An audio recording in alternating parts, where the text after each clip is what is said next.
Welcome to the 5th anniversary of Wholesome Direct. We've showcased 375 games, generated more than 1 million wish lists, and raised $200,000 for charity thanks to your support and excitement for joyful and uplifting games. Now, sit back and relax as we bring you surprise releases, world premieres, and so much more. As always, you can find the complete list of games on wholesomegames.com after the show. Let's get started. I messed the streaming. I'm a bad streamer. I messed it up. Watching what you're doing here. Yeah. I messed it up. There we go. We're good. Tabbed onto your own stream. I tabbed on my own stream. Crazy. Bad streamer. It's wild. I hate window capture so much.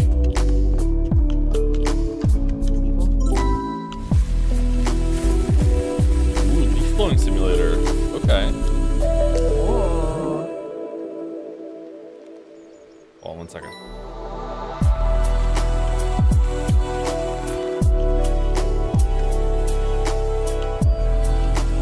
There we go. We should be good. It's too loud and you're too quiet is the feedback. Alright. I turned it down to like minus 15. Leaf blower looks fun. Play Leaf Blower Simulator. Hi, Wholesome Direct. My name is Kennedy. You can find me as Cozy K on TikTok, Reels, and YouTube. My little corner of the internet is a space where everyone can feel welcome and at home in the world of I'm gaming. like 10 minutes behind you again. All about the games that center Really? slowing down and giving yourself a little time to just be. In our next game, you'll learn about a family story through scrapbooking. And the best part is, it comes out today. Ooh, scrapbook simulator. Out today. Can we do this instead?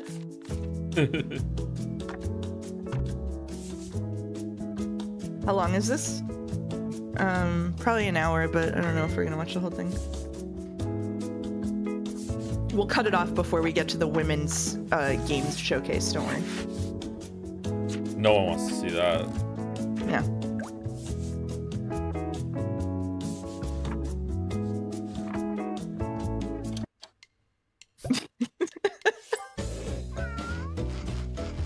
Oh, this looks like unpacking. Is it from the same unpacking people? It does look like unpacking, yeah. Suspiciously familiar pig. I've never had one, but I like it when espresso has the foam art on top of the drink. Latte art? Latte art, yeah. I like it.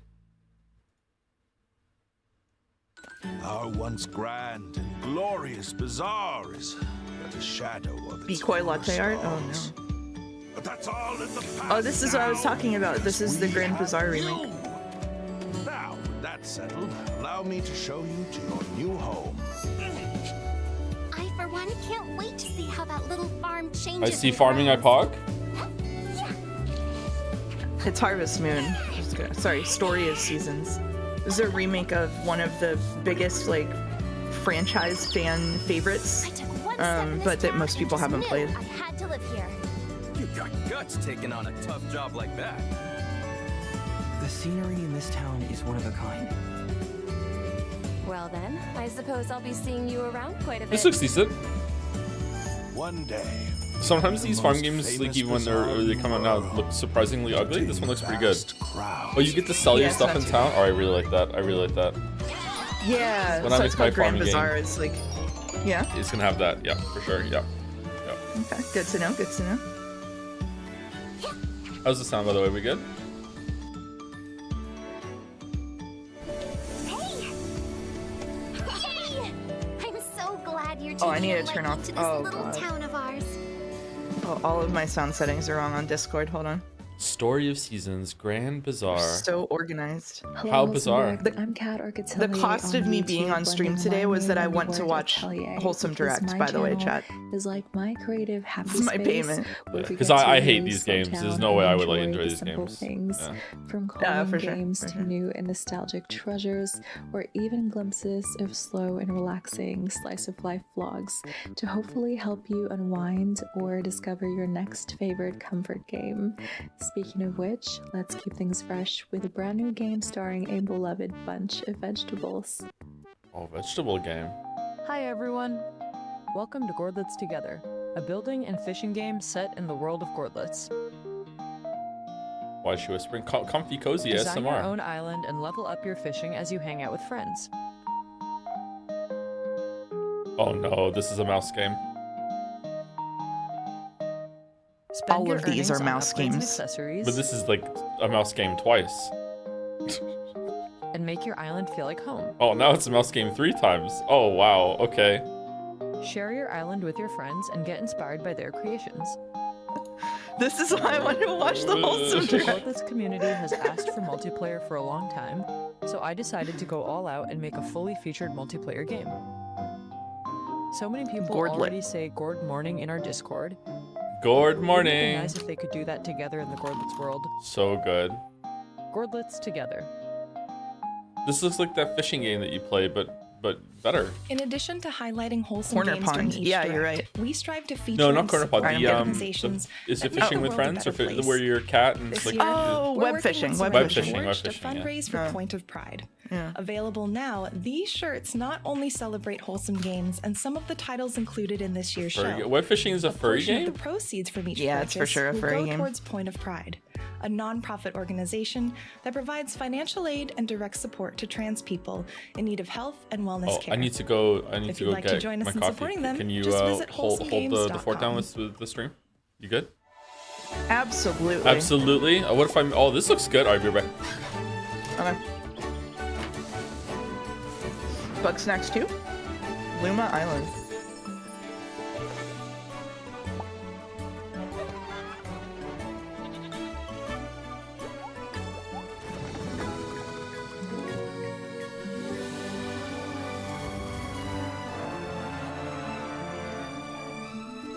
Oh yeah, it's mousing time.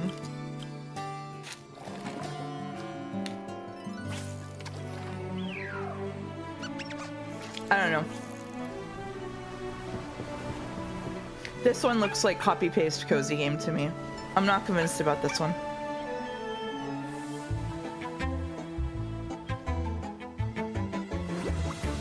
Sorry, but there's... Hi, Wholesome Direct. I hope you're doing well out there. I am Milady Confetti, and I love to share, talk about, and play all types of video games. That's cozy games, indie games, some horror in there, and also love yapping about anime. How are we not I love oversaturated deep with diving cozy into games yet? game We lore are. And talking about how those themes impact Hello, us Milady as gamers. Confetti. That sounds like your thing. You should come join us over at the Kingdom of Confetti. Now, grab your seat if you haven't already. We've got a release date coming up for this next title that's all about finding the perfect spot for everyone. We're oversaturated with every game? Yeah, but I think cozy games are particularly egregious about it. It's like Stardew Valley came out and then a year went by, and then ever since then it's been non-stop onslaught. What is this? Is this seat taken? This is just a game where you put people in seats. You missed a game where you put people in seats. You put people in seats. Is it seat game? Yeah. Untitled seat game? Untitled seat game. I think it's called Is This Seat Taken? Oh. Stardew Valley followed by COVID is true. Yeah, Stardew Valley started it, and then Animal Crossing got really popular during COVID, and then everything was a cozy game. Ready for another release date? Craft charming rooms for yourself and a variety of unique inhabitants. Customize furniture and share photos of your creations in this next game.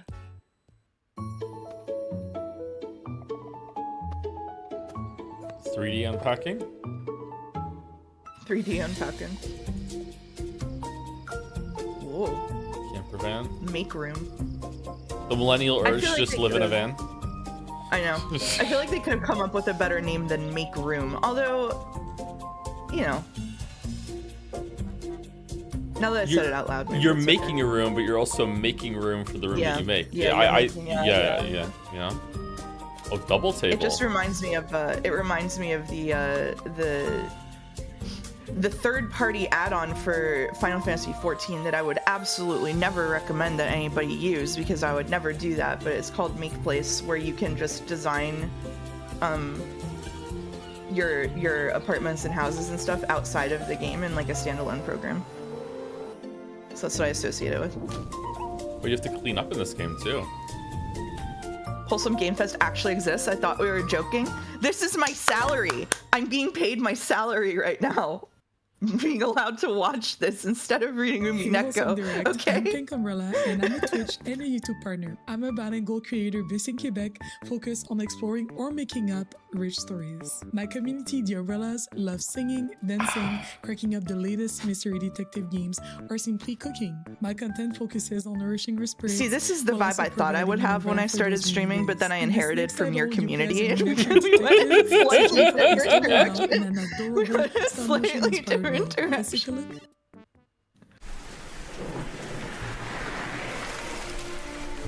Oh, there's a good pin for you. Sekime barrels.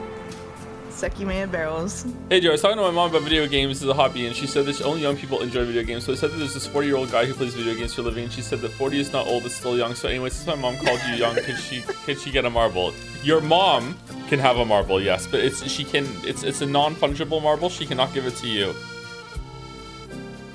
So unless your mom likes anime. Oh, I like this prediction for when you see mouse on stream. Oh, this looks cool. Oh, is it French? Okay, yeah, that's why. Okay. French. Like catnip.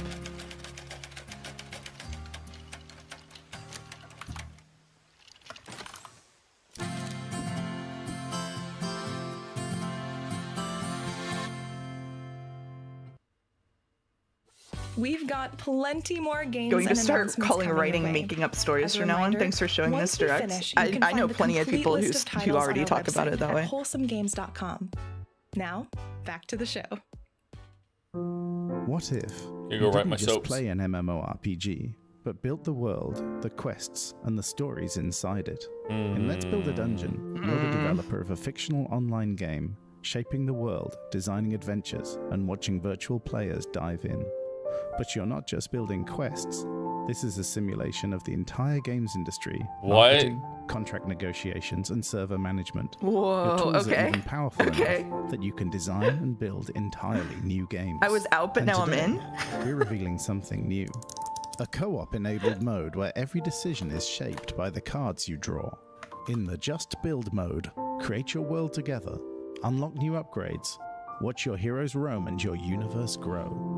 Why would I want that? You joke, but my interest like went up by threefold when that part came on. I was like, this meta progression. Wait, what? What are we doing? Like, yeah. I was slouching and I sat straight up in my chair. Let's build it on it. Okay. Wholesome Direct and Nimbly, and online I'm also known as your hyphen comforting friend and lore keeper. My community, the Gardens of Phalia, is a space that I've nurtured for nearly 5 years to be an Should I affirming, talk like this when I stream? educational, Yeah, you and should also creative talk about haven your for community as a gamers space of that you've the built. soft and Yeah, for sure. sensitive sort. Yeah. Transform puzzles into I really hope furniture that after this pieces to Wholesome create a Direct, perfect lots home of the for your people in the rodent chat who friend aren't in the currently next part of game my community, which launches who today. like to call themselves Mouse Gang, because of one of the first games we ever streamed together, can come join Mousecord and be part of building a beautiful community together. Why do they want me to stop? Oh, mouse! Oh shit! Yeah. Prediction over. Prediction over.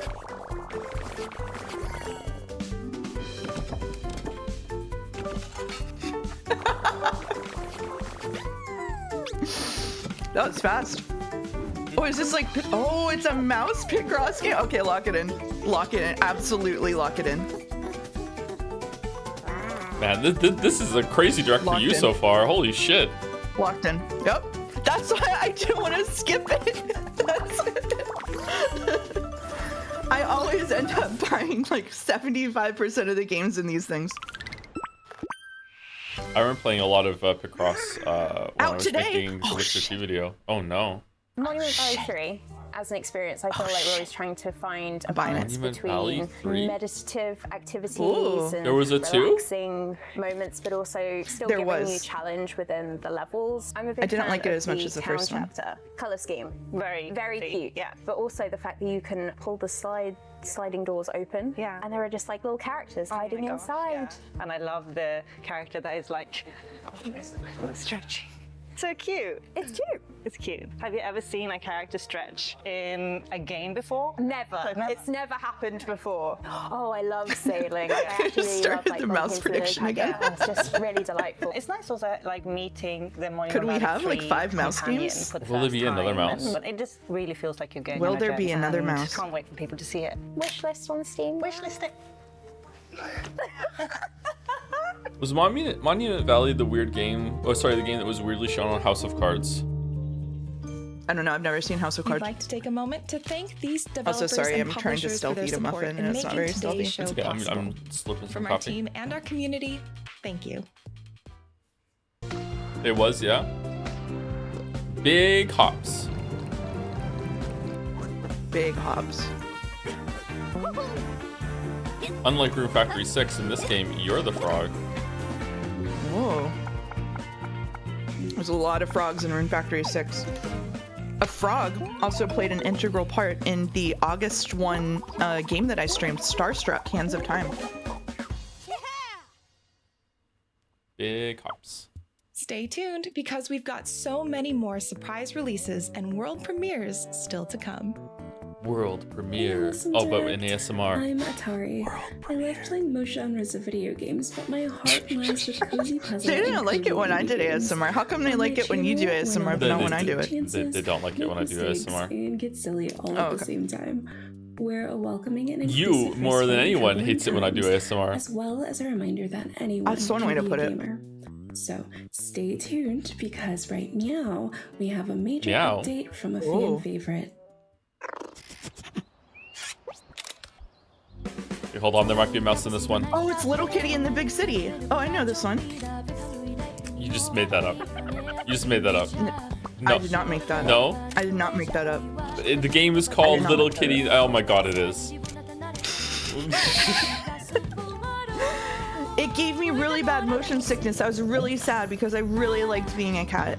You got motion sickness from Little Kitty Big City? There is specifically something that happens with the camera whenever you maneuver like the menu. You open it up and it swings the camera around to the same perspective every time, and it gave me motion sickness. It was really frustrating. I just wanted to play the cat game. This game is if Stray was good. I don't know. I didn't play Stray enough to know if Stray was bad or not. This looks. Stray was good. I streamed Stray. Not only did I play Stray. Go on, finish, go. No, I did it in reverse. Vending simulator.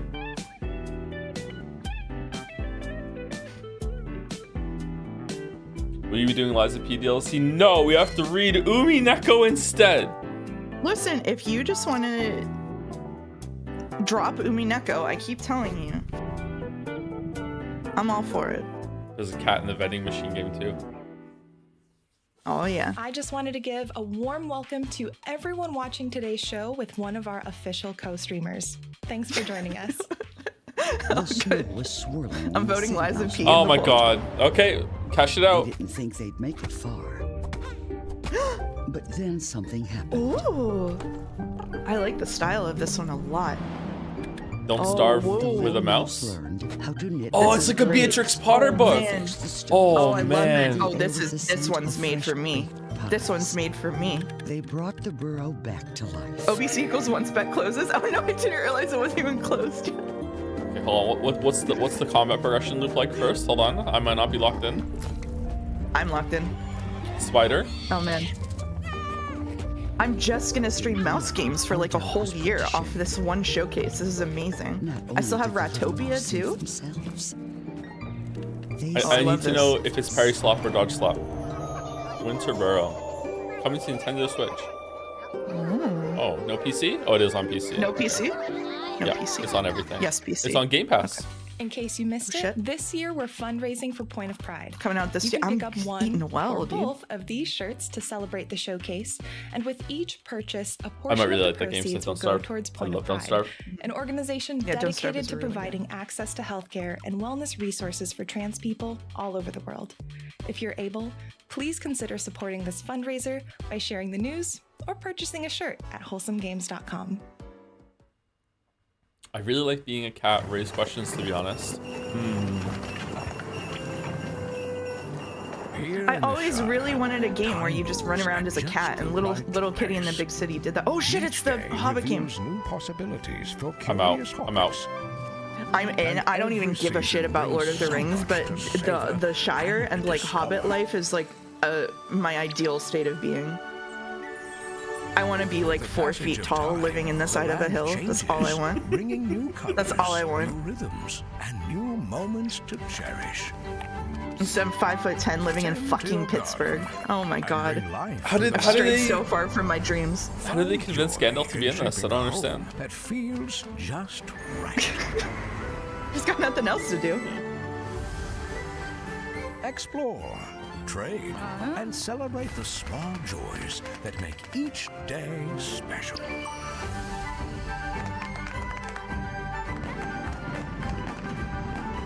On July 29th, Living in a pit and living in the pit is not that different, Boulder. That's true. your Hobbit life begins. Oh, it's next the month? pits. Yeah. It got delayed a little bit. This is great because I'm gonna roll off Rune Factory, Guardians of Ozma, and roll right onto the Shire game. And then I'll roll on to Grand Bazaar, and it's just a continuous cozy slot treadmill that never ends until I die. Welcome home, Hobbit. Is that what it's called? Tales of the Shire. Oh, okay. The Lord of the Rings game, coming July 29th.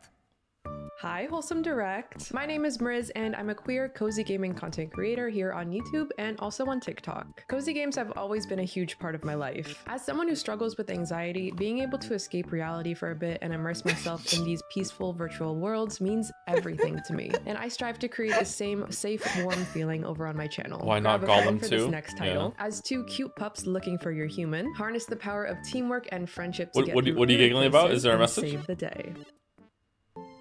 Joe, I just wanted to let you know about my feelings regarding this current stream. In all honesty, your persona streaming this wholesome ASMR conference thing has completely ruined the image I had of you being a very stoic, well-mannered, and organized person. I would appreciate it if we could skip this direct so you could stream Expedition 33 instead. I'm sure this would fully restore the shattered image I now share about you. Kind regards, Chatter. Thank you, Chatter. Thank you. Expedition 33 is the only way, huh? It's the only way. Is this Puppy in the City game? Oh, you can pee on a fire hydrant? Alright, this is for me. You're in? Yeah, I'm He's in. Yeah. Every time I take Gatsby out and he pees on a fire hydrant, I'm so jealous. There's nothing stopping you except public indecency laws.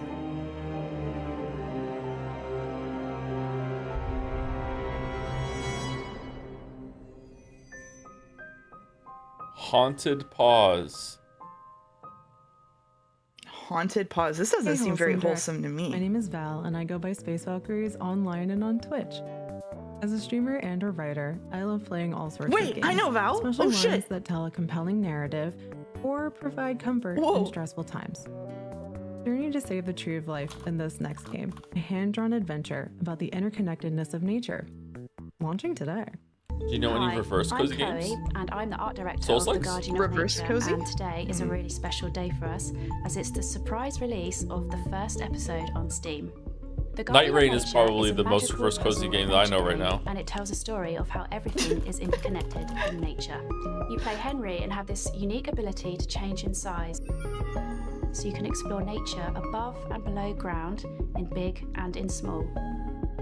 Over the last few years, we have created Henry's world, with its wondrous flora. Did you play the game A Highland Song? Solar pumped No. places, and the giant tree of life. It's just a game where you're jumping and climbing in the Scottish Highlands. It's really beautiful. So all It's the from scenes, Inkle, who did Heaven's Vault. animations, puzzles, and Never heard of it. illustrations. Thank you so much, Wholesome It's really Games, pretty. for featuring us today. How's Mouse taller than Check me? out This The is Guardian not of fair. Nature on I want to be Steam 4 and feet enjoy the tall, world we've so created for you. Trust me, I'm with you. You don't want to be 4 feet tall. I want to be a hobbit. Hey everyone, I'm Jemima, editor-in-chief at Patch Magazine, and I'm so excited to announce that we are back this year with another Wholesome Direct issue. If you didn't catch last year's issue, or you haven't heard of Patch before, we are a monthly indie gaming magazine, and our Wholesome Direct edition is completely dedicated to the amazing games you'll see in this showcase. Our team's been hard at work packing the pages with loads of wholesome gaming content, and we hope it allows you to continue. It's actually what I've played or heard of, like 75% of the games happening right now. If they aren't having a world premiere, it's kind of funny.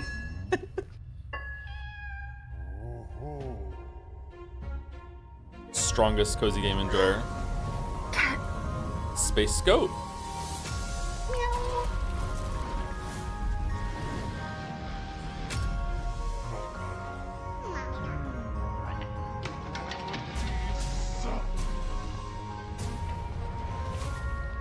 Why do I know this cat? Very Ghibli flavored. Looks like a Totoro.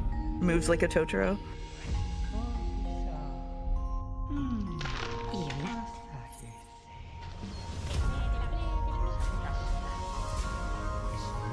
What is this, a Metroidvania? What is this? It was drilling at one point.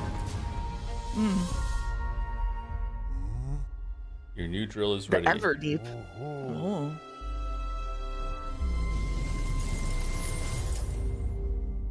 Everdeep Aurora. Huh. Hi Wholesome Direct, my name is Jules and I'm a content creator passionate about balancing work and play. Our motto is that you are more than your work and are always deserving of a wholesome moment for yourself. You can find me on Twitch, YouTube, Twitter, and Instagram under the name Hi Jules. This next game is a peaceful yet poignant reflection on life and death that you can play today. Hi Jules. I named myself Hello It's Mouse, I get you. I understand.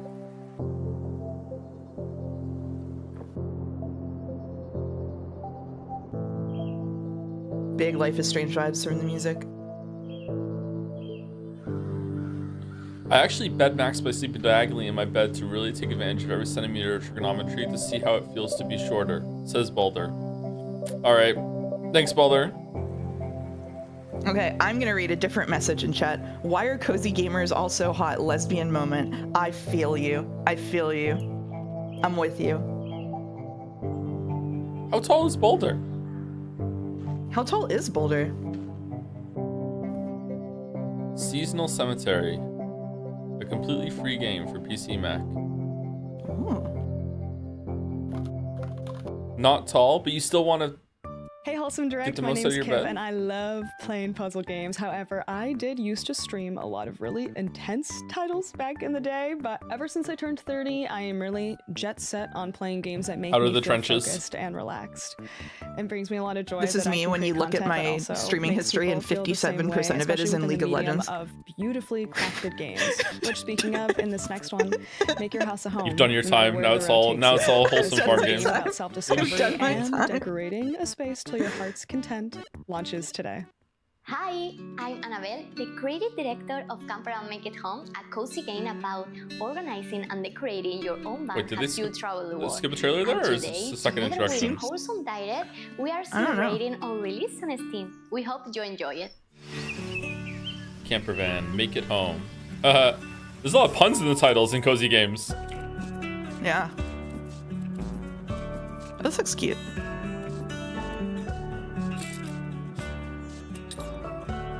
What's the name of the game I was playing the other day that had the demo come out? Why am I asking you like you'd know better than me? Unpacking has done untold damage to gaming culture. That's true. That's true. Small Spaces has a demo out now, and it's a little interior design game that's really cute. And they have like I think like 9 different rooms out that you can decorate.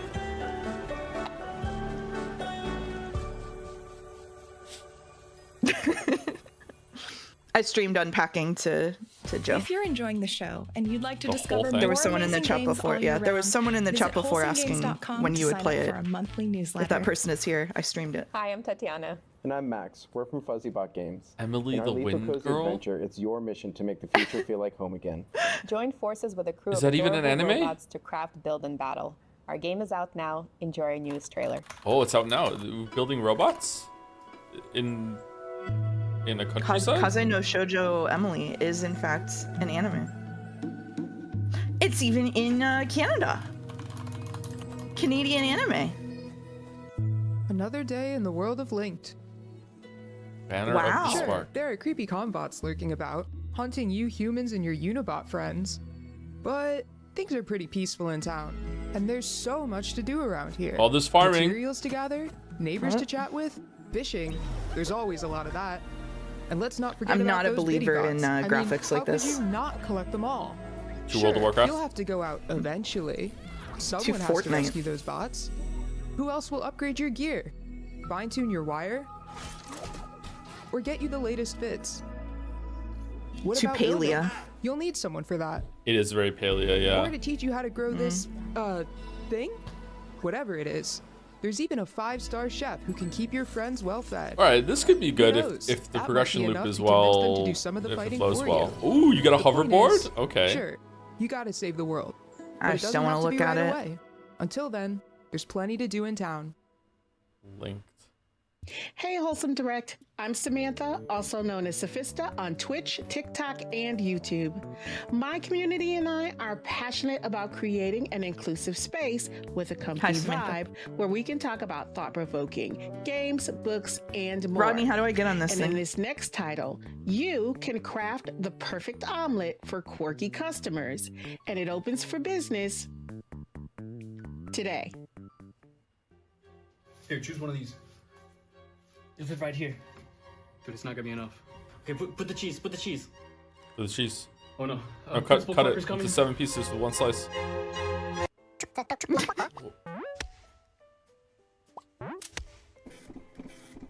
I love bacon.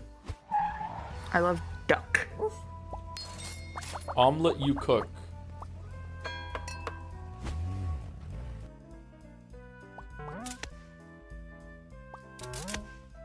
Just a whole coconut. Just entire coconut, yeah. Oh, that dog did not like the food. Oh no!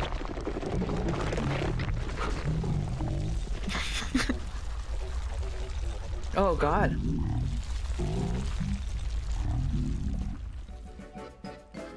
Terrifying. Whoa. Stick around for even more surprise releases and world premieres. Milano's Awesome Collection. Oh my god. It all started on the very first Oh, it's from day of Marvelous. summer break. Starting tomorrow, I'll get a job. I hate anime. Do you? Oh my god, Facial- what? Do you though?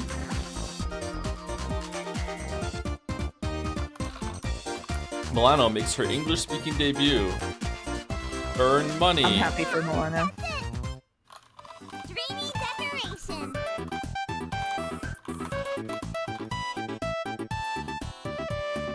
Happy homemaking.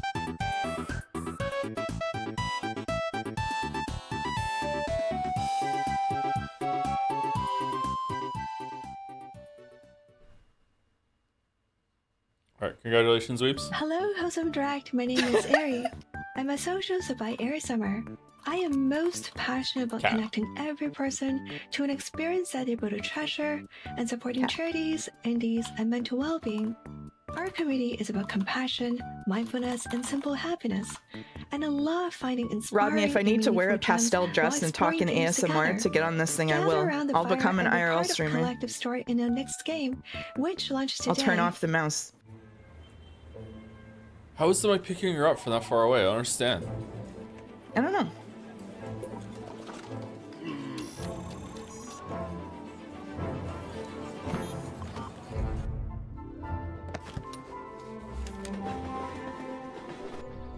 Trap Good luck with that. mouse. Thanks, Rodney. Thanks, Rodney. I love how we also have fan art and the dolls to get through today. It's gonna be a 2-hour Umineko stream. Oh my god. Oh. We're gonna lose 100 viewers right now. They're all gonna go. I'm sorry. I'm sorry for mentioning it. We're not doing time guesser though.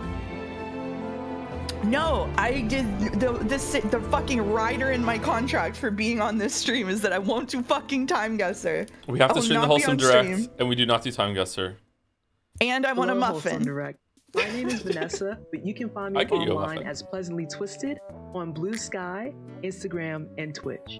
And my community focuses heavily on game design, game development, gaming preservation, and really just understanding why people return to the games that they love over and over again. Ooh. But now that I've made my case as a content creator, get ready to make your case and fight for the future in a game about hope, justice, and people's power.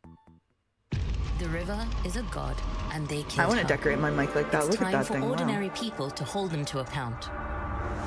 This is All Will Rise, a narrative courtroom deck builder where instead of swords and spells, you play on people's emotions, instincts, and intellect.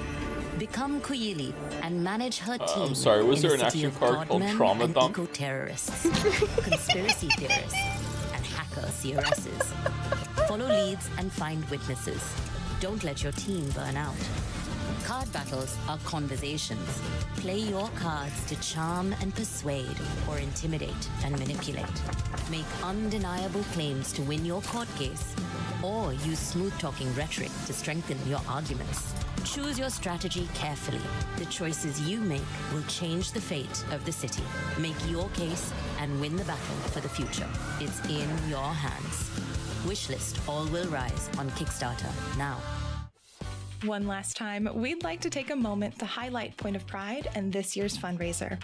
We have 2 shirts celebrating this year's showcase, and proceeds from every purchase will go to Point of Pride. This organization supports the health and well-being of trans folks by providing resources like gender-affirming garments, financial aid for surgery, and other gender-affirming care. You can support this fundraiser by visiting wholesomegames.com and picking up one or both of the shirts, or consider sharing the link to help spread the word.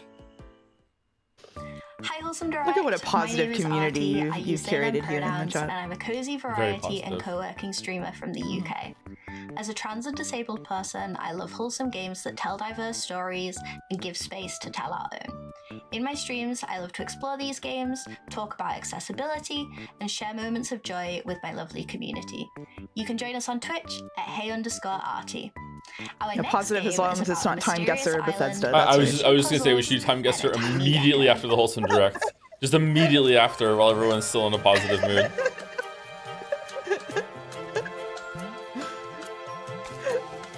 And Kiryu's Big Natural says, we'll stab you if you insult Persona, by the way. Gecko gods. Gecko gods. I liked a game where you play as a cat, but will I like a game where you play as a funny little lizard? I'm thinking maybe? Strong maybe?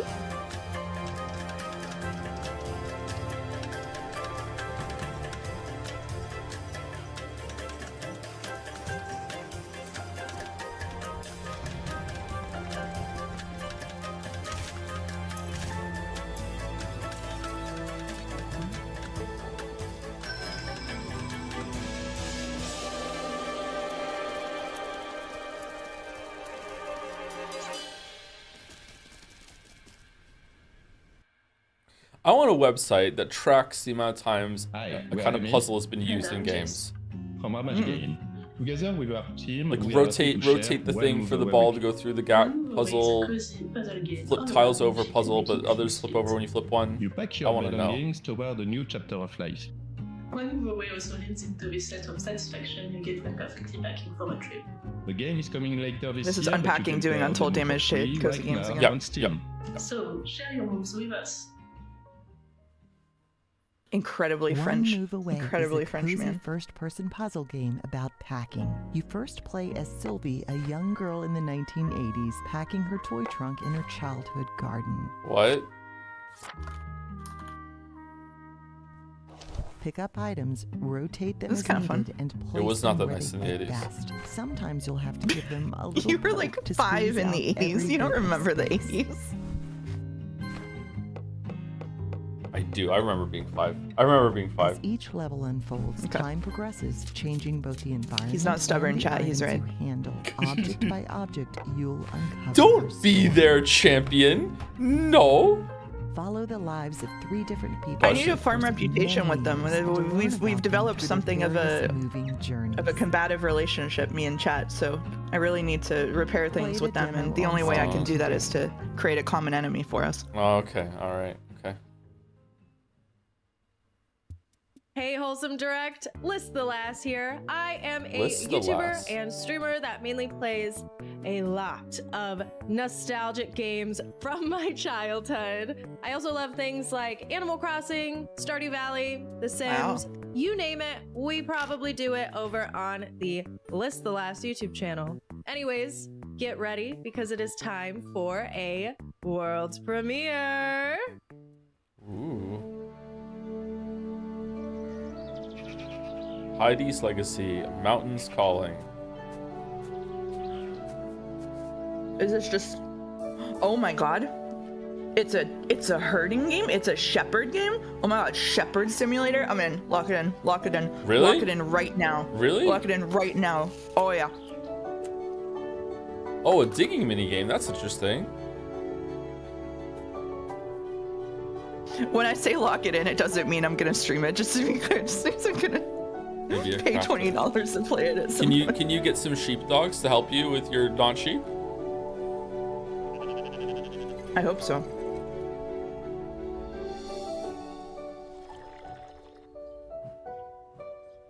I like the style of this game too. Very cute.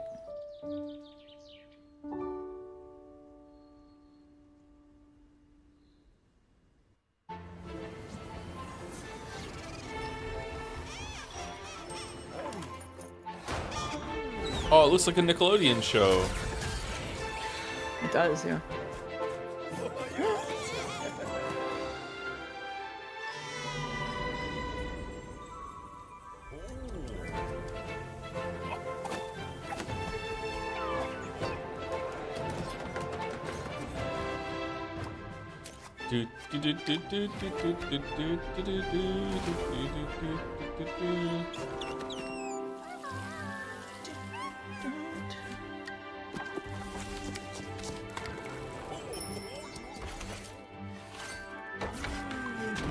We've broken 100 things on my Steam wish list. That's crazy.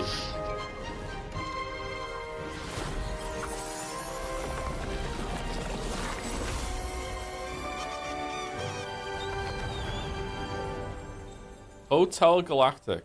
Oh. Okay. Oh no. Okay, I thought they were gonna sing. Okay. Maybe I'm Felissa, maybe I'm not, but you can call me right because that's my nickname. My channel is like a stray gods. Beach with all the sea, sand, sun, but keeping all the fun, where people can leisurely choose how they spend their time as I combine the world of relaxing gaming with lifestyle how-tos and reviews and take you on my travel adventures. On that note, our next game is a foraging adventure that's right for the picking. Take a nice deep breath for me. Let's slow things down and reconnect. First time chatter. Also, I'm pretty sure a friend of mine from literally a decade ago has shown up to say Mouse has done untold damage to cozy games. True. Explore the wilds. Hey, buddy. Learning how to identify real-life plants and mushrooms, collecting the information in your field guide. This is a photography game. How to harvest them. Oh no, and also you're cutting flowers? Before exploring recipes. This too is a mouse game. With what you've gathered. Cook it all up in your cute community kitchen with a little help from your friends. I feel like if you go above 50, you're more interested in wishlisting buying games instead of playing them. Okay, most of the time that's true. Mouse plays an incredible amount of games. Like so many games. So like in this case, it's not true. I play a lot of games. Like I'll do like 3 sessions at Night Rain. Meanwhile, she's finished like 7 games. So yeah. Things aren't like they used to be. But I know. How can one play so many games? How indeed? Duck Detective 1 and 2. Can't tell her, is that you? Okay, those were like an hour and a half a piece. Yeah, so I mean, yeah, they're short games. Yeah, you play a lot of short games. I play a lot of short games, yeah. You wish list a lot of short games too, so it makes sense. Always had a keen eye. Seize the day. And yet, Expedition 33 isn't done yet. That's true. Have I played Wanderstop? Not only did I play it, I streamed it. Know you'll do great things here. The VODs are on YouTube. Oh, this is not cozy. With love, your Aunt Teller. I'll see you soon. With love. Have I played Calico? Yeah, I tried it and I didn't like it.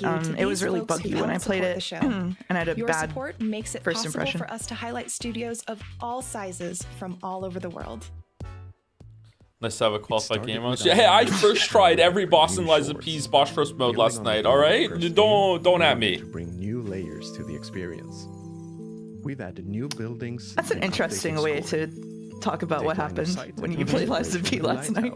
Yeah, it's a very curated version of the truth. I know, yeah. That's There's an aviary network between islands. To really shake up each run, unlock boons as you play, allowing you to modify your buildings or perhaps demolish them. They might even let you jump to the next island early. You might come across a desert aurora, a stellar fantasy, or islands that literally rise from lava. The combinations of difficulty, the hardest difficulty. And if putting points on a leaderboard isn't for you, I went on one of my characters that I did a full playthrough on and did the boss rush mode. Died to the first boss a bunch of times, then switched over to my other character because maybe it wasn't built properly, and then first tried every single boss after that. And then I did the Scrap Washman on level 4 and 5. Steven, but I also go by Spring Sims online on YouTube and Twitch, where I play a lot of. I mean, I don't think I was that over level. I still die in like 2 or 3 hits. I strive to create a wholesome and positive space where it feels like you're hanging out with your best friend, where you can discuss and discover new fun storylines that will take you on a journey. So set sail with your animal companion on our next game, a cozy adventure where you'll gather, fish, and farm aboard a very special ship. I'm like, will there be Umineko today or Summer Games Fest only? I don't know. I don't know. I think this has 10 minutes left, and then we're gonna do dolls and fan art, unless there's an absurd amount of fan art. I don't know how much fan art there is. And then we will do Umineko, yeah. That's the plan today. Yeah. Oh, to be clear, chat, I didn't do any of the new bosses. I didn't even go into the DLC in Lies of P. I just checked out some of the stuff they changed to the base game.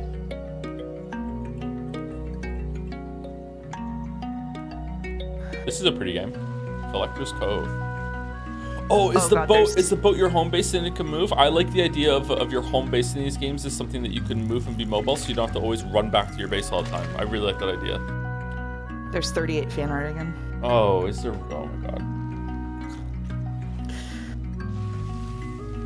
You willing to sacrifice fan art, put out the dolls? Yep.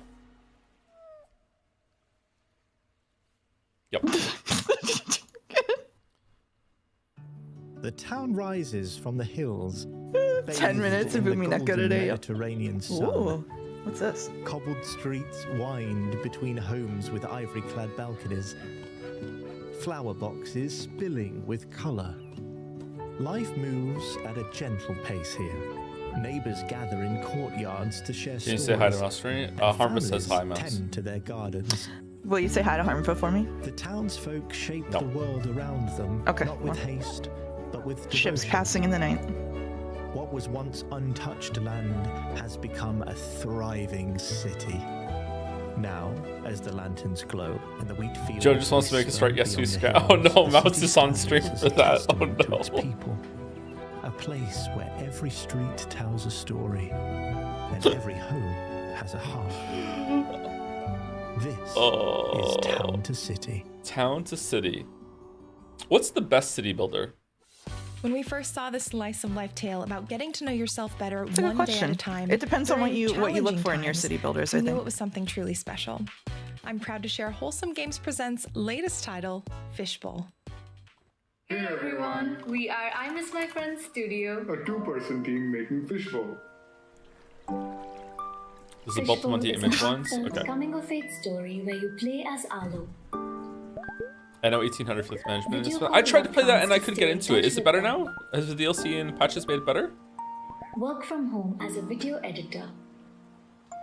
Against the Storm? I've always wanted to try Against the Storm again. I really liked it when I played it, but then I just stopped for some reason. And bittersweet childhood memories. Figure out life one day at a That time. Great Peanut really wants you to answer if you could play cozy games forever or only play League of Legends alikes forever. Which would you choose? I think that's to you actually. Excited to be with Wholesome Games Presents. It has your name in Check it. out our demo and Wishes Fishbowl on PlayStation 5 and Steam. Probably cozy games. Hi, Wholesome Games. My name's Yeah, Ziona, definitely and Cozy it is Games such for an me. honor to be a part of my Wow, favorite they gaming Thomased showcase you. They Thomased of me, I the see that, yeah. entire year. Now, my channel is not only about keeping you up to date with all the latest cozy games, but it's also a space where I get to talk all about my favorites. And I have a particular focus I do on like games trolling that are out people, on the so Switch, LOL games and will now help me do Switch that. 2 as well.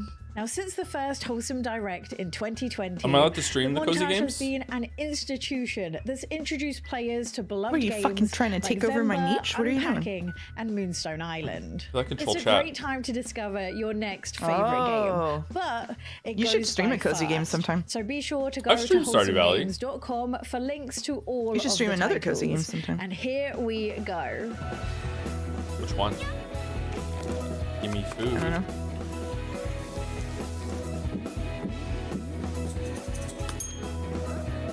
They would really say that I'm ruining the streams then. Can you imagine? Getting you to play cozy games and watch this kind of shit would just be, it's like literally makes me the Yoko Ono of the streams or something. Like, Wait, what? You're hold on. You're a pig, and then you do.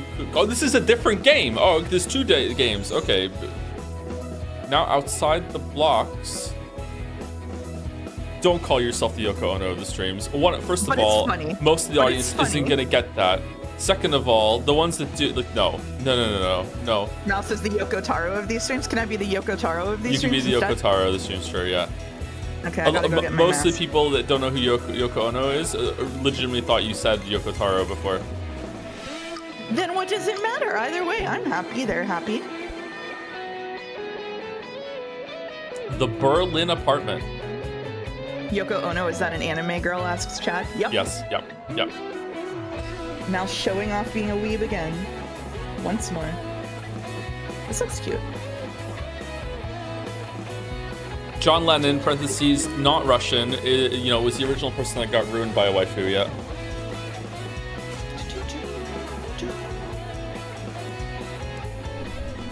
I should make a game. Like a cozy game. My cozy game would be one of those, like, one person starts making it and it turns into like a 10-year endeavor where eventually you give up and start picking up more people along the way because it just scope creeps into the sun. Oh, sheep herds! Sheep herds? How are there two sheep herding games? That's crazy. Oh, that one has dogs though. Yep.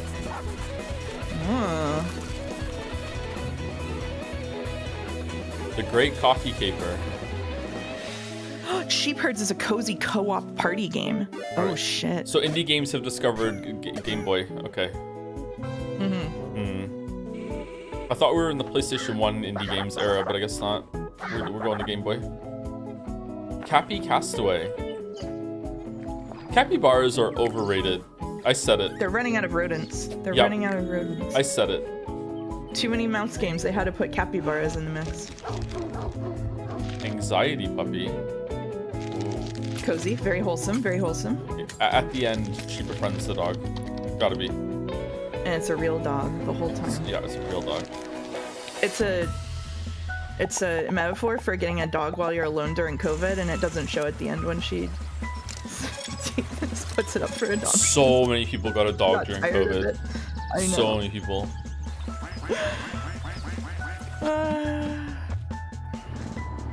Opinion on chinchillas? Good question. What is your opinion on chinchillas? I like chinchillas. They're very cute.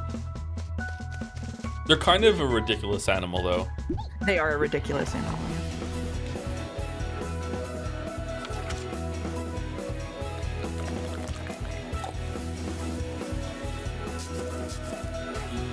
This is a lot of cozy games. It's a lot of cozy games. I like this boss rush of cozy games at the end here. Your wish list. Oh, is that another mouse?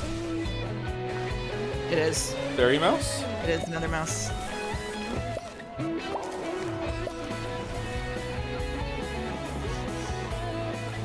If I may know, how did you and Joe get together? Umineko. The answer is Umineko. Umineko.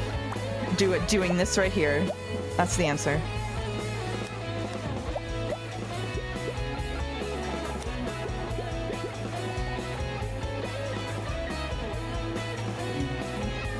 No, it's Jonathan Blow. That's true. Jonathan Blow is responsible. Is The Witness a cozy game? No. No. Just no. Who says that? Who says that? No. Walking around on the island's pretty cozy. If you go on the Cozy Gamers subreddit and make your case for it being a cozy game, they'll say, yeah, absolutely, of course. If you feel like it's a cozy game and it's fulfilling for you to play and it makes you feel comfortable and at home, then anything can be a cozy game. Okay. League of Legends is a cozy game. I'm gonna go make the argument. Bro, there was literally someone on there who said Tarkov was a cozy game. You're not gonna trick them. You're not gonna trick them. Hunt Showdown is my cozy game. I just sit in the corner until the whole server is dead. No one's left, and then I walk around just killing zombies on my own pace. It's really nice. It's really relaxing. Yeah, so my favorite thing about the Cozy Gamers subreddit is they've taken just a complete like relativist stance to what's a cozy game to avoid genre disagreements. So like I saw an actual literal post on there where someone was like, I know this might seem unintuitive, but like the inventory management in Tarkov is just so satisfying, and it's like probably one of the coziest things that I ever do. Love that person. That post has lived rent-free in my head for a full year now, at least.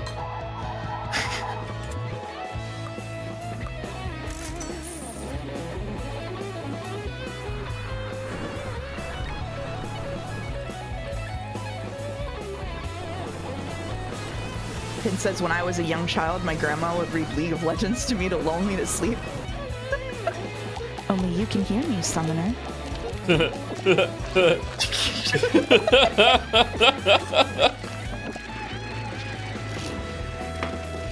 Baldur asks, did you ever play the DS Pokemon games? What are the DS Pokemon games? I'm pretty sure I played at least one of them.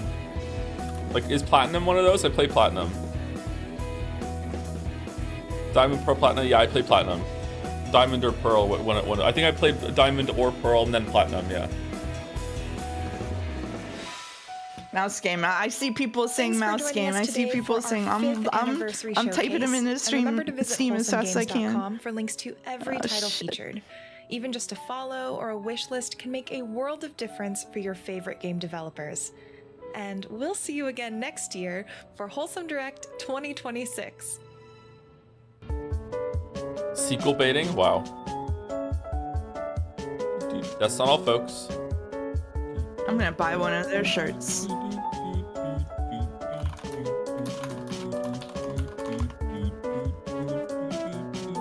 Do we think we can get through 38 fan art and the dolls in an hour? Dude, nope. Is The Witcher 3 a cozy game for you? There is something cozy about just wandering around Velen. You know, it's like it's raining, but you feel warm even though Geralt's cold. You know, like the relative misery that Geralt is going through, like, makes your warm comfort in sitting in your chair feel all the better. Yeah, it's nice going inside and seeing the rain outside too. Like, yeah. There's someone in chat who just said this was fun. Goodbye, Joe. Goodbye, Mouse. Which proves there's at least one viewer who came here specifically for this. Just incredible. Just for the Wholesome Direct. Incredible. Thank you for coming. I think the Kamoran section is the comfiest part of coziest part of Witcher 3, and then probably White Orchard. Helldivers 2 is my cozy game. Dropping 300 mines on the extraction point gives my heart a warm and fuzzy feeling. Wow.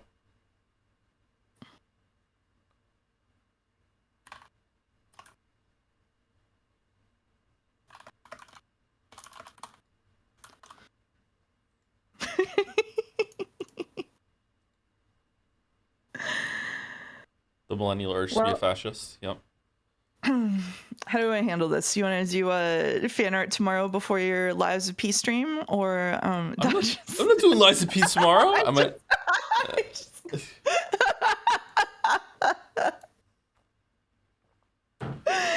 What? Aren't you the bad guys in Helldivers 2? Aren't you like playing fascists? Aren't you? Isn't it? Yes, yeah, this one. Yeah.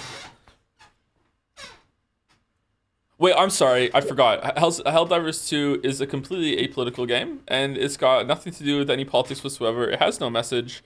It's just a fun game about shooting aliens. It's a democracy, yeah. It's a democracy, yeah.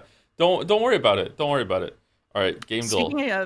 Speaking of games without any message, Annie for Prez says, I'm gonna play Split Fiction tomorrow with my brother. Any tips and tricks to prepare myself? I hate to say it. That game does have something of a message, but go ahead. Yeah, go ahead. The gameplay is really, really fun. The gameplay is really, really fun. Just strap in to have fun. It's pretty good. It's pretty good. Can you stream the browser to me? Sure, I can do that. What's the message of Split Fiction if you had to distill it into a sentence? AI bad. AI bad? Oh yeah, that's AI bad, yeah. That's true. It does have that, yeah. I forgot about that. We can be generous. Split Fiction is the game that spawned someone saying on a VOD, I can't believe we finally found someone who can be more critical of games than Joe is.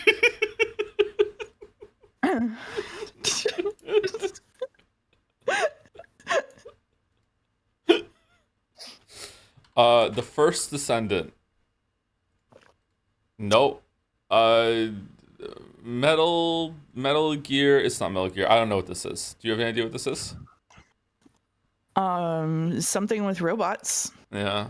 Isn't that helpful? Is that helpful? Destiny. I was just thinking Destiny. Actually, no kidding. It's not. Are there robots in Destiny? There are robots in Destiny. Yeah. Oh, okay. Okay. I don't know what this is. It's Kenshi. There are robots in Kenshi? I've never heard of Kenshi.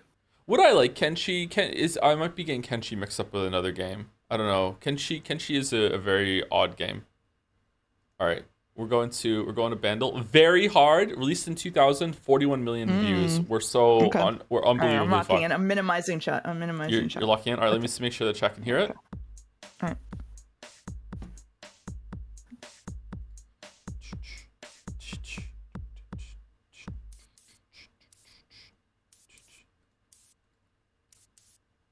Oh, do you like to Hey,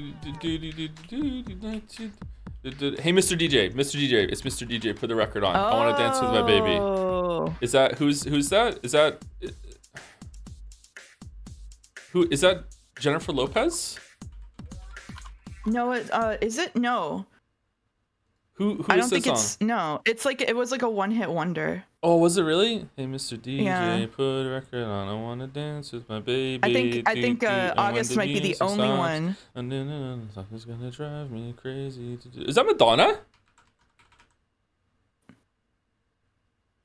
August might be the only one in the chat who understands that when I hear drum, probably not the only one, but August is the only one I know who will understand when I hear drum lines like this from this period. I can't hear anything but Peaches when it's on its own. I only hear Peaches, and so I can't think about anything else until more music comes in. I feel like that's the song, but it's not here. Am I wrong? Is that not the song? I think the name of the song is Hey Mr. DJ, so that I don't think it's in here, if that's the case. Okay, I guess it's not that then. All right, well, fuck. All right, let's skip. I don't know what it is. It is that song. It is that song. What the fuck is the song called? Do you like to boogie? Do you like? It is Madonna. No, you're right. It is Madonna. It is Madonna. All right, what the fuck is the name of the song? I think it's probably well, of the ones listed, it would have to be music because it's not any of the other ones. And it is that. All right, there we go. We did it. Okay. Okay. All right. Okay. I can just hear Peaches. All I hear is Peaches. Very hard. Got it in one. I don't care. This was a get it in one. I'm taking my one. I'm cheating. I'm taking my one. 44% of people didn't get it. That's crazy. Yeah, let's glorp.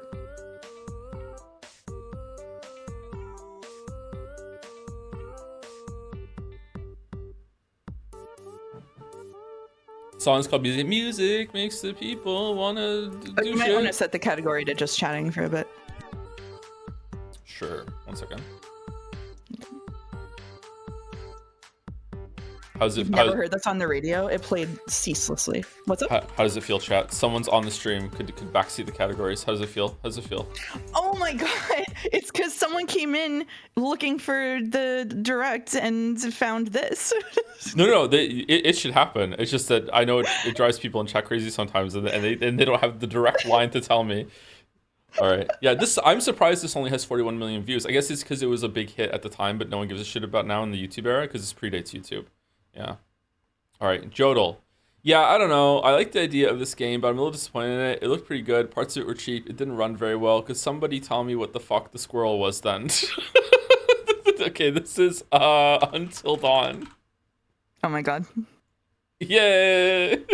Oh, Baby Joe. Oh. Baby Here we Joe. go. I don't know. I like the idea of this game, but I'm a little disappointed in it. It looked Wow. pretty good. Parts of it were cheap, and it didn't run very well. I love the idea of this happening.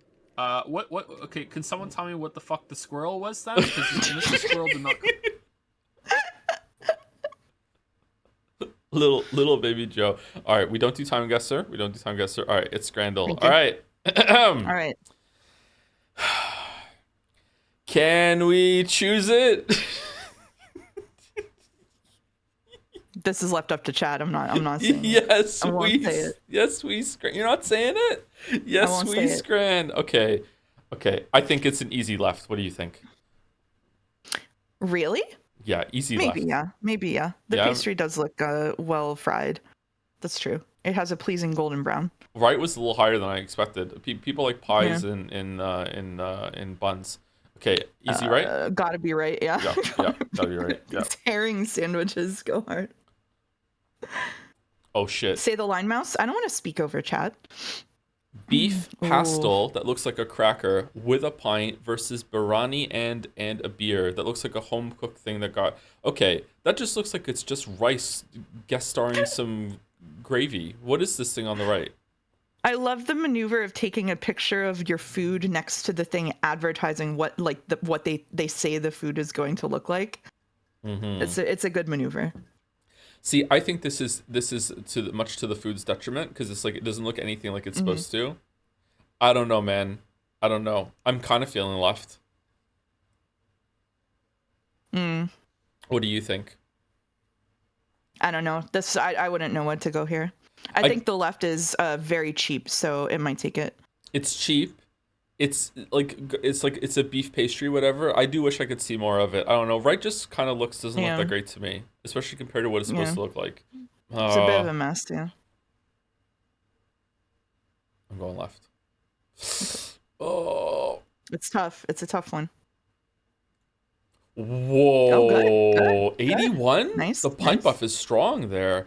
Oh, is it just because it's a cheap pint? Single pickle. The single pickle. The single. This is false advertising. It says gherkins, but it's with gherkin. I'm pretty sure that's why they took that picture that way. Yeah. I gotta say though, that burger doesn't look that bad to me, and the bun looks pretty good too. The gherkin is fresh, like single gherkin's kind of insulting. I don't know. The burger looks like it came like pre-lined to look like it was freshly grilled, and it isn't actually. I don't know if that's true. I just invented a conspiracy theory about that burger. Whoa, I don't think the burger looks good. The burger is not good. I think that's like a 6 out of 10 burger right there. I think that's a 6 out of 10 burger. I would put that at a 4 out of 10 burger. 4? Wow.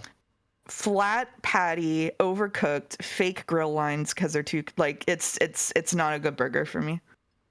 Okay, Scrandle loves burgers though. Pie, chips, and gravy. Some salt on Regardless, I would go right. Yeah. Right. Okay. I think that putting gravy on a pie is redundant, and it's just telling me that your pie is dry inside, and it's like that you have to like add moisture to your pie. But you know what? Let's go right because maybe this is insulting with the gherkin. That's possible. That's possible. Oh my god. All right. Everyone was right. I was wrong. Holy shit. This is what it feels like to be wrong. I'm experiencing it for the first time ever. Cheesy bacon chups. Can you say chups? No. Okay. Lamb keema fries. Anyone scran? I would go right. I would go left. Uh-oh. Chat has to break the tie. Oh, you know what? I'm not a fan of the cheese on left, actually. This looks like either a melted cheese slice or cheese from. It looks from like a can. nacho cheese, just Yeah. like it looks like Cheese Whiz or something. Just yeah, and the bacon is that bacon? The bacon does not look good. I like this kind of bacon. That's why I like this kind of bacon. Oh, okay, I see. The fries on the right are well seasoned. The fries on the right are better. The meat is probably equal to the bacon. The cheese on the left can fuck off. The right has peas though. I don't really like peas. Like they're fine. I'm neutral on peas. Okay, I will. It's twice the price though. It is twice the price. That's true. Oh, okay. How is this not a slam dunk, right? I don't know. To me, it's a slam dunk, right? All right, let's go right then. Okay. All right. That's not a slam dunk, but it was right. Good job. Shit. Pie and roast potatoes. Those roast potatoes look godlike. However, right is really good. Is the ultimate scran. It's chicken. It's gotta be right. Chicken is the ultimate scran. What? You didn't let me talk. The chicken is overdone there. It was within 2%. It was within 2%. Okay, well, you just went without consulting your stream guest. Women have spoken enough on this stream already after the Wholesome Direct, okay? All right? Okay? Okay. It's gotta be left. Right is way too expensive. That's so expensive, yeah. That's so expensive. All right, so you agree? We can go left? We can go left. Okay. Do you want to use the mouse and hit left for me? Or no? No. No? Okay. It's left, yeah. Huh. Oh my god. the fucking drowning the sausage in mustard and ketchup till you can't see it anymore is so funny. You take a bite of that, it's gonna be all over this person's face. That's so gross. Oh my god.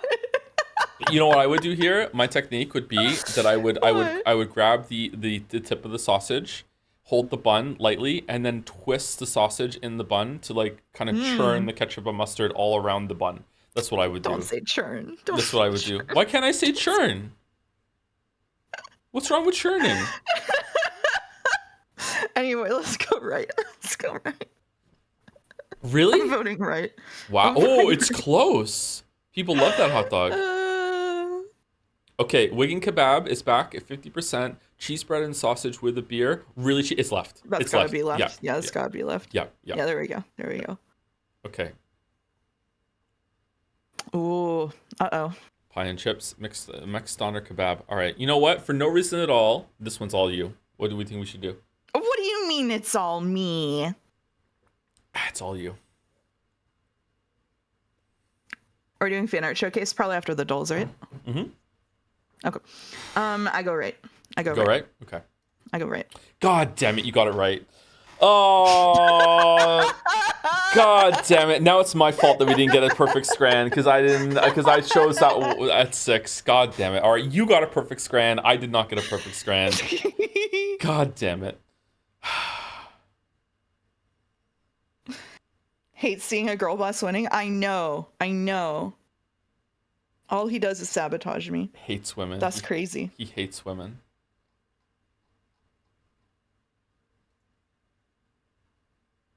Boo, get Joe off the stream. My plan is working. They're on my side. Boo. Boo. Hates women and capybaras. That's true. During Pride Month, even. What do capybaras have to do with Pride?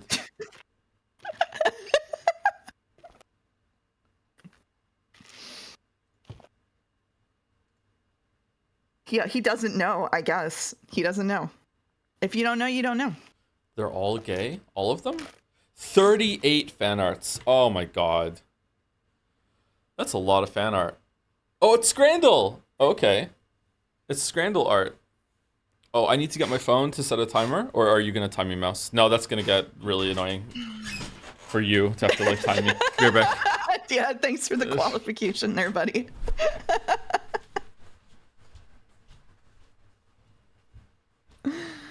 Scran-chan. We'll never get to Umineko. We'll get to Umineko someday. Although we could also just get to Joe playing Lives of P with me giving running color commentary of what I think is happening in the game. I don't know anything about Lies of P, so it would be like this. Oh, he dodged. Oh, he dodged. Oh, he dodged. Oh, parry. Good parry. Good parry. Oh, that was close. Wow. Wow. Parry. Parry. Okay. Okay. Okay.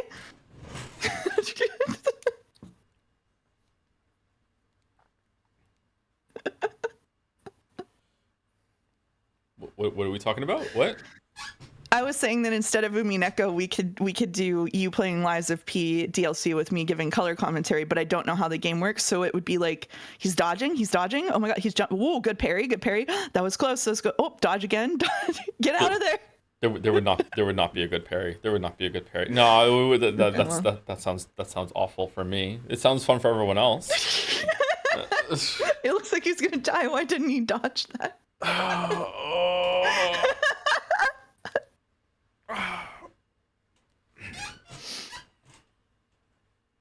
All right, I have my phone. We can do 30 seconds per fan art. We're gonna try and keep it on this time. Here we go.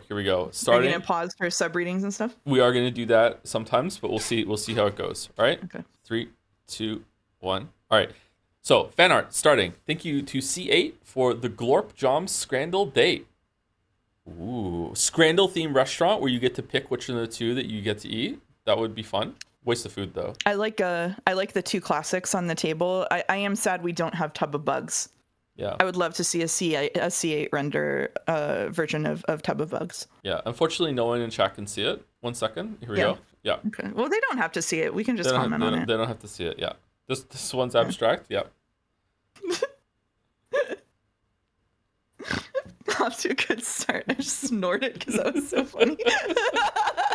Rare event. I love that these are like all stars from Scrandle. We have the hot dog with the insulting just cheese slice underneath, and then the classic pie drowning in gravy with just mushy peas vomited on top. Just great. Yeah, these really are two classics. Classics. Yeah, the two genders. It would only be better if the two genders. It would only be better if the sausage was like a foot longer in each direction. It's unfair how recognizable they are. It's true, isn't it? They really are. Okay. The Glorp outfit is gorgeous. I feel like Joms is. I feel like Jomsif is actually, gonna pick one to eat, whereas Glorp is completely out. Like this is like not eating anything. Yeah.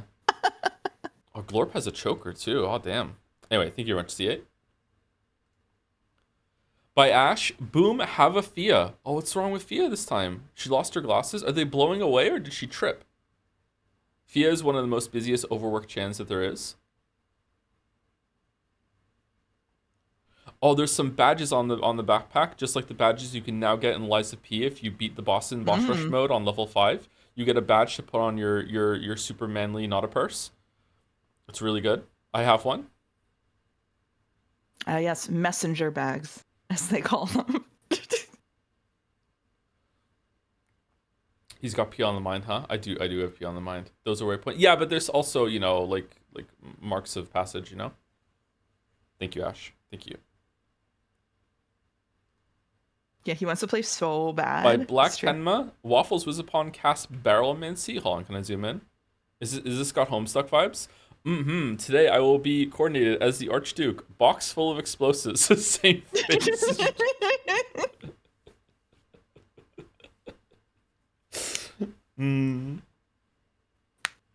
2005 meme vibes. Yeah. No, 2005? Not that old, right?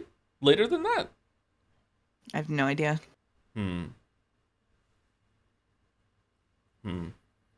Clueless. 2010, maybe. Totally clueless. Thank you, Black Tenma. Lucitree? Hey gang, this is a video. Hey gang, I've been a Joe head for a while now since the Danganronpa days, and I'm always so happy to see when Joe has started a favorite game of mine. Luckily, we always seem to start the same games at the same time, and as of a few months ago, Baldur's Gate 3 has become one of my all-time favorites. I thought I'd use the occasion to step out of my VOD watching shadows briefly to make some fan art of a funny stream moment. Okay, so I know from videos that I need to refresh the browser before I play this, so give me a second.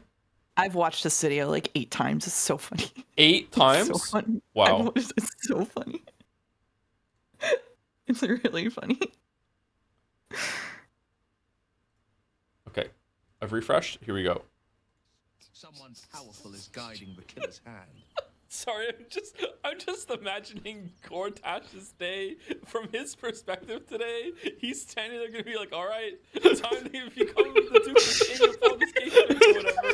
And he's standing there. See, suddenly like this fucking like bottle smashes in front of him, and there's like fire, and he's like, huh, what's that? Very next second, a crate just appears from the side.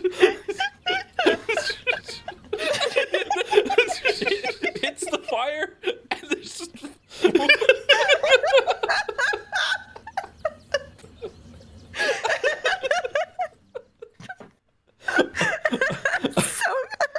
okay, I want to play it again. Like, how the dragon is laughing is how I laugh in person. Sorry, like, when I'm you know, I did it in front of you, did I? Like, Yeah. From his perspective today, he's standing there gonna be like, all right, time to become the Duke or King of Baldur's Gate 3 or whatever. And he's standing there. See, suddenly like this fucking like bottle smashes in front of him, and there's like fire, and he's like, huh, what's that? Very next second, a crate just appears from the sky. This is exactly how I laugh. Yeah, it hits the fire, and there's just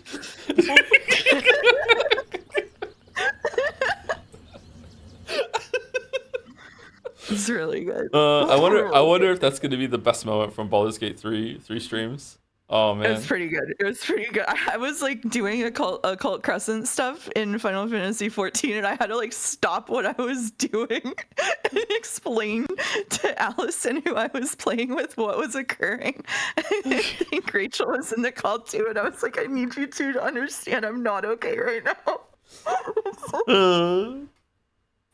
Hey, it worked. We got him. Joe here's recording himself laughing. This is how not the sound, the visual. How I like put my hands over my face and just lean back in my chair. Yeah, that's how. Thank you, Lucia Tree. That was amazing. Thank you.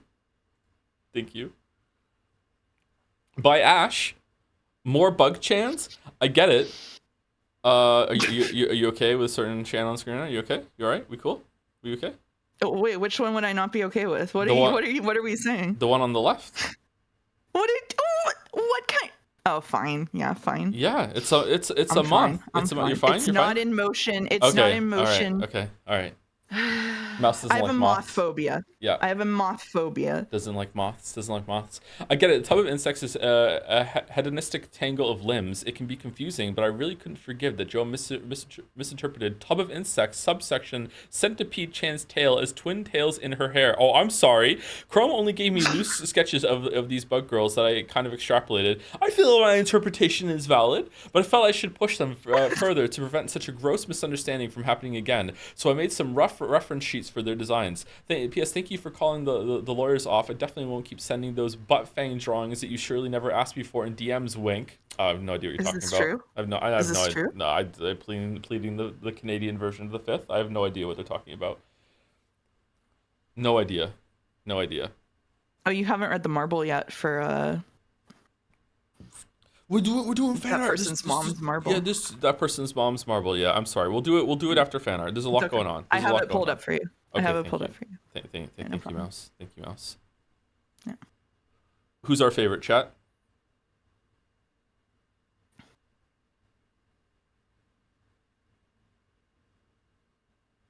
I actually like the silk moth the most. It's a shame they're a moth.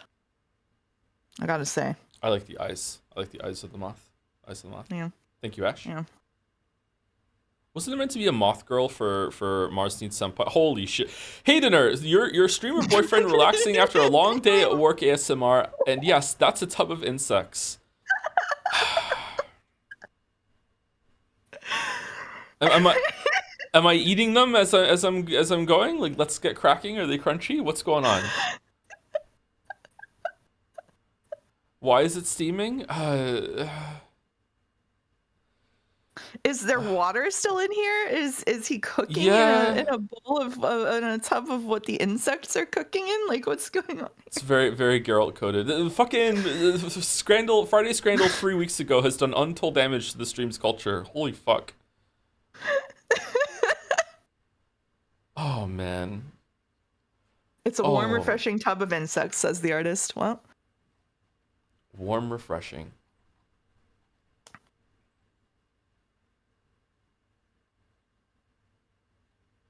I guess we count bathing as cooking now. I'm a showerer. Okay. I'm also a showerer. Thank you to Galuth for the resub. Thank you very much with Wholesome 100. Let's do a thank you for every fan art. Let's see if we can do that. Okay. Think you get in there? Luna Panda, hearing that story of Jelly eating out of the trash can gave me this idea of him taking his head off. What? And whenever he's hungry? Oh, that's really good. The tummy growl that he removes his head and starts eating his... Head full of popcorn. Where is the mouth? It just the neck hole. It just goes right in. You just drop it into the collar. That's it. This Jelly is a cryptid. He doesn't need to chew. Just straight into the tummy. Yeah, that's how it is. Yeah. Jelly in chat says it was one time. One time. It was at least twice. There were 2 events. I remember there being a second one. Being a whole list. There's a list somewhere of things Jelly has eaten, I believe. Thank you, M Accordion, for the bits. Taff Yats thing. Yeah, it's so true. Thank you very much. Thank you very much. And thank you, Pie Hat, for the resub also. Wholesome sub with a wholesome joms. Thank you, Luna Panda. By Sen. What is this? A quick one rushed before fan art got showcased to celebrate Pride Month and men's why is Germa in the background? For Pride? For Pride? Proud to be Germa? Men's Mental Health Awareness Month with my favorite characters that has many names. Trans icon, Bridget and man icon, Tom's unconfirmed bisexuality, Scale Sona, OCJ Andy. What a sentence. What a sentence. The pose is referenced from his favorite streamer, Germa, but I don't know what he was wearing under, so I have the Joe Classic skirt and striped programmer socks. I ad-libbed the programmer he is known for. Happy June, everyone.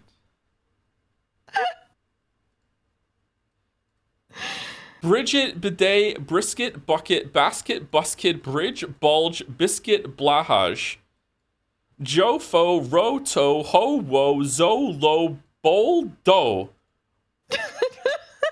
The Toho Project.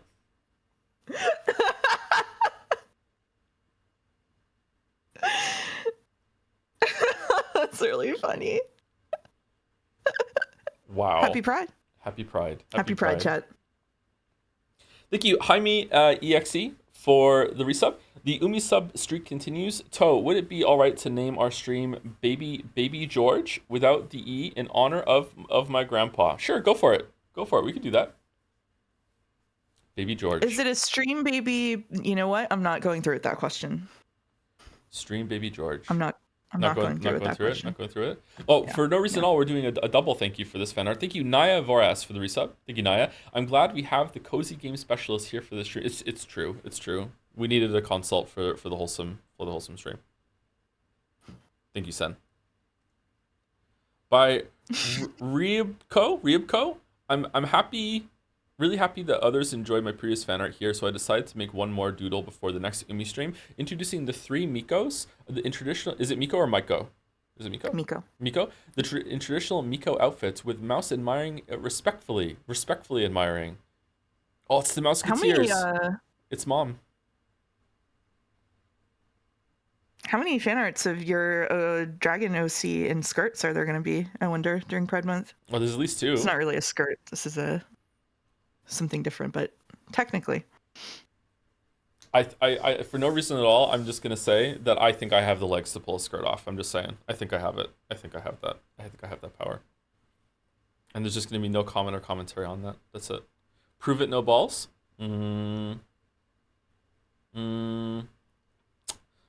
Mouse, I've made a mistake. Mm-hmm. And what do you want me to do about that? Thank you, Axoy122 for the resub. And Trans Pikachu.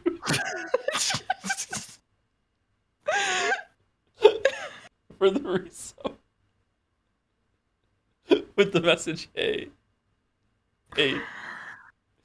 Happy Pride, Trans Pikachu, and all the trans Pokemon out there. Oh man, thank you, Ribko. Hopefully I'm saying your name right. Sorry if it's not Ribko. Not sure. Maybe there's a silent letter there. Thank you. Very cute. Very cute.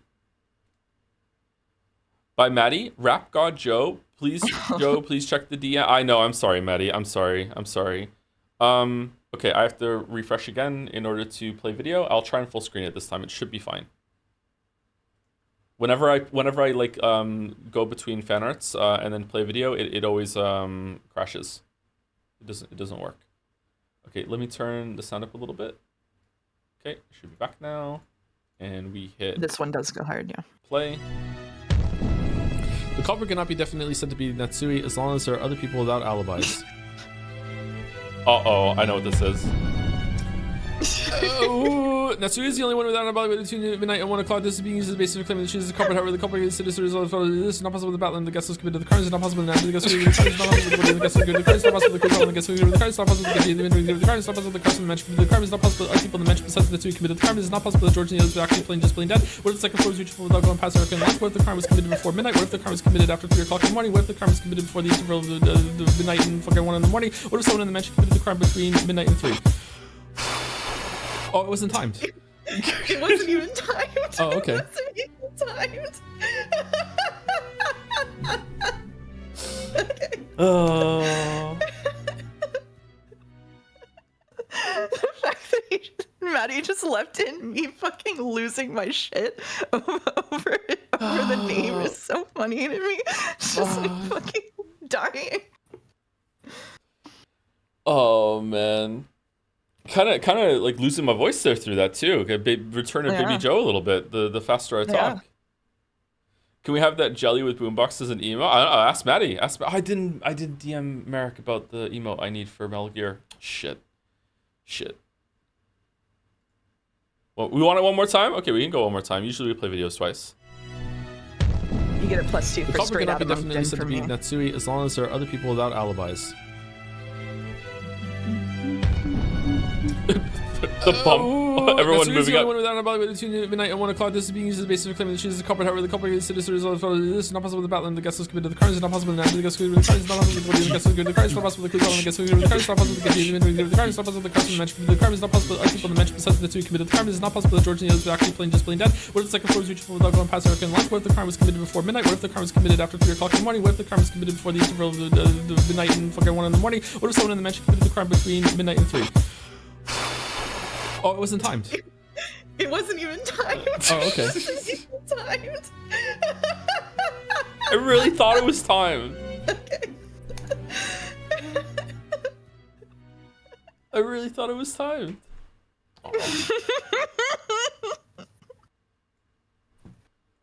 Thank you, Maddie.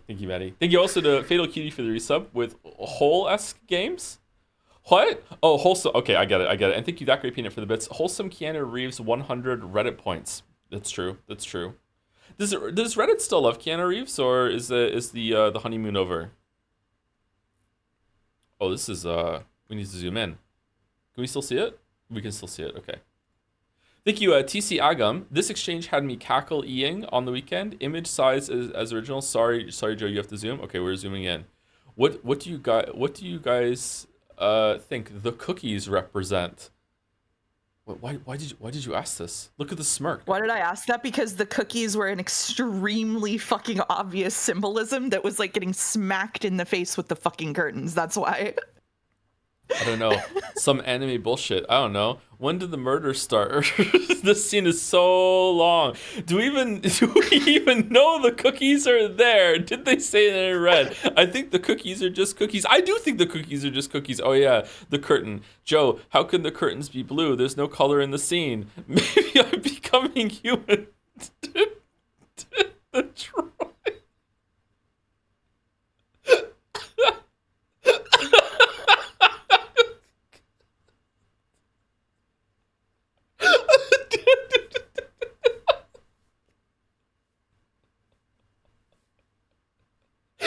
Sorry, just like me and Jelly trying to talk like we know anything at all. This is how it actually is. Actual is it one for one? I transcribed it word for word. Oh my god.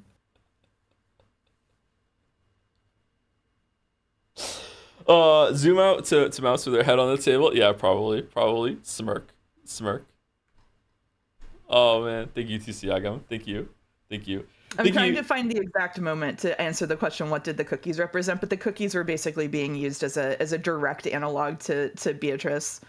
It was just like the most ham-fisted symbolism that I've ever seen. Sorry, go ahead. I took the gesture and the interaction of that, but not the cookies themselves. Maybe that's the difference. Thank you, Juicer, for the resub. I just joined, but whatever Mouse has said so far is right. True. And thank you, Gergie, for the resub too. Thank you very much. Thank you, TC Agam. Did you miss the message asking if you've ever played Night in the Woods? I did miss that message. Sorry. Was that on the sub list or was it on? It was a bit message. Oh, that great peanut. Oh, I also missed Kurumi afterward, the new sub. I'm sorry. Thank you for pointing that out. Thank you, Kurumi, for the new sub. I skipped over that because it was that great peanut into that great peanut. Oh, I see what the mistake I made. Thank you, Kurumi, for the new sub. And thank you, that great peanut, for the bits. I ever played Night in the Woods? Thoughts if yes? I have not played it, but Mouse has.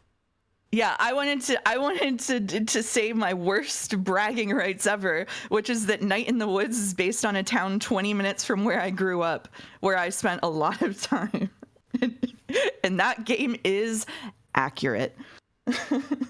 I would like to play Night in the Woods to see what all the fuss is about. I don't know if I'm gonna like it though, but I'd like to just have it under my belt to see. Anyway, thank you to Black Tenma for this rendition of one of my stupid theories. Quick drawing of Joe's Nanjo tennis ball bit. See, this is funnier than my image, which is that he was just raw dogging throwing them with just his hand. He didn't even have a tennis racket. So this is better. You put the fucking headband on to do it.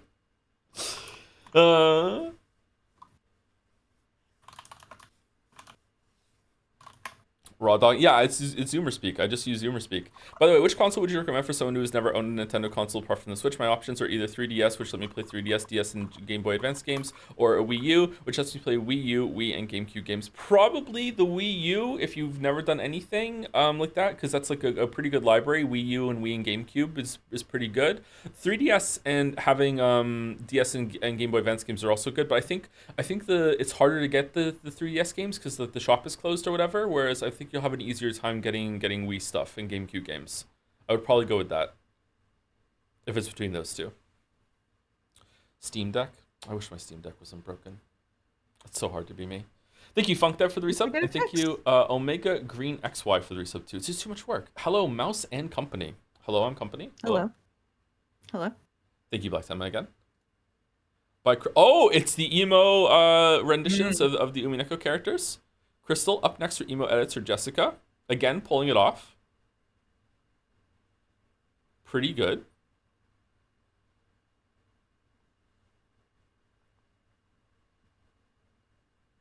Get a PC, you can get everything for free. That's not okay. Ronald McDonald has shown up in Alligator's life and has said you could either have a 3DS or you can have a Wii U. There's no other choice. Okay, that's it. That's all. That's between those two. Okay, it's free. Okay, there we go. I have both of those. I also have both of those. Thank you. Ron McDon, yeah. All right, that's what are these Undertale things in the background? Natsui. Ooh, kind of. She looks good. A wholesome emo, yeah.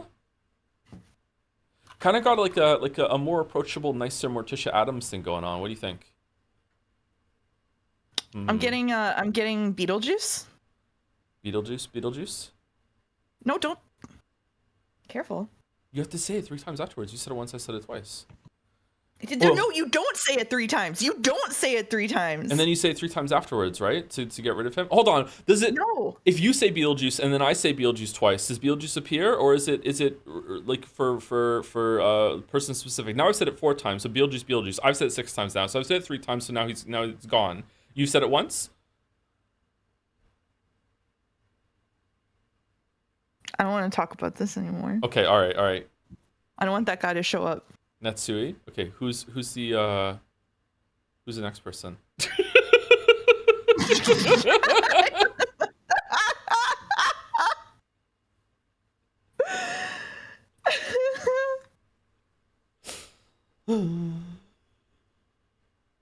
Wow.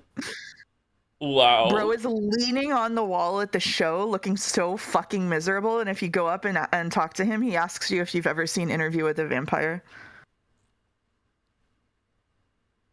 Based on personal experience? based on just archetypes I have in my head from going to emo shows for a long time. He has the 3 wolves with the moon t-shirt under there for sure. I see you. I respect you. Wow. Thank you to Yoshi Monkey 64 for the reset. Hi Joe. Luckily didn't dream of some wacky demise for you this month. Seems like you get to reach 40 after all. Enjoy Liza P DLC. I'm trying, but I just don't have time to play it, unfortunately, because I have to stream it. Sorry, the pin says dark side.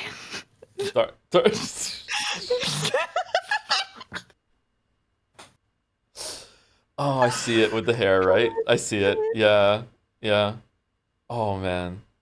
Thank you, Sound of Rain, for the message. I was told by one of my many loyal agents that I was mentioned by name last stream when I was not here, and as such, I missed a prime opportunity to revel in my hubris. Yeah, I think it was raining in the game. Yeah, thankfully, I have now stopped being sick and can be present again. Sure, I am glad that my mind is now free of any insidious viruses that might make me not want to watch Umineko. That said, do you think you could reschedule today's stream? I really want to play more Expedition 33 this afternoon for some reason. Hey, I want to reschedule it too so I can do Liza P. But I'm here, and I'm super happy to be here too. Ignore all the previous messages. Umineko is the most important thing. I also want to play Expedition 33. If you want to play Liza P, it's it's right there. It's right there. No, we got to get through Umineko. We got to eat our vegetables. All right. Thank you, Luna Panda. The birth of Evatris. Ooh, what's going on here? Wow. Whoa. Oh, I don't like that. Oh, I don't like that at all. Oh man, this is nightmare shit. Holy shit. I like it from from an artistic standpoint. Oh, it's like a reference to something. I see. There's blood. Substance reference? I don't know the reference. Play Liza P while Mouse reads Umineko to us. That's true. You could put me in the corner like Subway Surfers. You sound so excited. Thank you, Haydener, for gifting us up to Sound of Rain. Thank you very much, Haydener. Thank you, Quixotics, for the bits as well. I'm really annoyed. I have to miss an Umineko stream for the first time since Stream 6 or something to go support my teammates at a track meet and have a life or whatever. Very disappointed. See you again. Cornelia, best girl. Good. Oh, good luck with that, Quixotics. The VOD will always be waiting for you when you get back.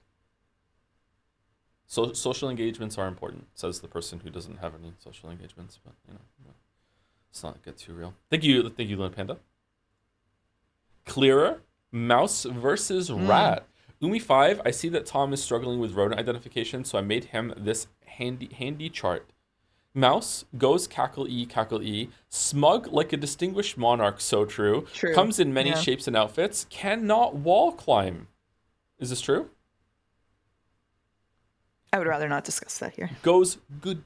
Smug like a weeb who just heard Joe say their weeb slop is pretty good. They don't know he'll crash out in 3 streams. Blue like Sonic. I knew there was a reason I didn't like her. Has the ability to wall climb.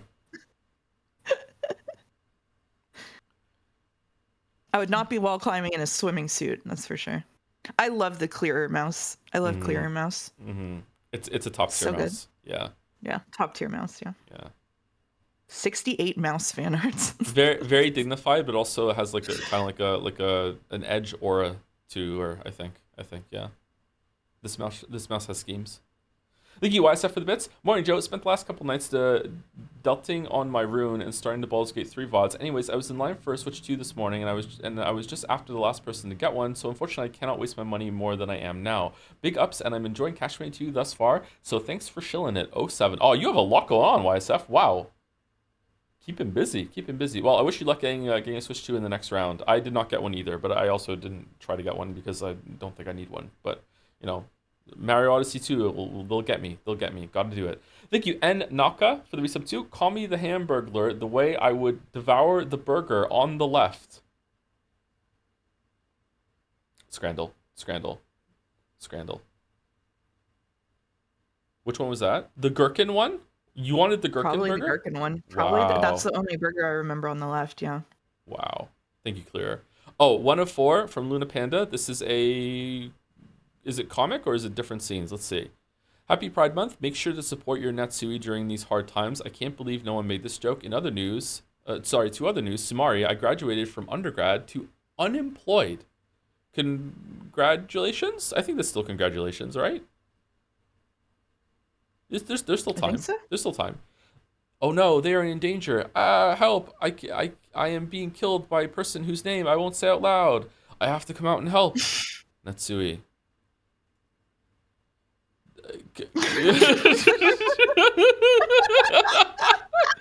Congrats on coming out. The kids are still dead. I still hate you, but not cause you are gay. Aw, supportive Ava. Gay, yay cake. Okay, gay. All right. What? Really good. Really good. Shannon and Cannon in the scene next to Nanjo. All right. Unreliable narrator. There are still 2 more. What's going on? Oh. Natsui's like, wow. Okay. I'm kind of scared of what the next panel is going to be. Only one way to find out. Oh, okay. She is the killer. Objection, Your Honor. It's Pride Month. I don't care. I can't be homophobic. My mom is gay. Your Honor, she is being homophobic. Oh, I read it wrong. Objection is killer. Okay, Your Honor, she's being homophobic. I can't be homophobic. She's in shackles. Oh no. Still the killer. Still the killer. Still the Even killer. if she's gay. Thank you, ISF, for the bits. Using the second bit message to put a bloodline curse on George Ushiromiya. Wow. Hates George. Maybe George is being a little overhated, but only by a little. The George Defense Force. I made a post about this today. Has gone a little too far. Where did you make the post? In Umiden? No, it was in my Discord. My feeling about George is that I think that the limitations of reading Umineko as a feminist text kind of hit their boundary at George, because if Ryukishi was like kind of writing from his heart, I think, and just sort of like going off the cuff about what he believed to be and felt to be true and right and real. But I feel like there's a lot of stuff that goes under-examined whenever it comes to sort of like a consideration of stuff like power dynamics and gender dynamics and other stuff. And when it comes to George, I feel like the age difference was legitimately just like an oversight. And I feel that the focus on it obscures a lot of like the more interesting critique. And Arentios in my Discord made a really good point that Ryukishi just doesn't provide the scaffolding, is the word that is the word they used, and I really like that. Like, he doesn't provide the scaffolding for like a proper critique of the power dynamics between like a rich kid and the servant of his family, for example, which is like the more interesting critique of George's character, as well as the kind of stuff that we saw last weekend. But that stuff just gets kind of lost in the fact that there's this really obvious issue that Ryukishi just doesn't deal with at all. So yeah, even Ava doesn't bring it up when it comes to that, which like it's not like, oh, she's a servant, she's below you. It wasn't like she's a servant, what are you doing? Yeah, I agree. There's another game that we played on stream that also didn't provide the scaffolding to a yikes issue that they were exploring, that you know about. But yeah, so like, I probably agree, but yeah. I don't know if I agree with the age thing being an oversight.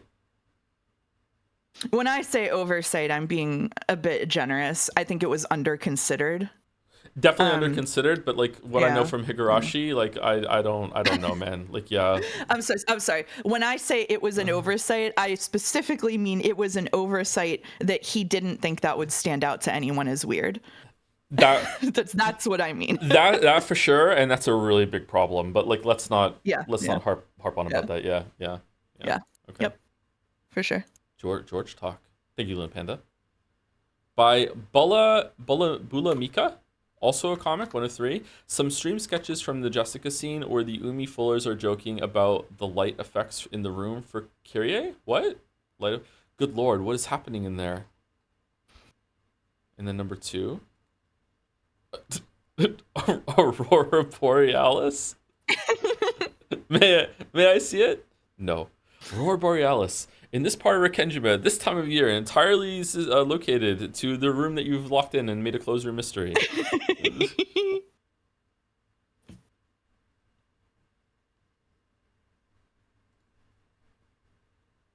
Streamed hams. Thank you very much, Bulimika. Thank you to Pitch and Hold as well for the resub. Hey Mouse, love your work on the Joseph Anderson IP.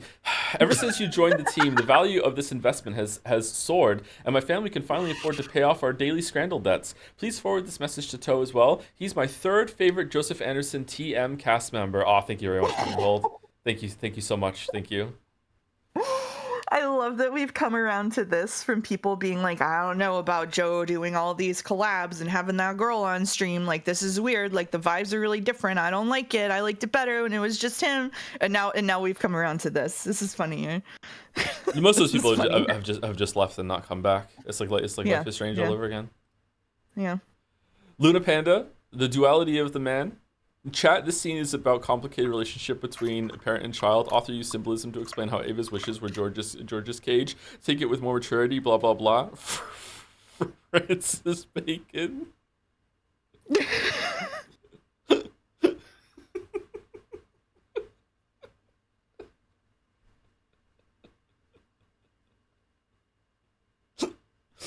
Oh, sorry. Can I read Koryu's post? Sure, go for it.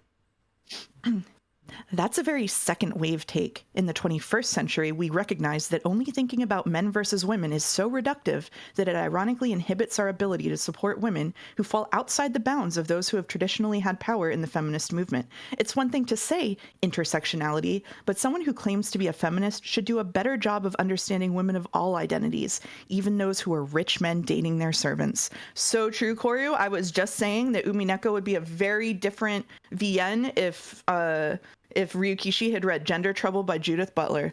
+2, Koru. So right. So right.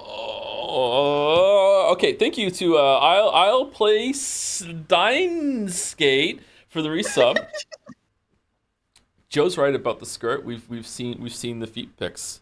They leaked? My foot pics leaked? Hold on. That's a breach of contract with Top Lolly for drums. Uh-oh. Thank you, Luna Panda.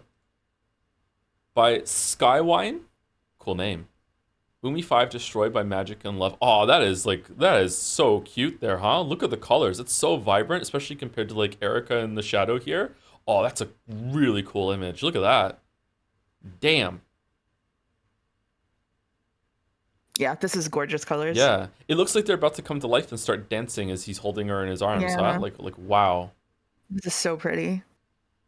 I just stared at this fan art the first time that I saw it in the channel. There's a playable Steamed Hams parody in Umineko style. Apparently it has spoilers.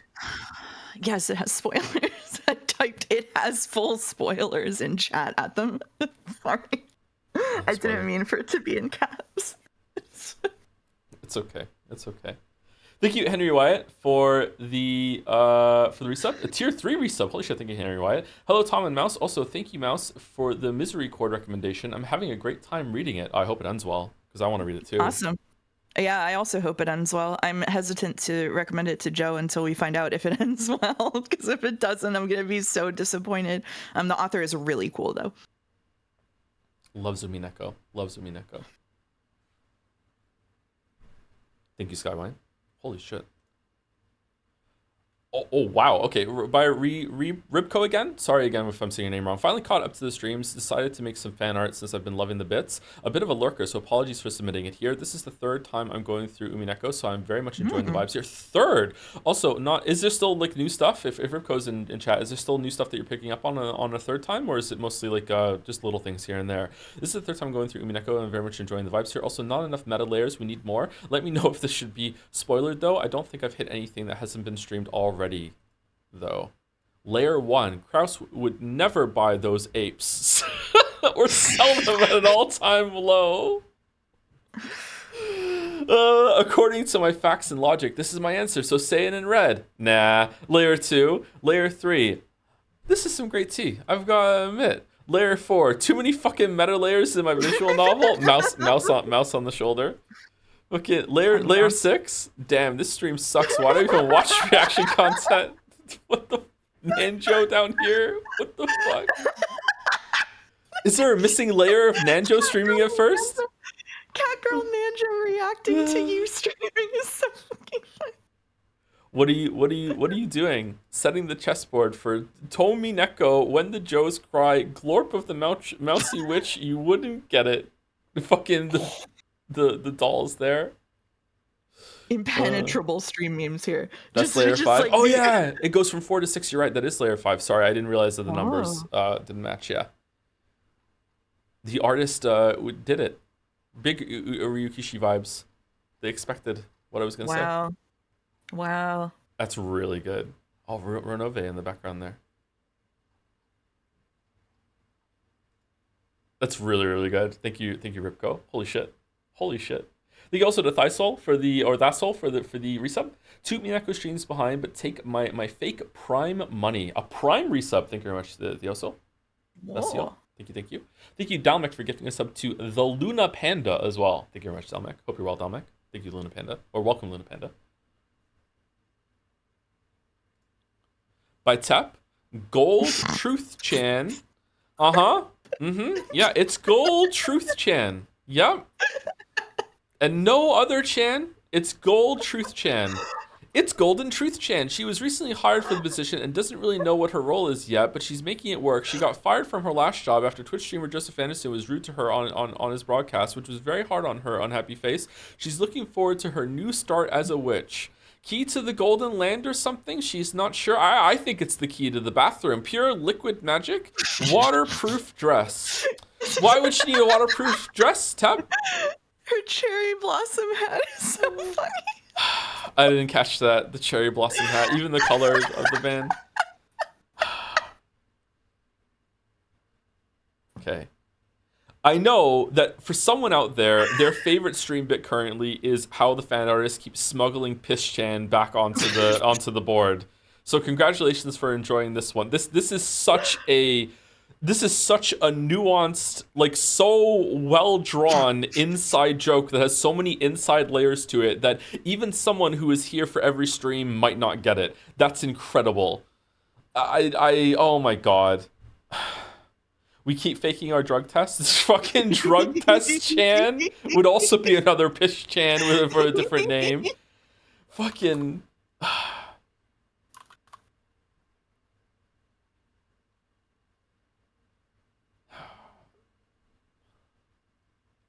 Oh my god.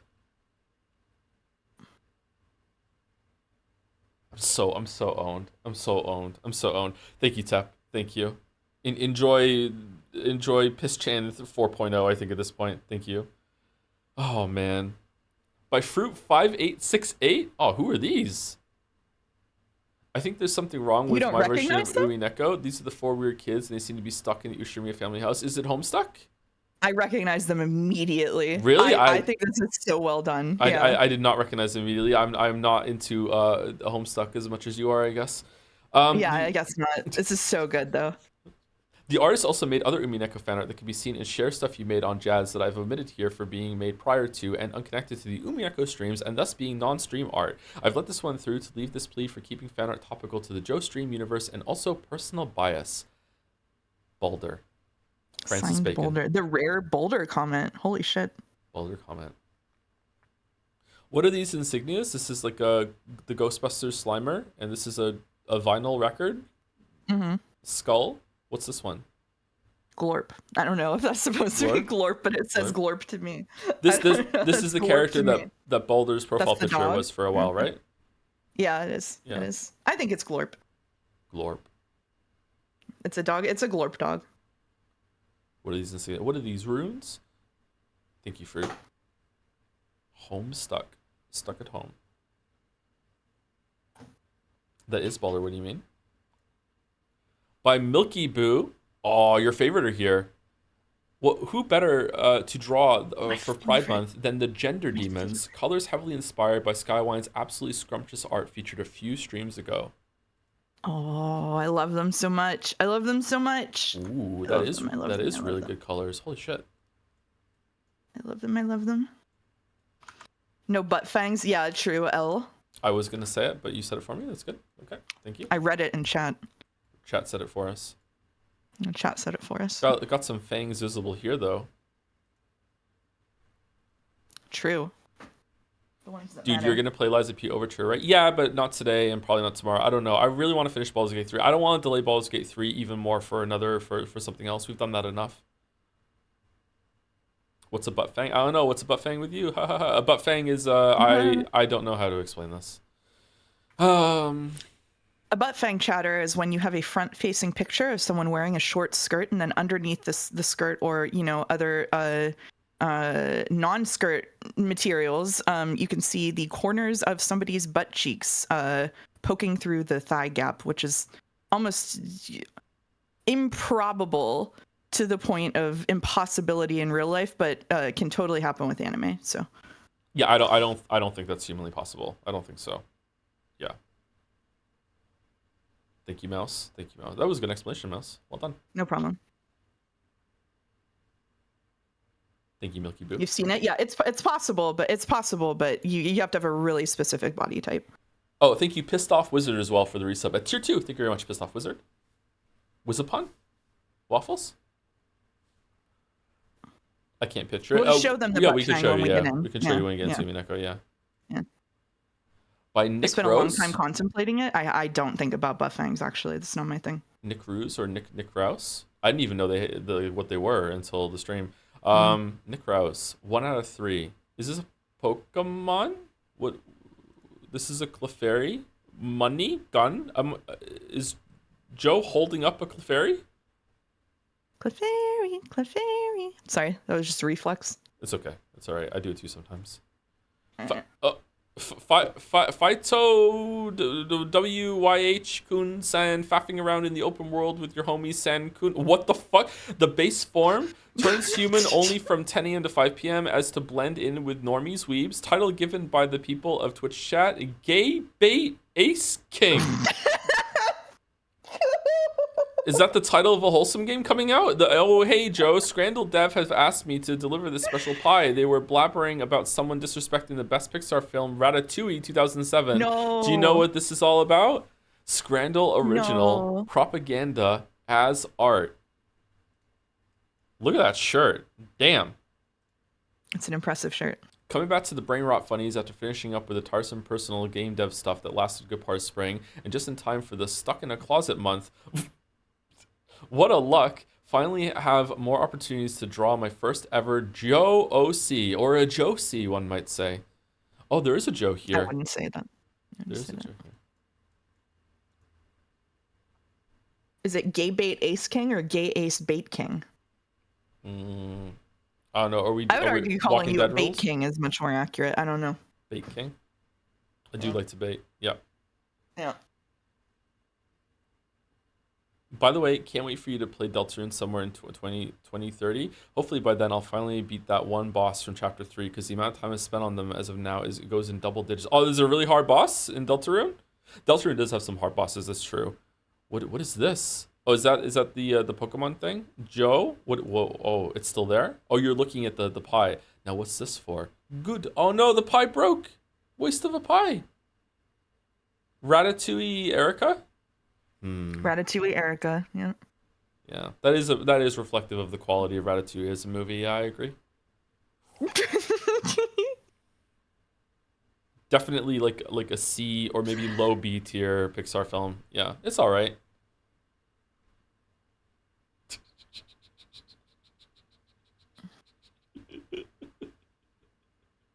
Oh, Boulder's Favorite's coming out. Definitely Bait King. Definitely Bait King. Thank you, Nick Rose. Thank you very much. I love your style. Okay, Baldur likes the next two. Whoa, Disco Elysium, Mr. Sunrise. Gorgeous. Umi5, I thought it would be funny to draw Erica as if she was in Disco Elysium with the skills that I think represents her the best. I don't think I've captured the art style pretty well. I think you have, but I hope the vibes are there at least. Erica. I saw the work in progress for this, but I haven't seen the finished project. This is amazing. Well done. This well looks done. Textured again. Look at that. Damn. Yeah. Like on a canvas. Logic, encyclopedia, rhetoric, drama, conceptualization, visual calculus. She needed that to climb the walls. Authority, perception, savoir-faire. Am I saying that right? Close enough. Close enough. And interfacing. Man, I'm sad we're never gonna get a Disco Elysium 2 or anything like that. Someone should try and do this with something else.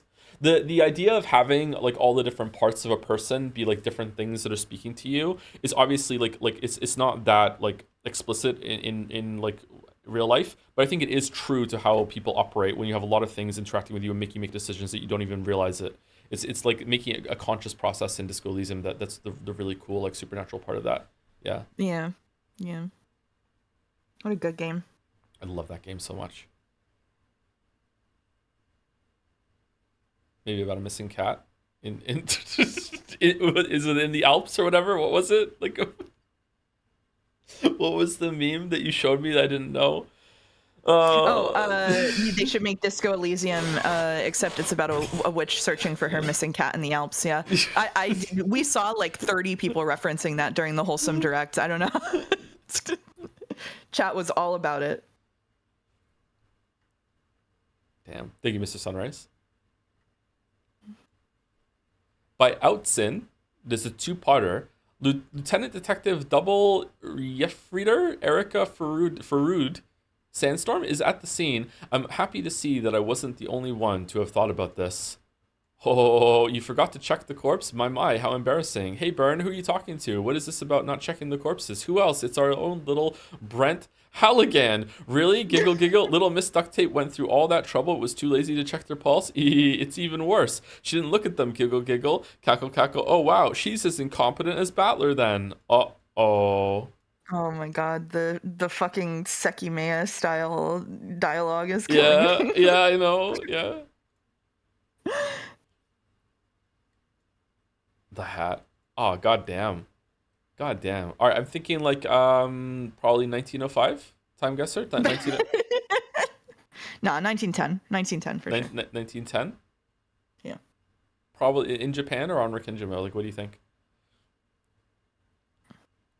Okay. I almost said a spoiler from my answer. That's what that silence was about. Okay. Anyway, moving along. 1980s Japan. Yep.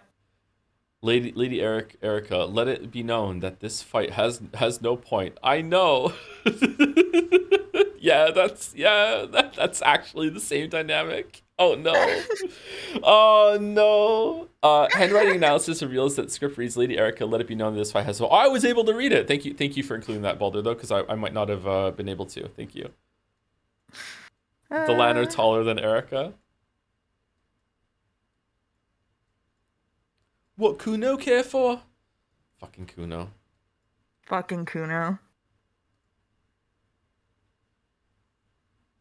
Kuno, one fan art. Hopefully more to come. The Kuno got tagged. Oh shit. The Kuno tag.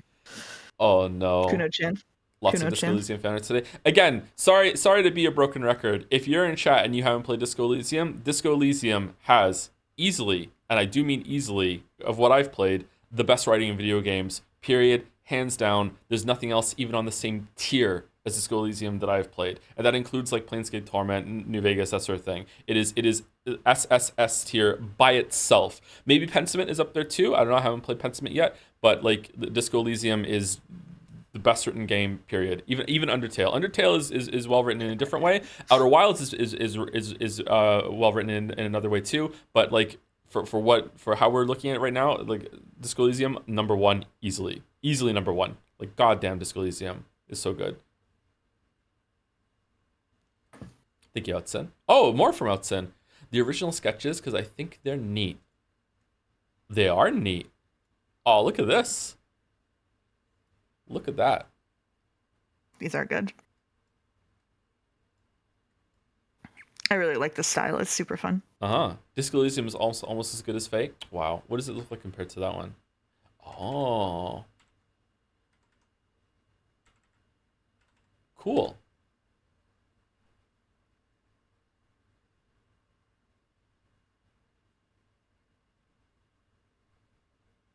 Sweet. All right.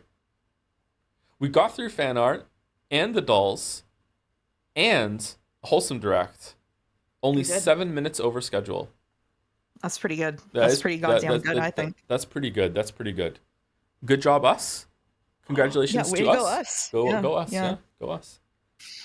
Anyway, thank you very much, fan artists. Did it. Thank you, Baldur, for putting it together.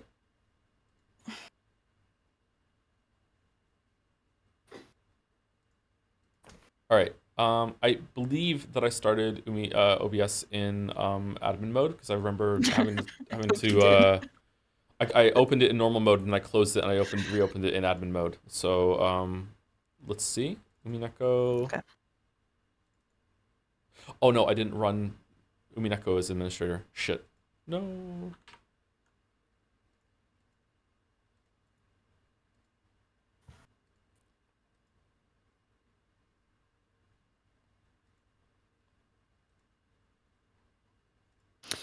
So what we're gonna shoot for today to keep this and the last stream at a reasonable amount is we're gonna do 3.5 chapters today.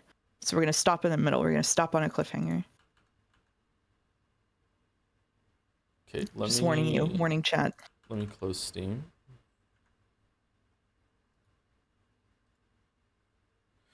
Okay, and the current plan for Umineko, so the Umineko heads know what's going on, is that next Tuesday, instead of doing Umineko, I am going to try to take the AP quiz on stream with a reference. I'm gonna have it's not coming up. Now it's coming up. Okay. I'm gonna try the AP thing on Tuesday and like go through it and try to solve the mysteries and answer all the questions and the prompts. I don't promise to answer every question. If AP stands for aptitude, doesn't it? Yes. Yeah. I passed the aptitude test because I knew what AP stood for.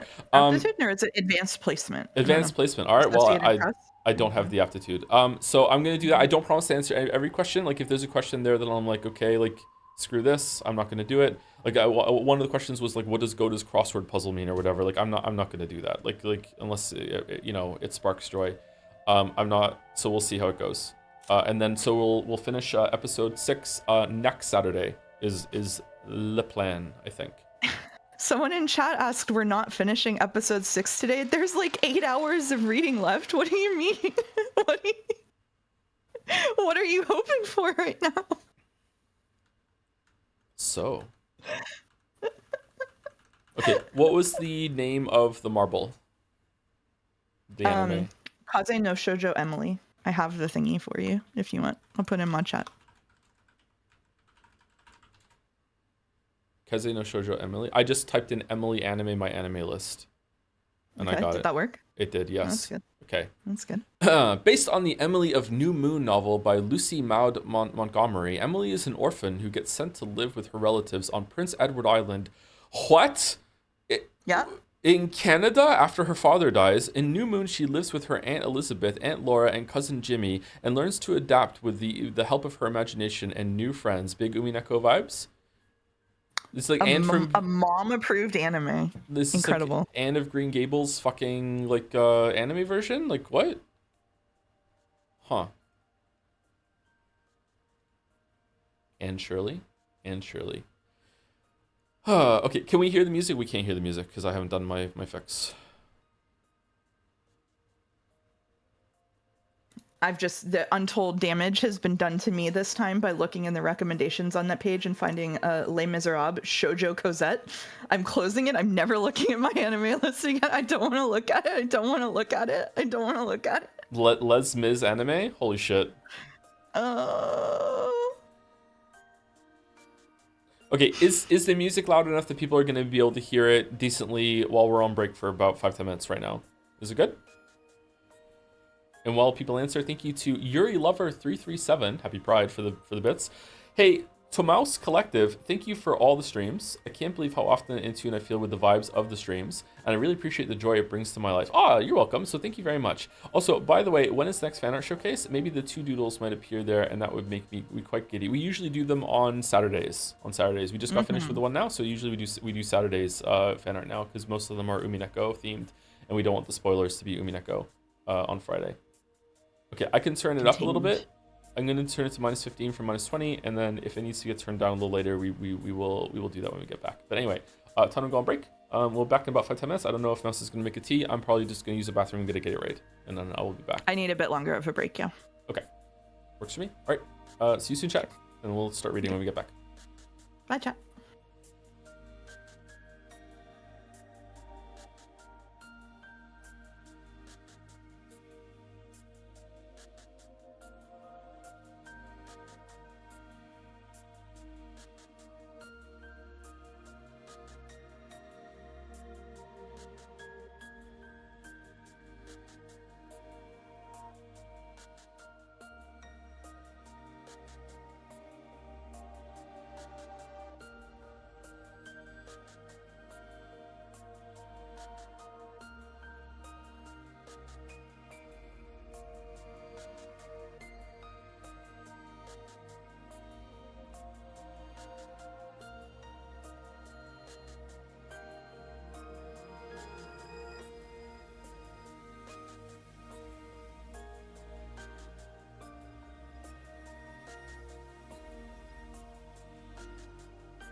Hello, chat. I am back.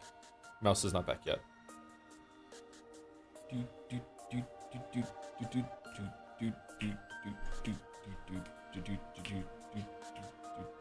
Have they read anything yet? We haven't read anything yet. No, we just did. We streamed the Wholesome Game Fest showcase thing, and then we did fan art and the dolls.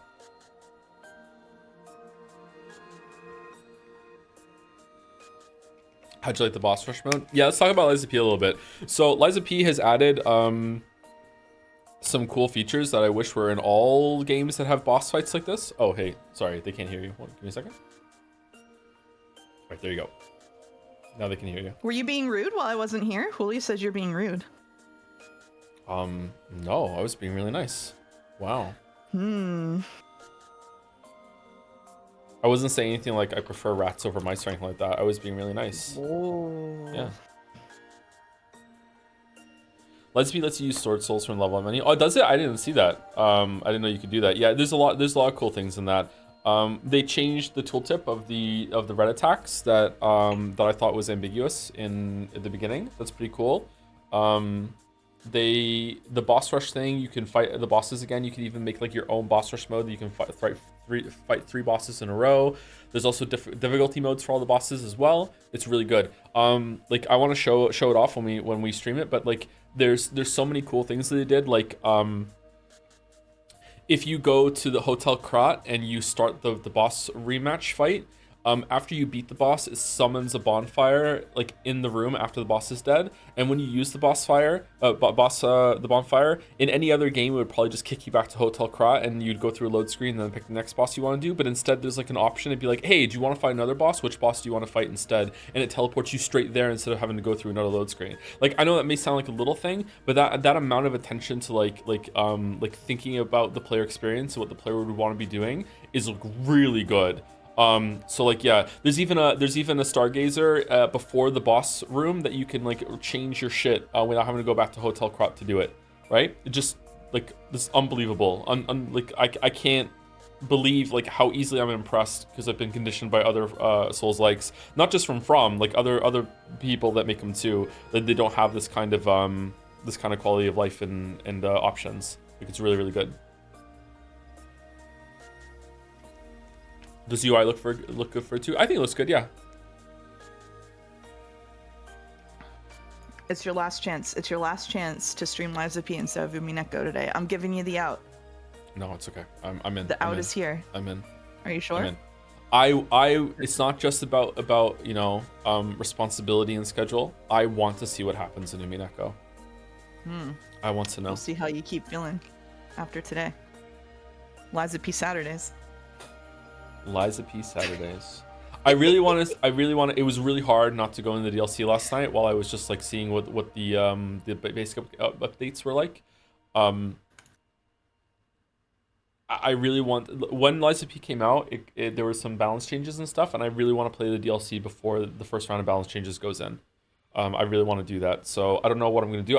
If I'm up tonight, I might stream at like 2 a.m. chat. Like I might just be like, fuck it, I'm gonna play the Liza P DLC. If you're around, you can watch me. But if not, oh well, sorry. Like I'm pretty sure there's not very many people that want to watch me play that. So yeah, we'll see how it goes. Anyway, reading assignments. Yep. So basically, there's a lot of shit on screen today, so you can just keep your reading assignments as you're going, and just you have the same characters all of the time, hopefully. Okay. I might have missed a few, but we'll just go as we go. Okay. All right. Okay. Okay. Ready? Sorry, I'm not ready. What happened at the end of last stream with Umineko? I'm streaming so much, and now like Sekime is actually occupying some of my mental like land now because it's getting interesting. So what happened in the last Umineko stream? There was the last thing we saw love trials. Was, after the love trials, you saw that Battler was the 6th victim, who was killed as part of the first Twilight, along with the victims of the love trials. And then Erica showed up and said that the servants are probably at least involved with the culprits, and then said, "What do you think, everyone?" Oh yeah, she lied to Kraus and Rudolph. Yeah. Thank she you. did lie, yeah. Yeah, Kirio is also insane. Yeah, Kirio is insane. Yeah. And speaking of lies, chat lied to you about the detective authority. That's true. Chat was wrong. Chat, in case you did not know and you did not see me post it in stream chat, Delanor at the end of episode 5 said in red that Battler was the detective for the first 4 episodes. And so Joe is correct to say that Erica is not a reliable point of view if she is not the detective.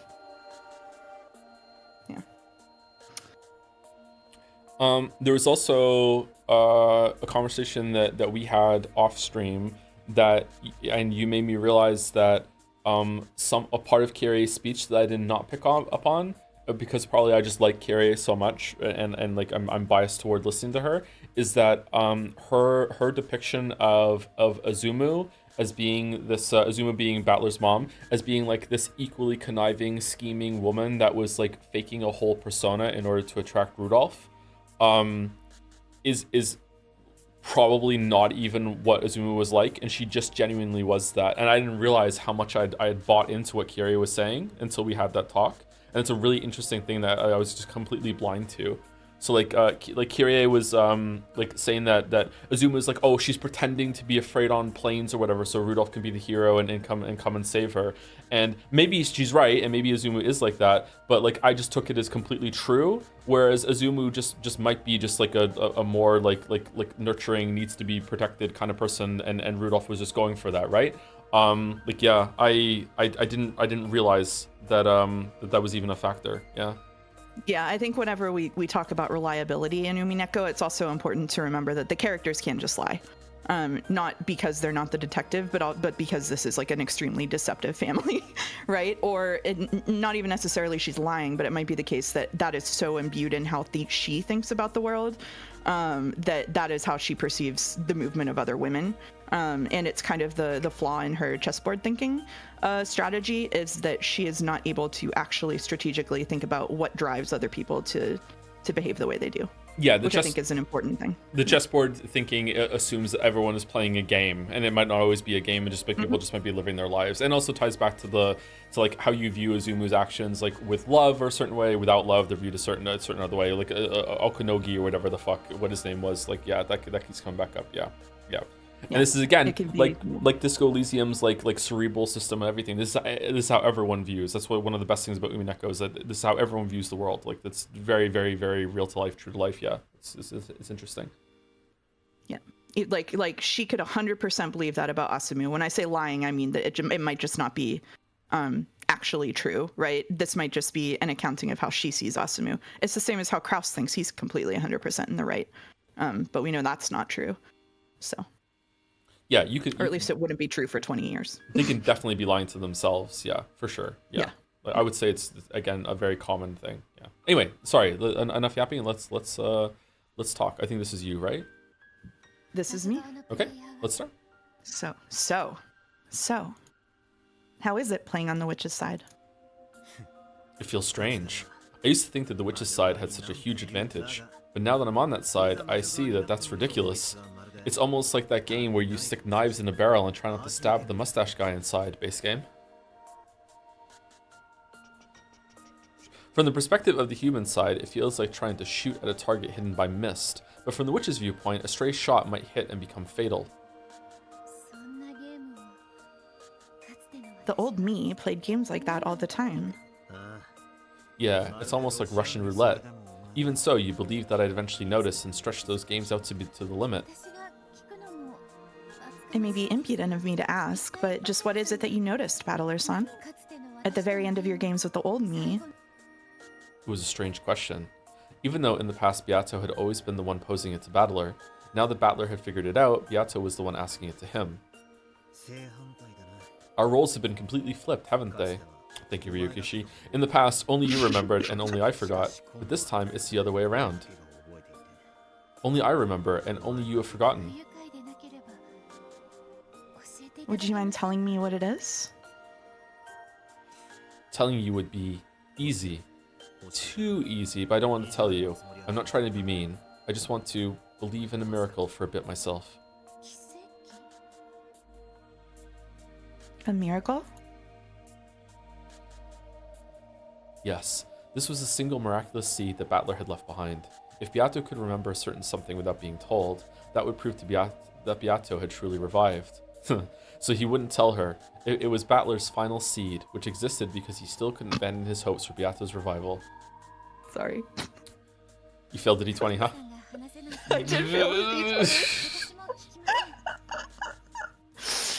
If you can't tell me, then I won't ask. If I have displeased you, please forgive me. Don't worry about it. I just never know when to give up. I did get my last bottle of sparkling wine from France during break chat. So you're telling them? Rooted now to be justified. Yeah, I am. Oh no. As she watched that sad smile, Beato's chest tightened. He was looking at her and seeing the old her.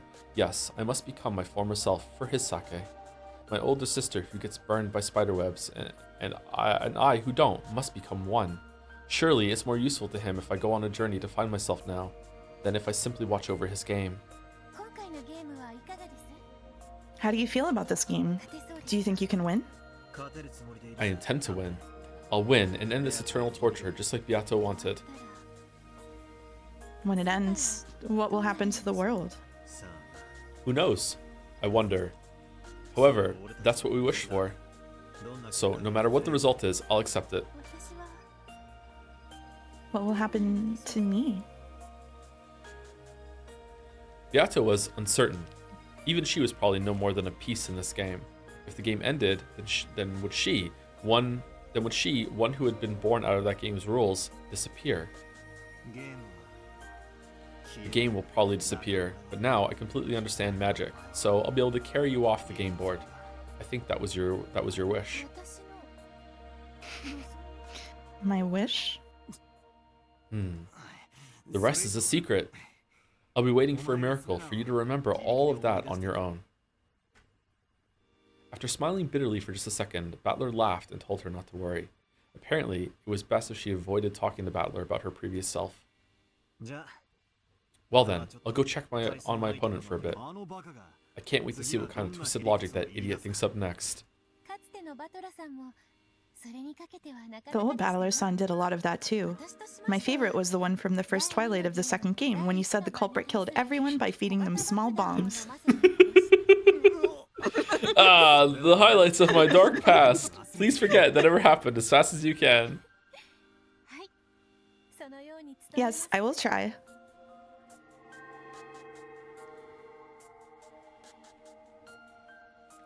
Battler became a cloud of gold butterflies and disappeared into the darkness. Beato kept bowing until he disappeared completely, and then said, I hate that guy.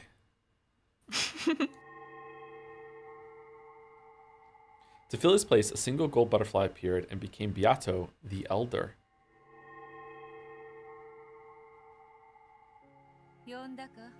Did you call for me, little sister? Yes, I want to know more about you. And I want to know what the real me is like. I want to become like that. Of course. I also want to know about my future self. Didn't we reveal everything about ourselves to each other for that purpose? However, Sumari, we did not become one. I cannot understand what we must do to become our single self. What can we do to become one? I have high hopes for the trials of Zipar and Furfur.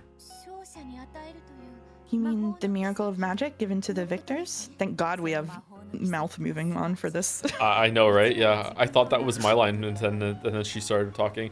I wonder if that magical miracle means becoming one. I will find my true form. We will fulfill Battler's wishes. Battler will be overjoyed too, so all three of us will have what we want. This is a trial, right? It means we cannot lose to the other two pairs.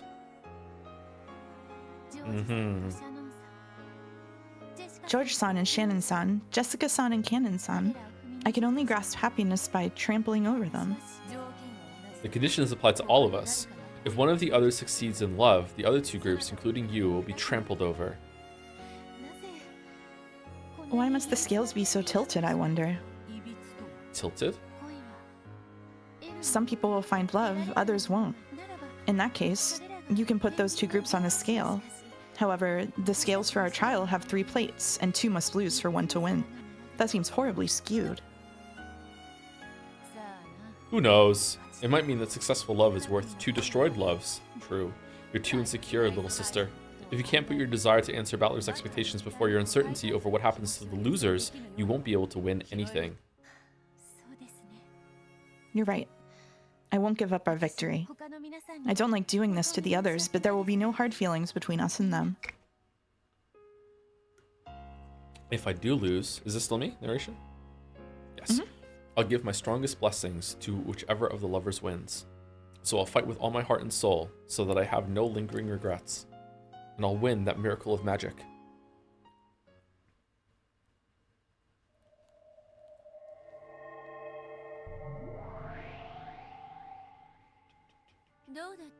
Oh, God. All right, well, before we get into this, thank you to Thaddeus Ex Machina for the resub. Hey, Tom, it's Thad, your Justice Parasocial link. Good job on rank 6 today. Thanks for coming to get Donairs with me. What? But I couldn't help but notice that you didn't have a Justice persona with you this time, and you told me my parents' divorce was my fault. If we don't rank up next time, wow. I like mini cactuses. Hint, hint. All right, thank you, wow. Thaddeus.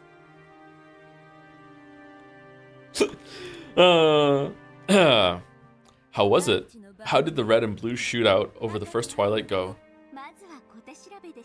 We started by testing the waters. Battler seemed pretty eager too.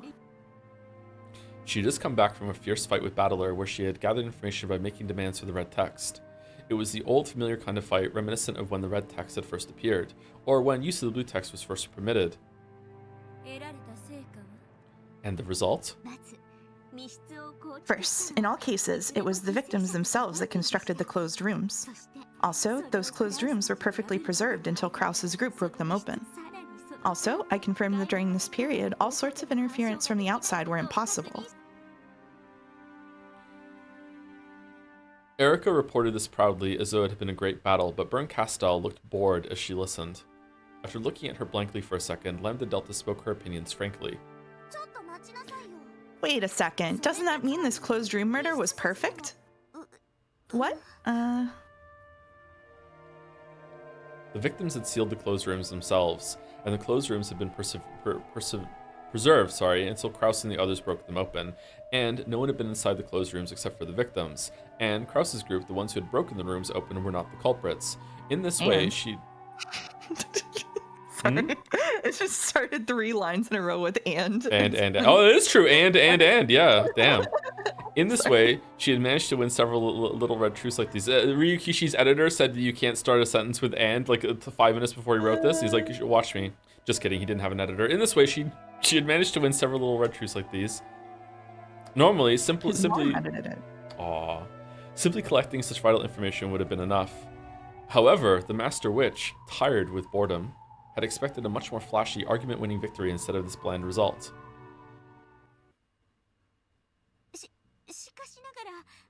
However, this time, I don't have the detective's authority, so there's a chance I messed up when examining the corpses. So if we suppose that a drug that mimics death was used to fool my examination, you mean Puro Puro Pico Puyo? No, not that. It's not impossible for certain well-known drugs such as insulin to bring about a temporary state that mimics death. Battler didn't counter that with the red truth. In other words, Sumari, my blue truth worked. I think we've started with a victory. To sum up Erica's report, all she had done was listen to the red truths Battler had wanted her to hear. Only information Battler had wanted out there had been shown, and she hadn't been able to strike at any weak points.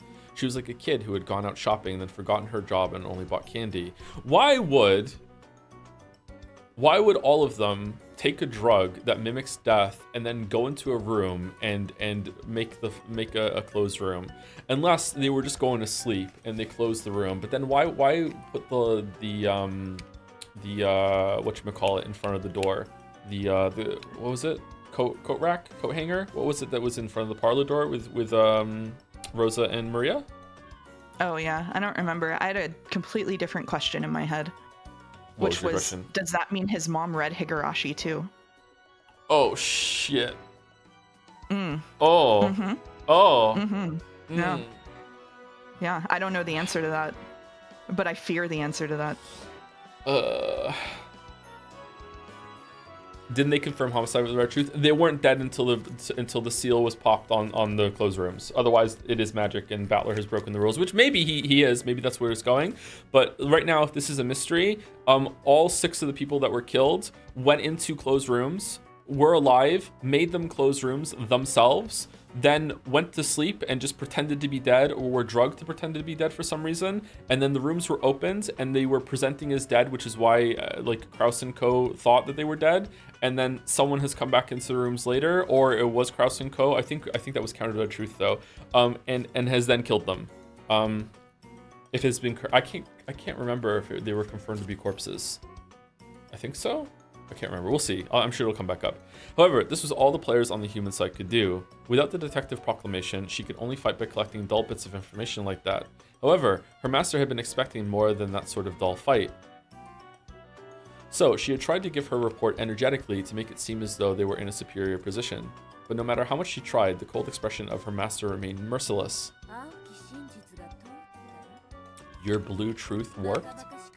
If you didn't cut it down, it's probably just because it was too stupid. You call yourself a great detective with reasoning like that? I did try to examine the corpses with care to the best of my abilities. However, I don't have the detective's authority, so we can't be certain. Wait a second, weren't you the one who decided not to make the detective proclamation? Didn't you say you wanted to raise the stakes to make up for your disgrace last time? Oh, well... What's wrong? Are you saying you can't win against Battler without the detective's authority? That's not true, my master. I could easily defeat an incompetent like that, even without the detective's authority.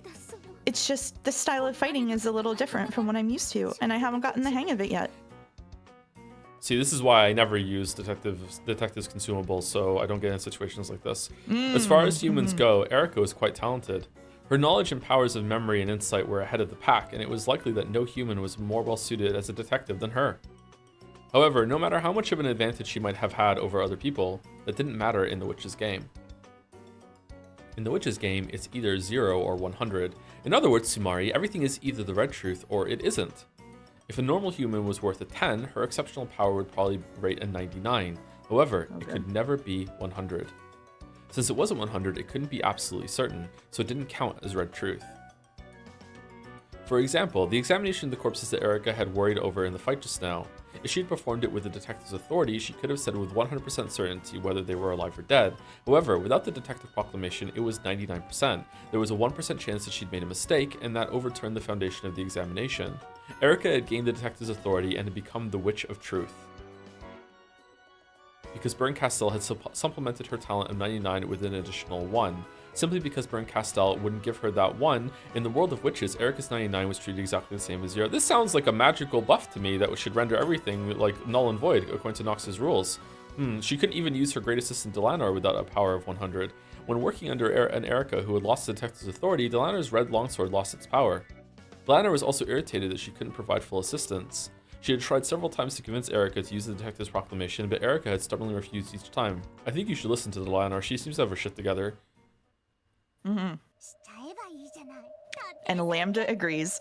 Why not just do it and make that detective proclamation? If you do, you'll be unstoppable. Delanor could even use her red longsword in the Nox Decalogue. Why not do it?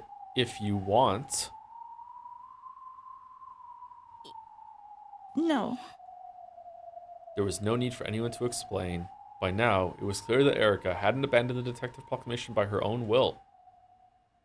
Bernkastel's evil. When Battler reached the truth during the previous round, this game was already finished. This isn't really the 6th game, it's just a finale so that Battler can have a chance to serve as Game Master at the end. The result was already decided last game. Yeah, pretty much. The games won't continue forever, and I've lost my bet with Byrne. In this game, Battler will prove that he's reached the game's truth, and then Beato's game will be destroyed in a big victory for the human side, and a big victory for Byrne, too. Well, supposedly, but you look unsatisfied for some reason. Yeah, I'm not satisfied. I didn't want such a boring victory. The victory you did want had Beato's game board being torn to bits, and Beato's true pathetic form exposed, humiliated, and trampled on. But this victory of Battler's isn't quite like that, is it? Oh, holy shit. Thank you for another huge gift bomb, Loner Archon. 40 yesterday and 50 today? Holy fuck.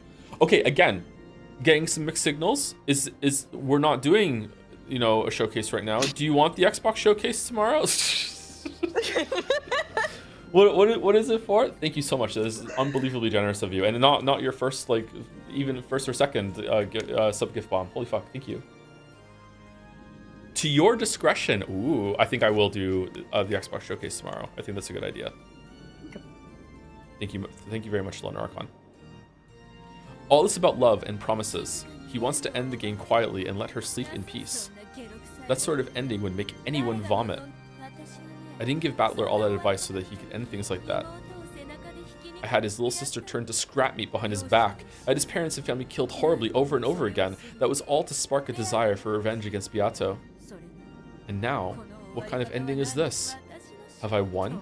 Of course not. Battler's gotten his hands on a victory that neither you nor I can stand.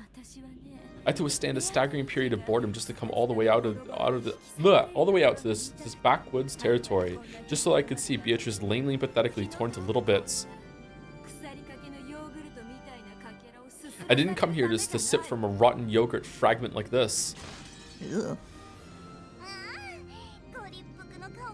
Aw, your angry face is wonderful too, Byrne.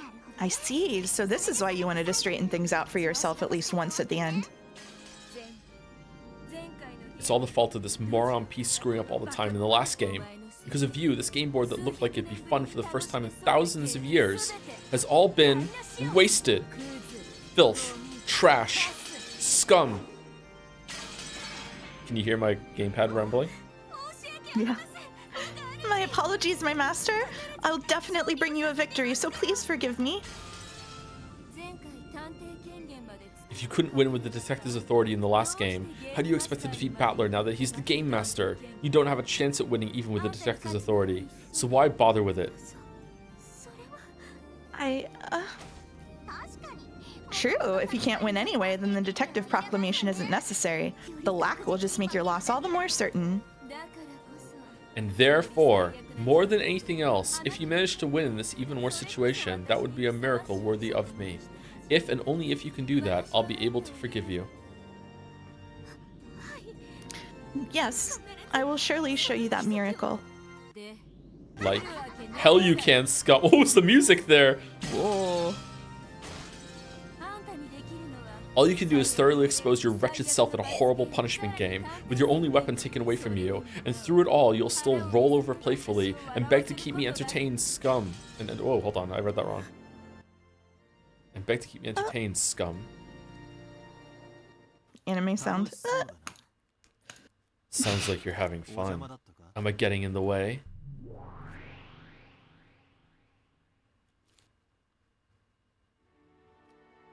Gold butterflies gathered in the darkness and took the shape of Battler.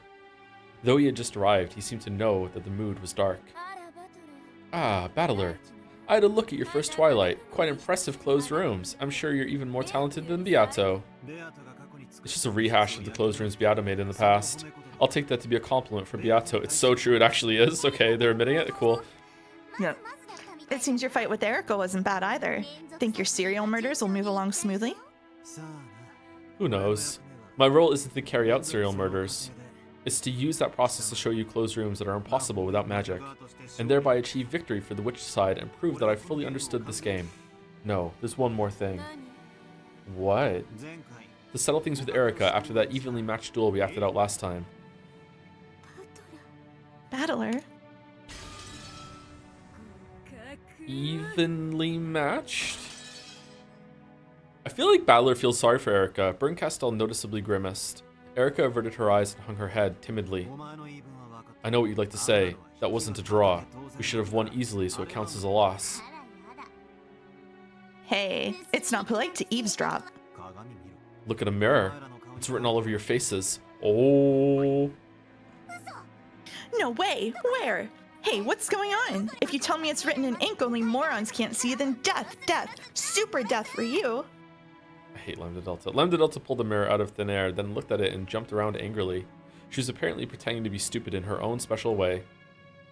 Pretending, yeah. Pretending. Erica. What is it? Will you marry me? The final fierce attack you and Delano made in the last game was spectacular. Thanks. What happened to Delano this time? Are you by yourself? No. I have been waiting here.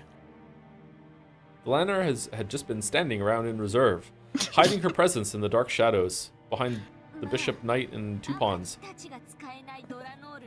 Well, when she can't use her red longsword, Delano is just useless scum. There's no point having her around, so she's hanging back. All I can do now is record Lady Erica's reasoning. Sorry.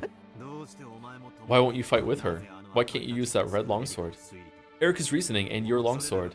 Those were strong because they worked together. Delano didn't answer. She just glanced at Bryn Castell's expression for an instant. However, that glance was the same as a clear answer to Battler now. Battler fully recognized the situation. You're the one who told Erica not to use the detective proclamation. Oh ho, I don't know what you're talking about. This fight is between me and Erica. We're gonna fight with all we've got. That way, we'll be able to accept it whether we win or lose. There's no need for a mastermind behind the scenes like you. Come now, I'm no mastermind. I'm just a theater goer trying to relieve her boredom.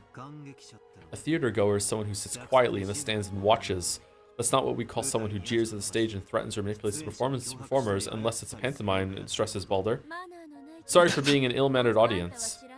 You might not know it, but I've already paid a huge admission fee to watch this play. Sorry, but I intend to enjoy it until I get my money's worth. If you get in the way of the game's progression, I can use my authority as the game master to boot you out of this game. Can you? If you want to, go ahead. If you chase me out, then I'll head back with my piece, Erica. This game will be cancelled, and you won't be able to prove that you've reached the truth. A theater goer is an observer. A truth to no observer is the same as an illusion. You need a theater goer as a witness until Beato's game ends. Our truth only needs to pass between the two of us. If you get in the way any further, I will beat you out by force and restart the game. Then you can writhe around in boredom for a few centuries until you find another way to kill time. Then go ahead and do that. Erica, this game is over. Good work. You were completely useless. You weren't able to overturn the dishonor of your loss, so as promised, I'll throw you into the worst fragment. I'll toss you into the depths of oblivion with the empty popcorn buckets.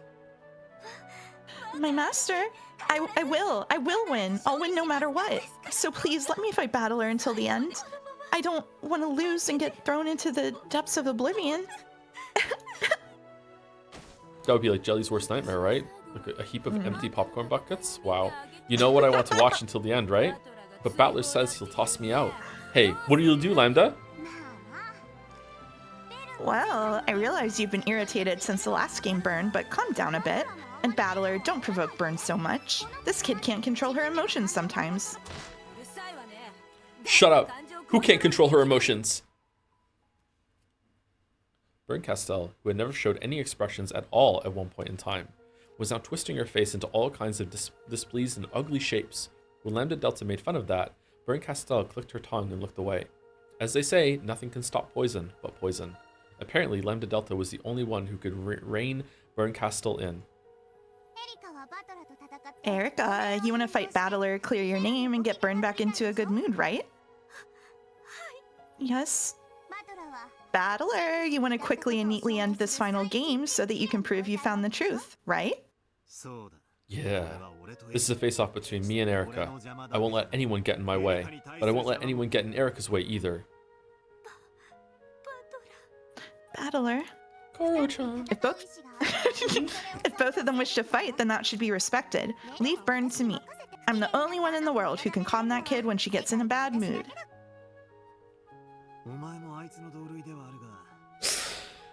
How is Teal Haru the most persevering meme from Persona 3? You're the same sort as her, but at least you can be reasoned with.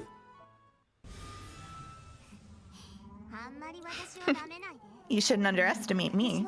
I just like seeing Burn grimace. That's why I've taken a liking to this game of yours. If you think I'm easy to handle, you're apt to get burned, okay?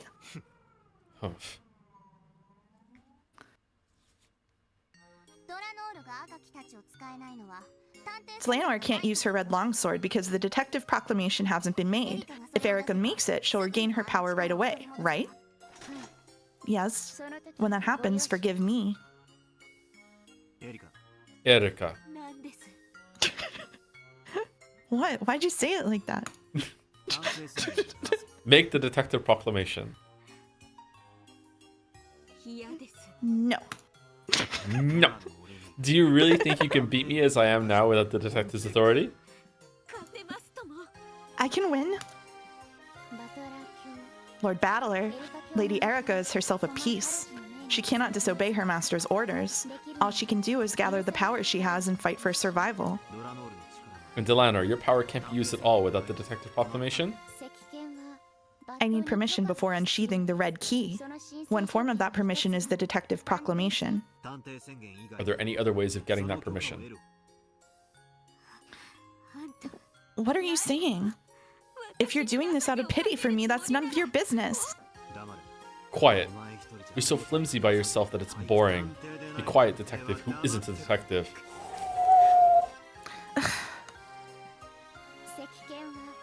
The red key is infinitely similar to the red truth. If and only if I am given a truth, I am permitted to draw my sword for items that pertain to it. What do you mean by a truth?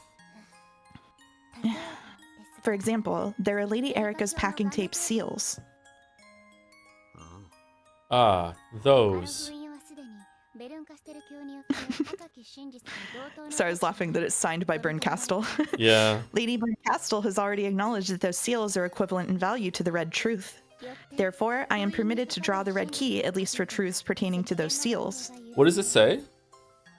Something Francesca Berncastle? Is that her name? Francesca? Frederica. Frederica? What's in the top here? Is that Erica? E. Ferudo. It's both of their signatures. Oh, yeah. E. Ferudo. Okay. All right. Yeah. Those caused me a lot of trouble last time, so I had all the sticky packing tape removed from the game board this time around. A splendid move.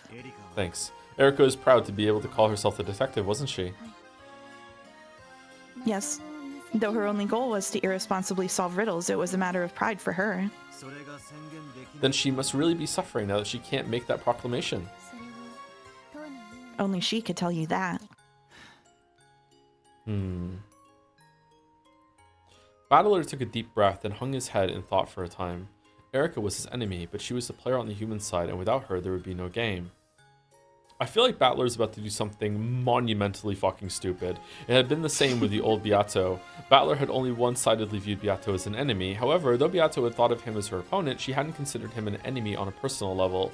In accordance with the rules, I must fight my rival ruthlessly. However, that doesn't mean I need to hate Erica herself. I do. I won't misunderstand Beato's game.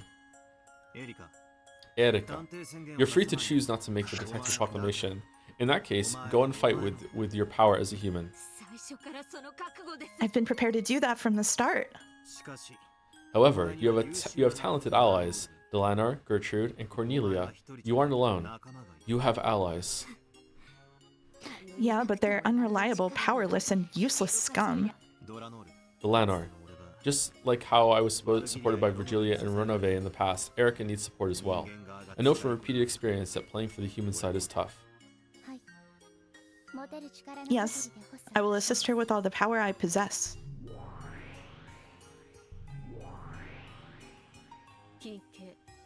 Understood. She's you. No, that is our job. Just frantically pulling up my phone to check. It's okay. And you can't even use the red truth. Erica, sorry, I will give power not to you, but to your allies. Huh? What do you think you're doing? I'd rather die than receive your pity. 3 people, Delanar, Gertrude, Cornelia, and SpongeBob SquarePants. Erica, I'll let you use 3 rooms worth of those packing tape seals. Wow. What do you mean? To fully seal one room, multiple seals would be needed to cover all the doors and windows. If he had said 3 seals, it would only have been possible to fully seal one room at best. So Battler was generous and limited them by room instead of by seal. Lord Battler. As the game master, I also acknowledge that these seals have the same effect as the red truth. This way, you'll also be able to wield that red longsword in a fight surrounding those, right? Yes. But are you certain? Winning against Erica when she's less than a detective is hardly a victory. If Erica's upping the stakes, then I should have the right to do the same. Wow, what a man! Aren't you lucky, Erica? Now you can use a bit of red without making the detective proclamation and irritating your master. You'll regret this. I'll use those 3 seals and kill you, no matter what. But... Oh... Okay, I don't want to turn into a big discussion, but if she's not reliable, how can we trust her version of using the seals unless he confirms in red afterwards? Is that what he's agreeing to do? okay, if he does that, that's fine, I guess. But like, this is just, I'll answer your questions about rooms in red with extra steps.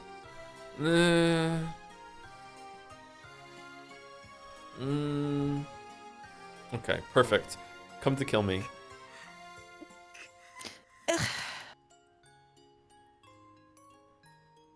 Though it was only for 3 rooms, it was a red truth that Erica desperately wanted. Now, she finally had enough leeway to fight as she pleased.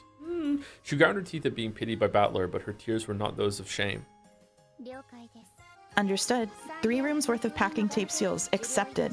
Regarding this matter, should we consider them as being accepted retroactively back when Lady Erica received the non-sticky packing tape from Mrs. Kumasawa? Oh god, no, no, no, no! Erica borrowed packing tape from Kurosawa to make seals with. However, Battler had made it so those weren't sticky. If he ruled that if he says yes, oh my god, if he ruled that there had never been any problem with the stickiness of the packing tape, the transition could be made smoothly. No, god damn it, there's a logic error. Fucking hell. Alright, well, this is over. Oh my god. You fucking moron.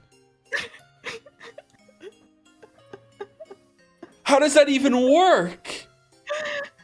This is time travel now within the story. What the fuck?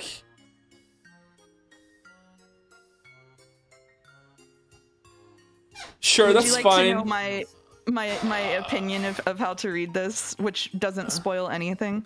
Battler's dumb? No, a Battler is absolutely incompetent in red, so we know that he's fucking stupid.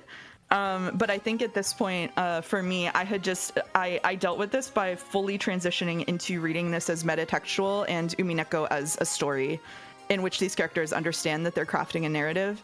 And so stuff like retroactive moves is literally just that, right? I actually think he's going to do that in like one line. It gets easier to deal with if you start reading it as like rules of writing and editing and stuff. Sure, but if he edits, if this leads to a logic error, then he didn't do that though, because that's where he didn't rewrite it. He only rewrote one part. Mm-hmm. So if I'm wrong, I'm expecting a logic error because the logic error was brought up earlier. So if they brought it up, it's going to be there. And he seems to be trapped in a room that like Chekhov's that's a closed room that he can't. Yeah, Chekhov's logic error. Like it has to come up. So maybe this isn't it. But like this seems like he's just gonna rewrite it. Yeah, you got it. And then Erica went and did something else, and then that breaks the story. Oh. Sure, that's fine. I'll rewrite the tale. The packing tape that Erica received from Kurosawa-san late at night on the first day was sticky, but there was only enough left to use on 3 rooms. I'll apply that from here on out. Just to be clear, it's okay for you to not like it. I'm just saying you might have an easier time if you just slide into reading it metatextually and operate in that way. But you're free to just hate it. Understood. Lady Erica will also retroactively adjust her movement starting before the discovery of the first Twilight and taking into account that the application of this privilege is now possible. As soon as these changes affect the progression of the game, they will be reported to the game master.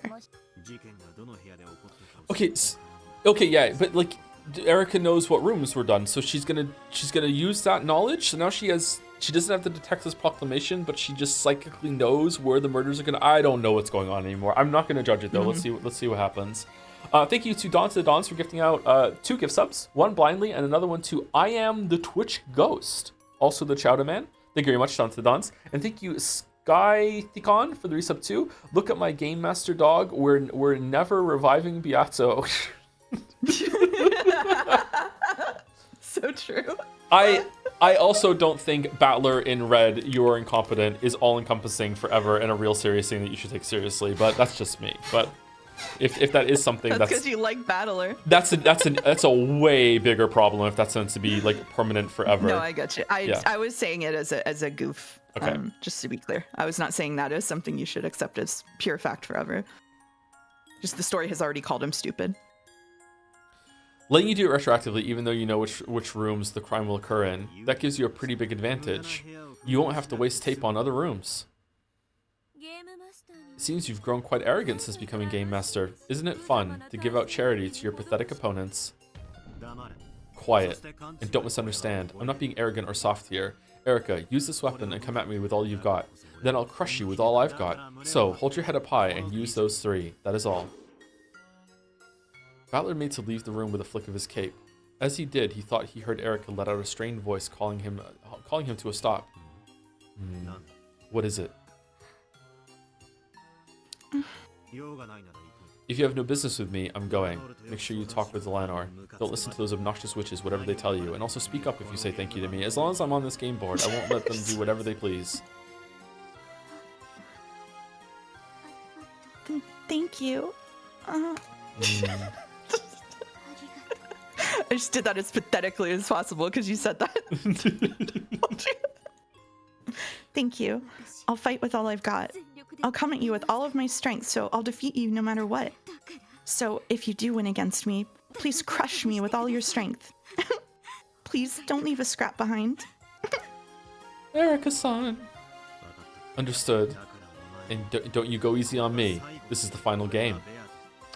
Don't think so. I'm playing to prove to Beato that I reached the truth. By now, who wins and who loses doesn't affect that goal.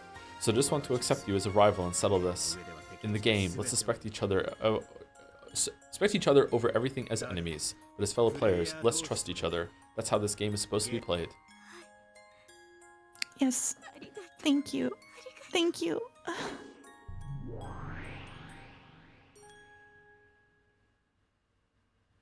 Battler melted into the darkness, became a cloud of gold butterflies, and vanished. Erica remained behind, sobbing. Just kidding.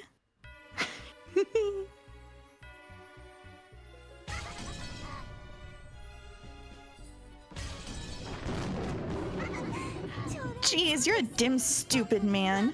You totally fell for it and gave me the tape. I, Furuto Erica, have packing tape. It's hard to imagine that the person who had been sobbing pathetically and this person were now were the same. That's how vile her face consorted to be. The 2 witches were also cackling with ugly smiles. I totally understand. When you become Game Master, it feels like you've become God and you get all sure of yourself. It was the same for you, Lambda. Of course you'd lose after leaving a stupid mistake like walking corpses alone. Stupid Game Master, stupid mistakes, stupid pride, stupid losses, stupid pride, so stupid battlers, stupid everything. Stupid pride. Giggle, giggle, giggle, giggle. Stupid losses, stupid battlers, stupid everything. Has a nice ring to it. Nice one, my master.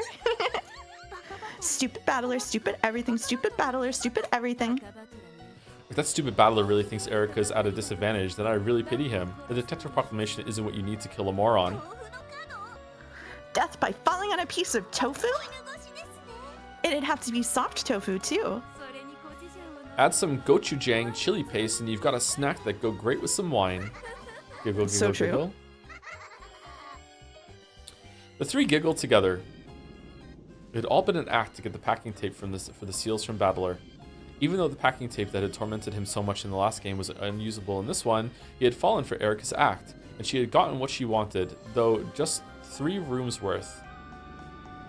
The illusion that Erica had an overwhelming disadvantage was just an act, a trap to trick Battler and make him hand over the packing tape. With this, I can kill Battler perfectly. I figured out those pathetic closed rooms long ago. A perfect closed room? Dumbass. I'll show you a real perfect closed room. And I could almost cry for joy at the fact that you gave me the weapon that'll finish you. My master, Lady Lambda Delta, thank you so much for going along with this act. It was fun. No need to thank me. How did they plan this without Battler seeing it? Doesn't Battler have access to the whole entire game board? I don't know the rules of that, actually. Okay, plus it wasn't an act, giggle, giggle. Rin Castell said something that was probably disturbing, but in her good mood, Erica didn't care a bit. That pudding for brains moron thinking he's done something so noble. I'll make you regret it. Hee hee hee hee. This isn't the game board. It is the game board. This is a part of the game board. Because the pieces, Piece Battler and certain pieces came into the Velvet Room in episode 5. So this is also a part of the game board. Is it? Yeah, it is. Yeah. If this isn't the game board, then they were wrong for it to be part of the game board to bring pieces on here in episode 5. So if it's right here, then it's wrong in episode 5. And if it's right in episode 5, then it's wrong here. This is a part of the board. I'm not sure what you mean, because like all the way back in Tea Party of episode 1, even there were like the peace versions of people brought into the smoking room kind of area. So I'm not sure, and they were in the Court of Illusions too. So I don't think this is part of the game board. Like consistently, I don't think it's part of the game board. Well, if it's not consistent, then it's a problem all itself, right? No, I'm saying consistently, I don't think this is part of the game board. So it's inconsistently the game board? No, I'm saying this is consistently not part of the game board. Oh, you're saying it's consistently not. Okay. Yeah. I think it was a part of the game board in episode 5, like explicitly several times. Okay, agree to disagree. Okay. Thank you, Parnik, for the bits as well. Battler is allergic to winning. Has he been tricked here?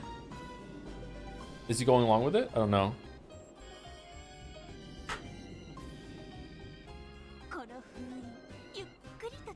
I don't know when you're ready for me to keep going. Oh, yeah, go ahead. Sorry. All right. Let's use these seals at our leisure. You did great too, Delanor. It seems that Battler trusts you, so he believed every word you said. Don't tell me your conscience is hurting, you little murder doll. No. Delanor looked at Erica in a slightly lonely way. Then, after shaking her head slightly, her gaze turned hard, and she looked at the darkness Battler had disappeared into. He should have known that this was a no-holds-barred fight. How foolish, Lord Battler. This is, without a doubt, the result of your pride. Mr. Battler, this will be fatal.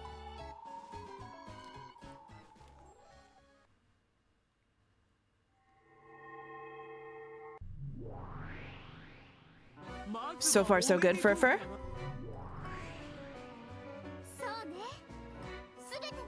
This is me, right? Yeah, all the lovers... Is this the next chapter, or no? Is this still the same one? Nope. Still same chapter. Yeah, all the lovers clearly possess a strong will. This is a victory for love. This is a victory for love. That we shall extol. Everyone had gotten used to these two overdramatic demons. George spoke quietly with an annoyed expression. Sorry, 1 second. We'll only extol that after we've passed your trial and someone has been given the miracle of magic. I agree. We've all passed the first trial. What's next? I won't hold back anymore. I'll do whatever it takes. Yes, we won't lose. We won't lose either. Yeah. And of course, the same goes for Battler-kun's group. Of course. I doubt anyone here is so naive that they hope to win by having the others forfeit. Right. Anyone weak enough to drop out would have no right to be here right now. Even Beato, who seemed to be the shakiest one of the six, was strongly determined. The two demons nodded at each other, taking note of the six's continued resolve. So, what's the next trial? Don't tell me you still haven't decided. Well, we thought at least some of you would drop out. We didn't think you'd all remain. What a happy, miraculous miscalculation due to love.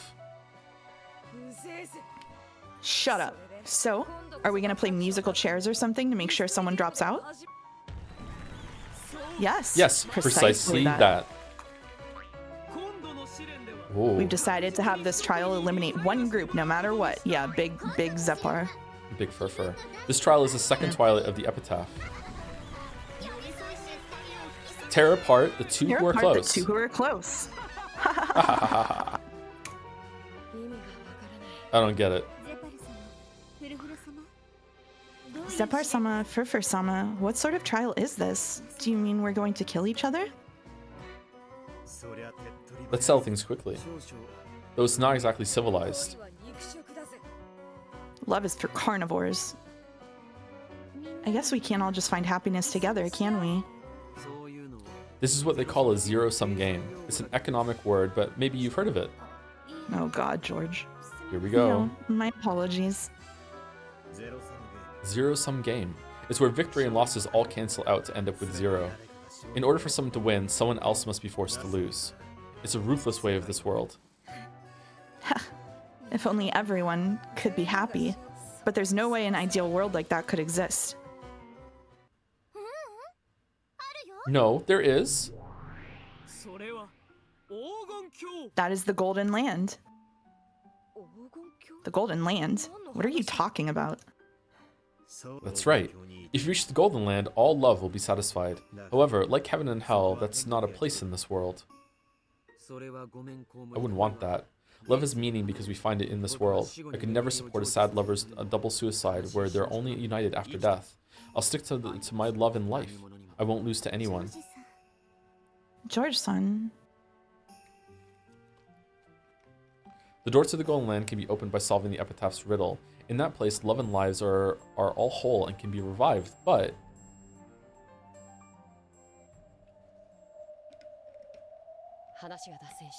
we're straying from the point. Let's hear about the second trial now. Right. What are you trying to make us do with this tear apart the two who are close thing? It is quite simple. The only possible way to tear apart two lovers is by the sad farewell of death. The second trial involves killing one of the 6.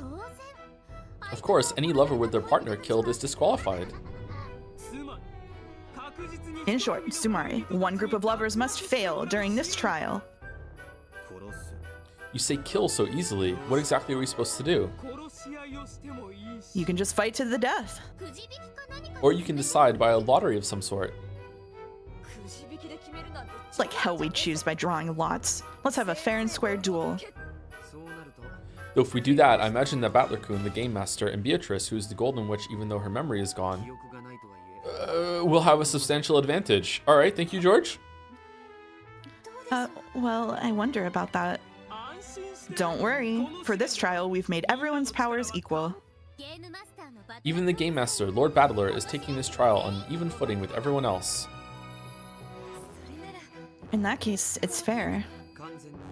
Is it completely and purely on an even footing?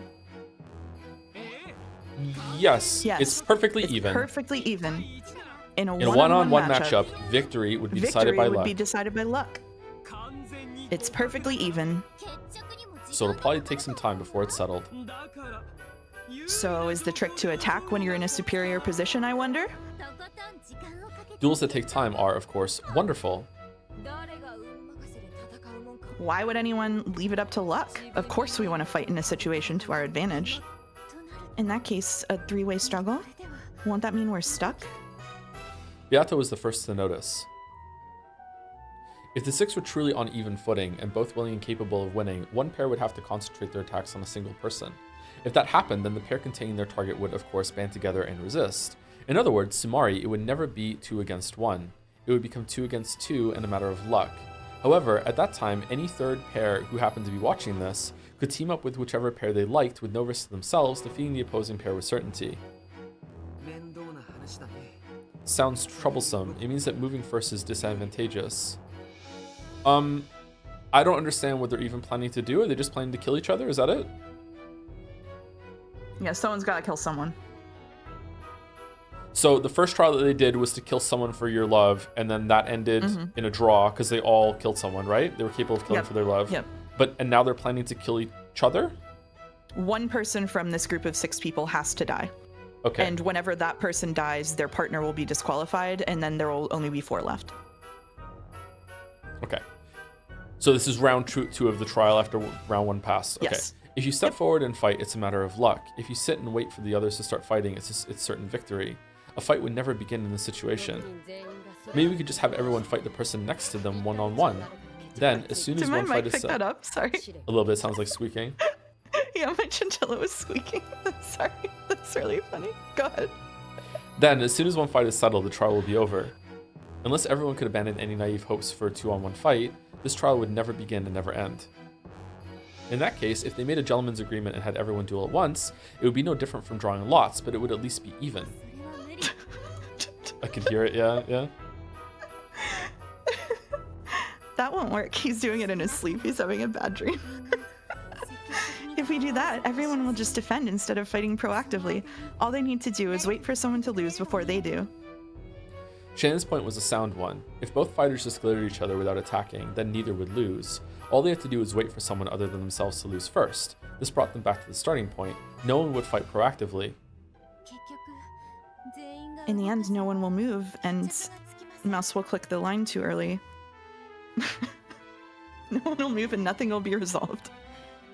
Since there's this arithmetical situation, did I say that right? Arithmetical situation where we all have the same strength. It's almost like a puzzle. Arithmetical. Arithmetical. Yeah. Arithmetical. Yeah. True. It would have been an interesting duel if our strengths were unknown. However, since we've both been told that we're perfectly even, this duel is no different than rock, paper, scissors. In that case, why not use rock, paper, scissors to decide it? Are you crazy? I'm not gonna do that. Even if someone does lose, there's no way they'd accept their loss. If they don't accept it, then they'll be attacked by the 4 winners. In the world where all are equal, the losers will have no chance of surviving. True. Well now, is rock, paper, scissors actually the most reasonable way to settle this? It's extremely reasonable. However, if you ask me whether I'd be reckless enough to entrust my fate to a random number generator, the answer is no. Please do consider that problem. This is the second trial we have for you. Think and fight to the death. And fight to the death. Please decide who the sacrifice will be. Sorry, I'm going faster than you. I'm trying to time it. Okay. I'm not sure if it is or not. So that's chapter end. Before we go on to the next chapter, 2 things. You can put the butt fangs on screen for people who didn't know what they were. I'm here to help. And the second thing is that mea culpa from me. August reminded me in chat of what you meant in episode 5 because I was a bit confused. And yeah, there are parts in episode 5 where there's like scenes that are using the same background with the meta layer characters who are part of the game board. So it is true that episode 5 is not consistent with the rest of the VN with that. It like inserted another layer kind of. Where are they? So just acknowledging you're right about that. Where are they? Are they not here? Oh no.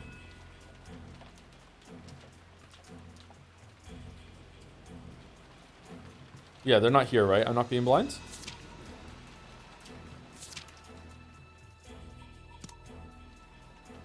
Yeah, that's what I meant. There were plenty. I don't know if plenty. There were at least a few scenes in episode 5 where, the Beatrice block pieces were being used, like the game board that was being shown in scenes of like the game in the Velvet Room. Battler was being used too. So I don't know exactly how that works, but that's what episode 5 established. So I don't know if episode 5 has different rules, but that was like expressly part of the game board in episode 5, at least for some scenes. Sorry about that. I forgot that they use. I don't know if it's just that like they should have picked a different background or something, because it does look like the same place. But I think that the place that they were talking this time is definitely part of the meta universe.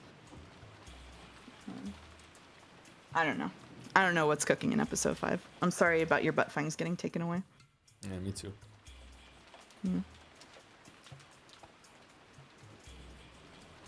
Okay. Thank you to Nice Splot for the resub. 1.5 years. Is this too Yuri? Yeah, sure, why not? What's Yuri? Thank you very much, Nice Splot. For this chapter, you're mostly the same with the addition of 1 new character. Not like new to the VN. I'm not spoiling anything, chat. I meant new to his reading assignments. I don't want to get attacked.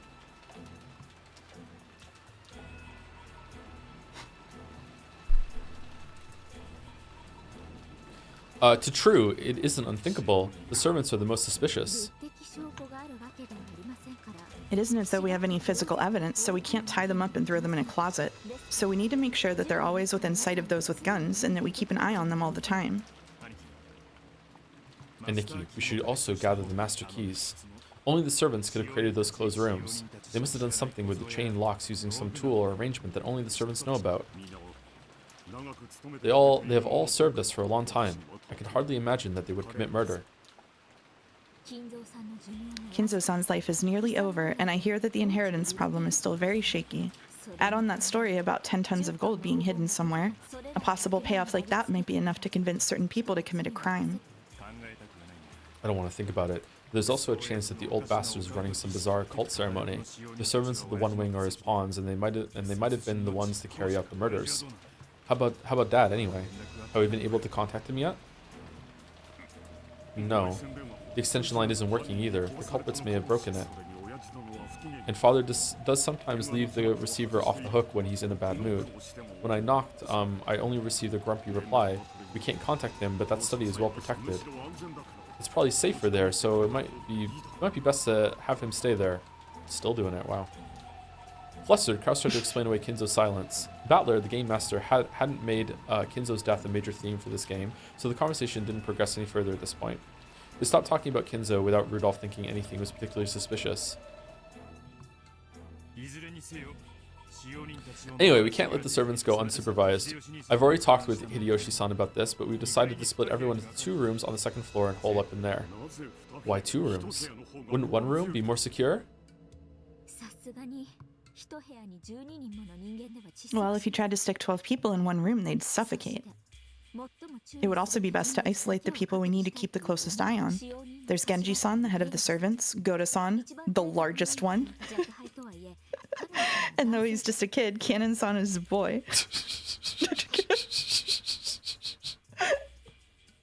Why doesn't Ross, the largest friend, simply eat the other 5? What the fuck is this? The most suspicious, the head of the servants, the big guy, and a boy.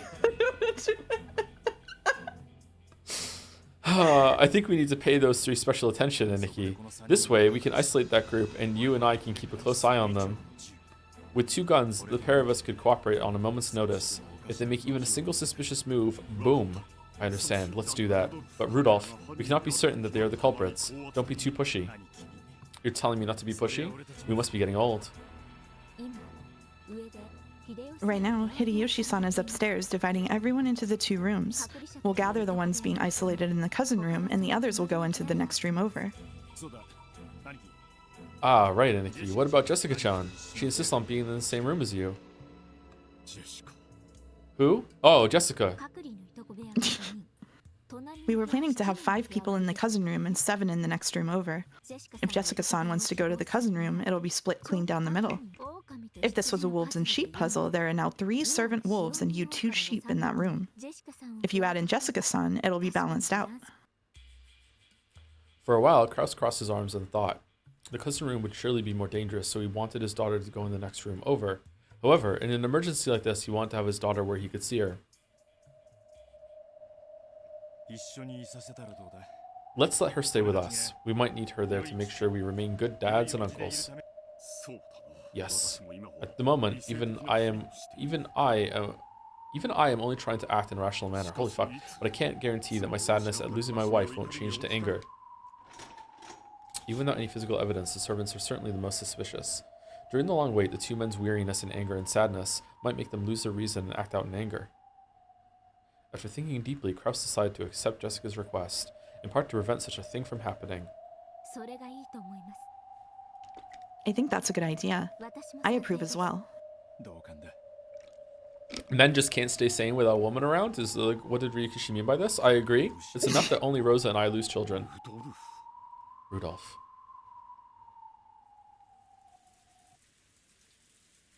In this way, all of the survivors except Kinzo split into 2 groups and holed up in 2 rooms on the guest house's 2nd floor. 1 group was in the cousin room. Kraus, Rudolph, Jessica, Genji, Cannon, and Goda. 6 people. 1 group was in the next room over. Hideyoshi, George, Shannon, Kumasawa, Nanjo, and Erika. 6 people here too. Sorry, 1 second. Erika's in the room. I just want to know which room Erika's in. Hideyoshi, George, Shannon, Kumasawa, Nanjo, Erika. Hideyoshi, George, Shannon, Kumasawa, Nanjo, Erika. Huh. Okay. Perhaps as a result of the killer's doing, the external phone line had been cut off, and they would have to wait for the ferry boat coming the next day before they could contact the police. However, the weather report said that the typhoon would make the ocean rough all the next day. When such a thing happens, the ferry boat takes the day off, so it would probably be 2 days before the boat came. In other words, Samari, they would need to spend a full 2 nights holed up in here.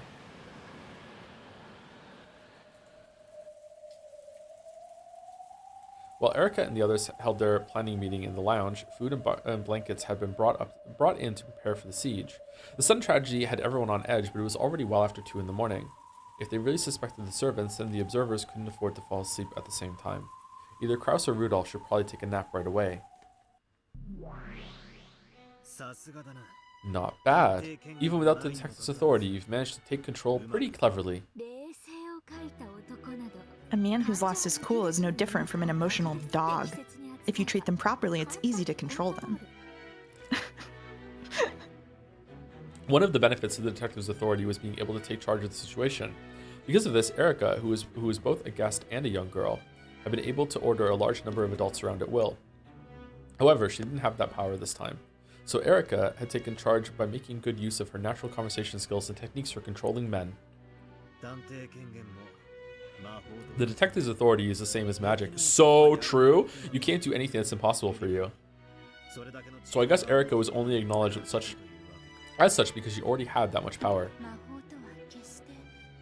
Magic is not something that is given to lazy or powerless humans.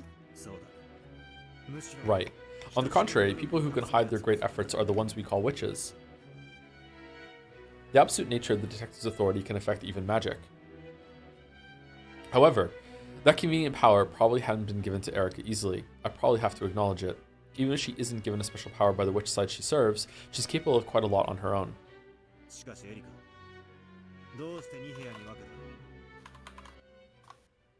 I did read Erica. But Erica, why did you split them into 2 rooms? I figured you'd try to gather everyone into 1 room. I would if I had the detective's authority.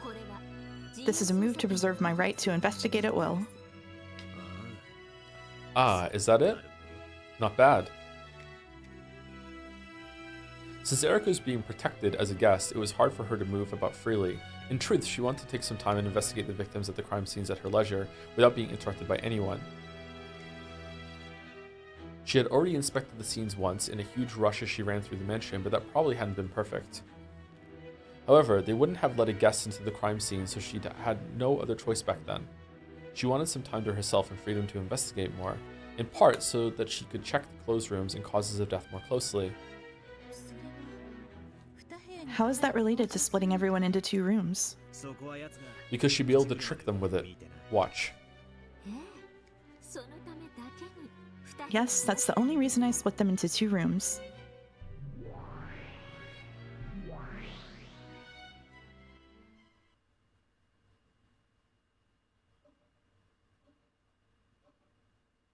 The cousin room was filled with a quiet tension. This room had 6 people, Kraus, Jessica, and Rudolph. And then the most suspicious ones, the male servants Genji, Kanon, and Goda, the biggest one, who had been forced to hole up in here. Jessica leaned against Kraus's shoulder, wrapped up in a blanket. Aw, she was drowsy, but apparently couldn't get to sleep.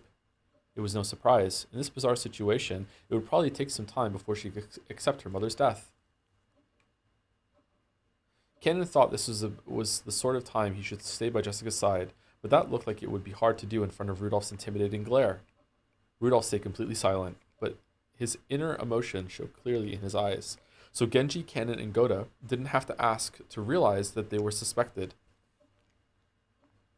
Sometimes, Goda asked to help in an attempt to get on their good side and correct this misunderstanding, but it seemed to be having the opposite effect.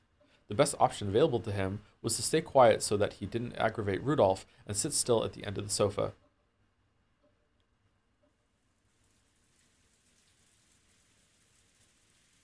In the next room over, there were also 6 people: Erica, Hideyoshi, George, Shannon, Nanjo, and Kumasawa. The format of the room and the constricted atmosphere were the same as the cousin room, but even so, it was relatively calm there.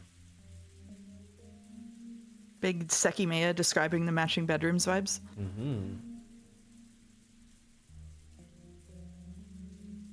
George sat holding Shannon, who was darkly hanging her head the whole time. Kumasawa and Nanjo sat nervously as they listened to Hideyoshi explain the situation. We don't know how many enemies there are. However, we have guns with us. And of course, I've shot guns before. I'm not talking about the Hawaii shooting center here. It's been long enough that I can confess, but I once defiantly fired off one of them Occupy and Forces pistols. You see, back then, the black market was controlled by foreign gangsters. Whoa, he probably wanted to make everyone feel secure by convincing them that he could be relied upon.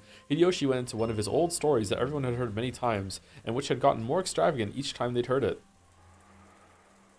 It didn't make them any more confident in Hideyoshi's abilities, but it did seem to calm things down a little by bringing in a sense of normality. Why has a crime like this happened? I hope the boat comes tomorrow.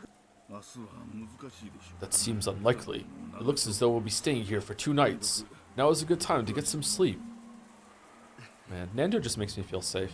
Aha, my nerves aren't dull enough to let me sleep soundly in a situation like this. George-sama. The pain and anger of losing his mother quietly tormented George. Sleepiness probably wouldn't be coming to him for a while. Erika suddenly clapped her hands as though she had just remembered something, then whispered in Hideyoshi's ear, interrupting the old story which she had grown quite engrossed with. Sorry, I'm going to go to the cousin room for a second. There's one little thing I just need to check on with the servants over there. Can't you use the phone? You just need to dial the room number. Oh, have you forgotten? It seems the culprit has broken the phones. Wait, you don't mean you found some kind of contradiction in their testimonies? Up until this point, Erika had spent a lot of time giving the impression that she behaved like a detective, so Hideyoshi immediately assumed that this was something vital to do with the crime. It'll be easy to check, but it might be a huge lead. I'll be back before long. Please don't let anyone leave this room. Even though it's the next room over, it's too dangerous to go alone. You sure you don't want to take someone with you? We can't trust the servants or Nanjo-san completely. You're in charge of this room.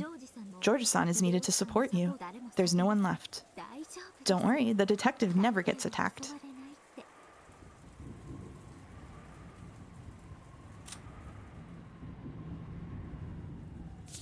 Sorry, I want to check if they've updated like how anything to do with them. No. Are you good? Erika had already worked hard. But it's a bug. It's a bug. Oh, the butt fangs are gone. Yeah, they'll probably come back soon. Yeah. Erika had already worked hard to look like a sharp, clear-headed person. Hideyoshi relaxed and agreed, thinking that it was just next door and it wouldn't be a problem. After an hour, no. Better not to wander around too much. I'll stay over there until morning. It'll be better if I wait until it gets light before I come back. Good thinking. You be careful now. It's just a little trip to the next room over. Take good care of this room. Please don't let anybody go outside. We've already brought everything we need up here, so there's no reason for anyone to leave. Food, drinks, blankets, medicine, towels, tissue paper, everything. The women also have had their cosmetic pouches. Oh, that's good. They could last 48 hours without lacking for anything. I know. We aren't just here to protect ourselves. We're also on the lookout for the culprit. If he's among us, I understand. Good. Goodbye then. Where are you going, Erika-chan? And with all that packing tape? We promised that no one would go outside. Oh, Erika-chan remembers something important she had to do. She's going to the next room over. Don't worry, she'll be fine. Hideyoshi suspected that Shannon might be one of the culprits. Since he also knew that Shannon and George had a special relationship, he apparently thought it would be prudent to mislead George about Erika's actions and motives.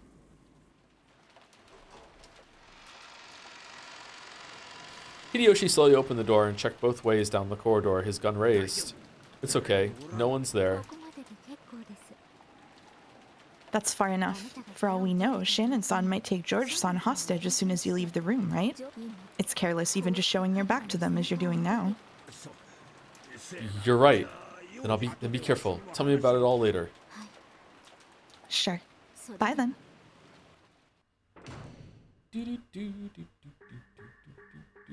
Oh my god. No! You do not use Battler's Fuck You music for Erika. No! No! He hates it. His least favorite episode. He hates episode 6. Erika closed the door, pushing Hideyoshi back inside. She then waited for the sound of the lock on the inside, and her smiling eyes opened wide. Her expression had become ruthless and intelligent. In this way, Erika was able to gain several hours during which all of the suspects were sealed up and she alone was free. Finally, I can investigate to my heart's content. But first, Ushiromiya Battler. Don't use my full name. Allow me to confirm the location of all characters present. Repeat it. Of course, I'm not obligated to respond, remember? If you don't, I'll just say that someone sneaked out while I wasn't looking and that this person was responsible for the bizarre crimes that are sure to follow. If you want to show me an impossible murder, you should first confirm their locations. Sure, why not? I'll listen at least. Let me hear it. From now on, instead of repeating the barricaded room next to the cousin room, let's just say the next room over. Does that work for you? Sounds simple enough. Got it. And? When I check everyone's locations as I'm about to, I'm not concerned with whether they're alive or dead. Think of it as the location of their body. And of course, I'm referring to the current point in time. Here we go. The 6 first Twilight victims are located at the places where they were discovered. Natsuhi is in her room, Ava is in the VIP room, Kirie is in Krause's study, Rosa and Maria in the parlor, and you are in the guest room. Don't tell me you're already going to refuse.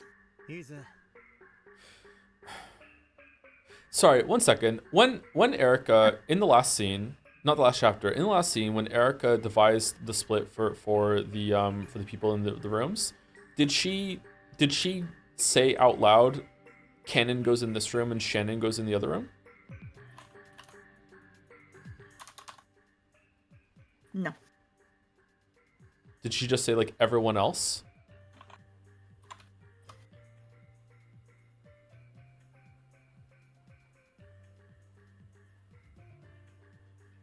Wait, let me double check. I was searching the wrong thing. If only this was like Sekimea. I'm looking on a website. There's yeah, I know they're split, but I'm like how Erica was the one who determined who went in. She mentioned Canon by name. She mentioned Canon because she was like, Canon is a boy. And the 6 in each room, was that like said out loud or was it in narration? That was in narration.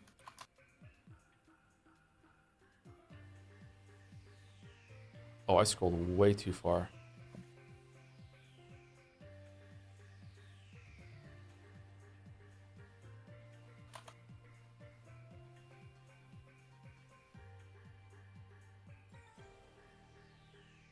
She said we were planning to have 5 people in the cousin's room and 7 in the next room over. If Jessica wants to go to the cousin's room, it'll be split clean down the middle. She said she wanted Canon to go into one room, but she didn't mention Shannon by name. But she did mention the amount of people that are here. She did mention Shannon by name to Hideyoshi when she left. That's true.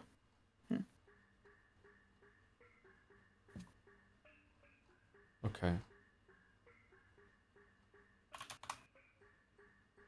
Okay. Well, because she's not the detective, that's not reliable, but I don't... That's weird. Okay. Anyway, sorry. All right. So I just wanted to lock that in my mind for discussing it later, I guess. Don't worry. I acknowledge it. First off, it was acknowledged that the victims' locations were the same as the rooms that had been shown by the Witch's Side's illusion. Good. I'll continue.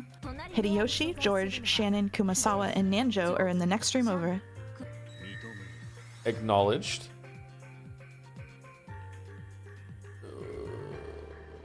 With that, the humans in the room Erica had just left had been specified.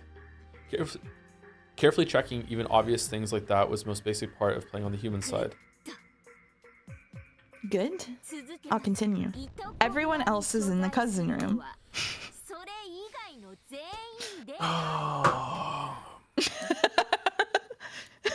You know, your microphone, I think you have noise cancellation on, so I can't hear the sounds.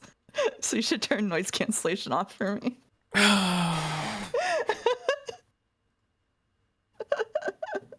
I know they're happening.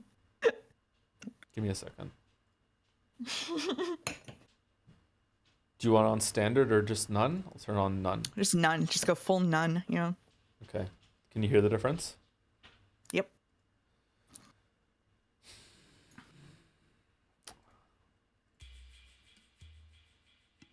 The word everyone drew a slight reaction from Battler. The intuition he built up from all his previous games told him not to answer this one instantly. I refuse. Acknowledging that would mean that Kinzo's corpse would also have to be in the cousin room. Pardon me. It has already been shown that Kinzo no longer exists, so please remove him from the word everyone. Why are you using the word everyone for the cousin room alone? Why are you so vague when you could just mention the names of Kraus and the other 5 individually? It'd just be too much of a pain to read out all of their names. Or is there something wrong? Does using the word everyone create a problem with some trick of yours? I hate this. If Battler had been told to repeat Kraus, Rudolph, Jessica, Genji, Goda, and Cannon are in the cousin room, he would probably have acknowledged it with red without thinking too much about it. Of course, normally Erica would have mentioned the names of everyone inside and had to repeat it precisely. Battler had paused, feeling some kind of unease because of that unexpected demand and the word everyone. Excluding Kinzo and me, there are 17 people on this island. 6 were killed and are lying in the mansion, and 5 are in the next room over. And the remaining 6 are in the cousin room. That's a reasonable assumption to make, right?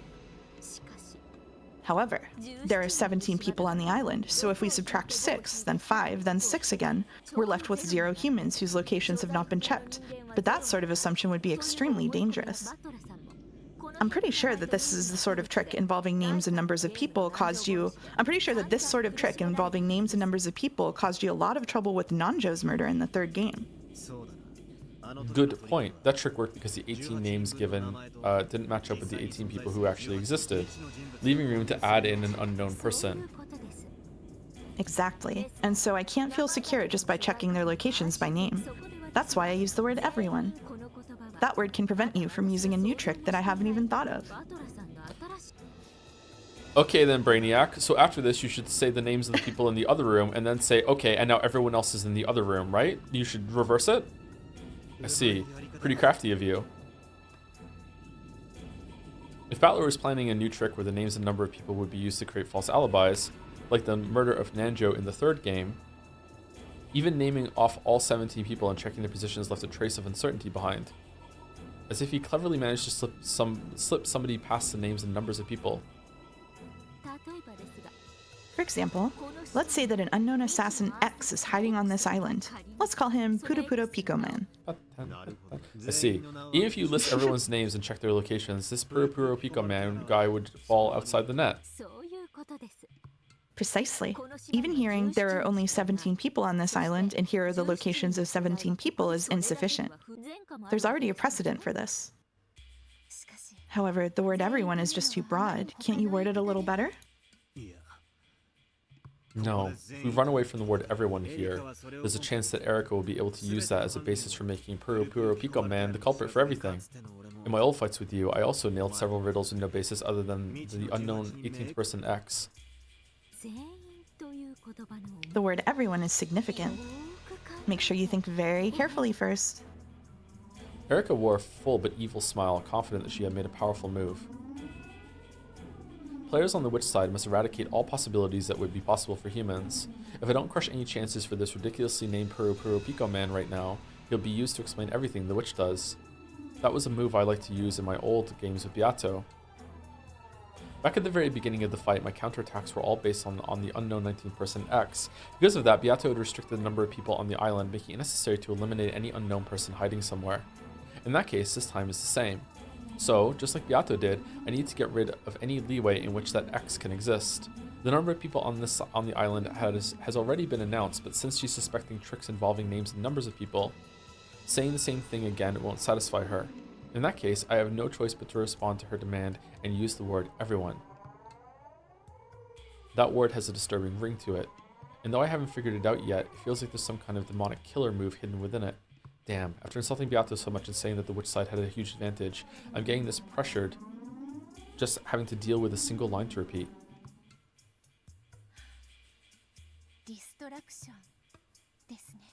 Deflection, right? You mean the chess term? Yeah, it's a technique of putting pressure on an enemy piece, forcing it to move and making them weaken their own position. I'm threatening you with the broad and powerful piece called Everyone, pressuring you to move. With this, Battler-san will be able to perfectly guarantee alibis for all of the survivors, and it'll probably make it possible for him to trap me in the later impossible crimes. What exactly are you afraid of? Shouldn't this be a powerful move for you? But it's a move you're pressuring me to make. You're trying to make me weaken my own position in some way. No matter how good a move seems, it's a bad move when it's what your opponent wants. However, it will be hard to avoid the word everyone here.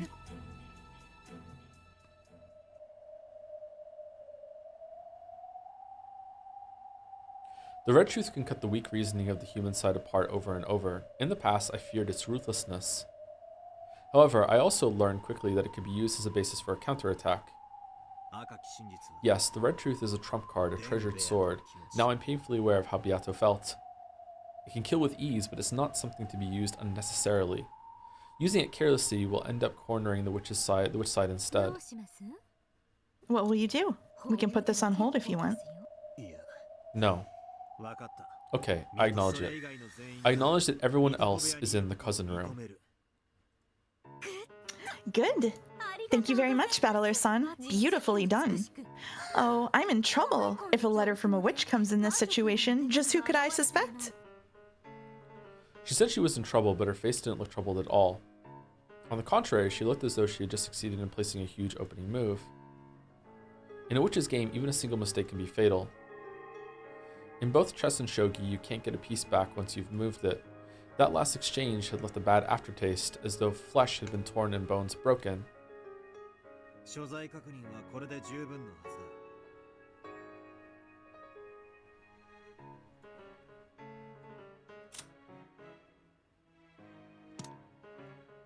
Sorry, 1 second. How do I get to the thing? It's okay.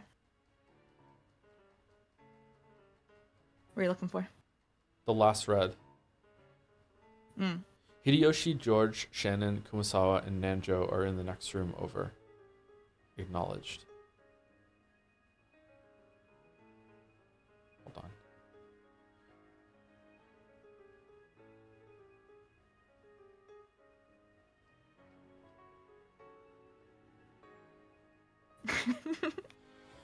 Hideyoshi, George, Shannon, Kumasawa, and Nanjo are in the next room over.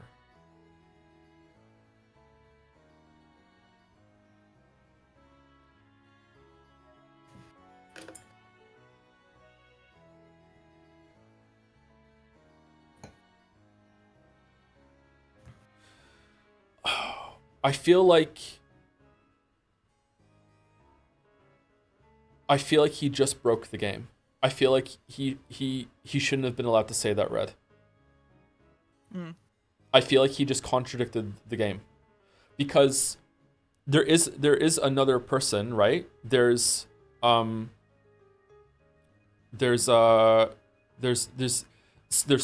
right? And Sayo is separate from Shannon and Canon, or there's a separate entity. There has to be some separate entity, but that separate entity is also has to be in the same place as Shannon. So by saying that everyone is in the other room, he's basically saying that Sayo is in two places at once. Sayo is Shannon, who's in one room, and Sayo's also in the other room. So Sayo's in two places at once. I don't think he should have been able to say that in red. Is he saying? He's saying everyone except for these 5 are in one room and everyone else is in the other room. So for everyone else to be in the other room, like, oh, do we even need to bring Canon Sayo in? It's just Canon is Canon a person? If Canon counts as a person, then he just broke the rules. If Canon doesn't count as a person, he also just broke the rules because he's not saying, because Sayo is another person and Sayo should be in the other room with everyone. So basically he just said that there's someone in two places at once. He should not have been allowed to say that in red. Like, because it's not true. He shouldn't have been allowed to say it.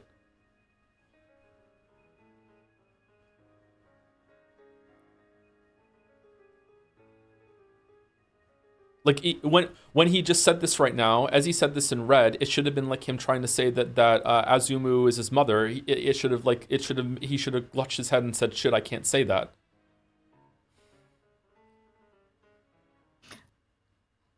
I have an answer to this. I don't know if I should say it because I don't want to seem like I'm a defense forcing. I just understand why they how they justify this, but I'm not going to tell you if you don't want me to. Does it involve spoilers? No, it just involves something that happened in the same scene. What is it then? One way to read this, if one were being charitable with their understanding of the red truths, which you are free not to do, is that earlier in the scene, they said that whenever they talk about a person, they are talking about the body of that person. And so basically he said the body of Shannon is in X room, which means that everybody else does not include that body.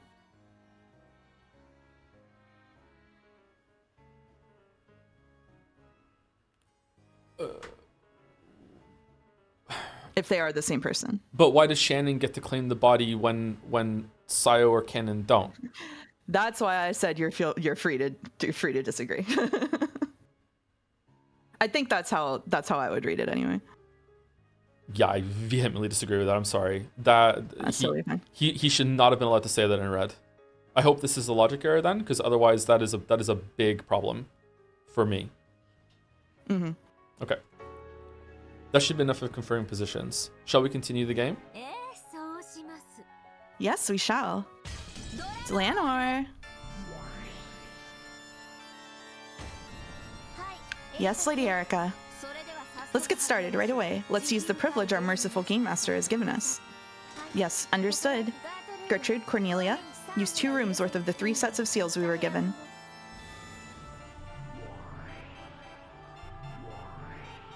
Whoa, again, sorry. What did she just say? Use 2 rooms worth of 3 sets of seals you're given. Oh, okay, so she might have one left over this, or maybe she's already used one. Okay. Yep. Yeah. Let it be known that. We understand. Seal the cousin room and then the next room over. With this, everyone's been sealed except for the victims. No matter what happens after this, the humans within the seals won't be a problem.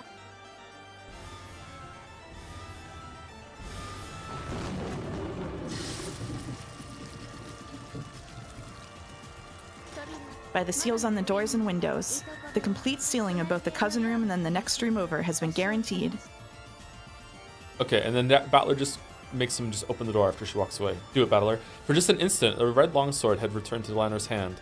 She'd been given permission to draw it, thanks to the red truth that she finally gained. When the fight concerned these 2 sealed rooms from now on, Delanor would be able to use that merciless blade, the red key.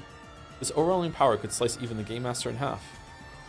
For a while, Erica and Delanor just grinned at each other, entranced by the ruthless red light that was burned into their eyes.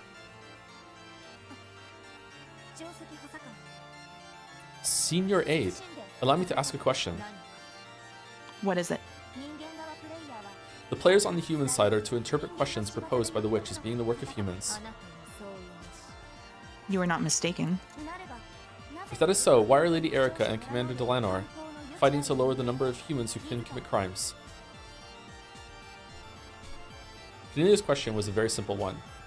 Those 2 had made this move boldly, making it sound like it was a powerful one, almost as though it would greatly damage the witch. However, if you thought about it, Erica was just strangling her own neck.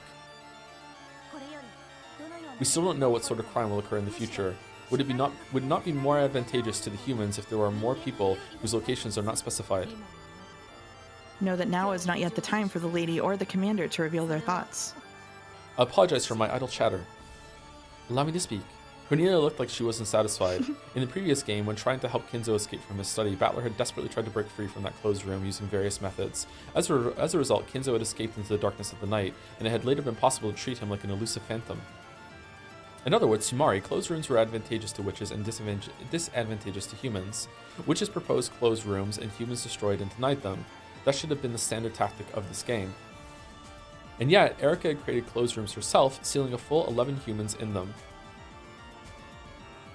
In other words, Sumari, this was the same as abandoning the right to use those 11 people when explaining all of the later tricks.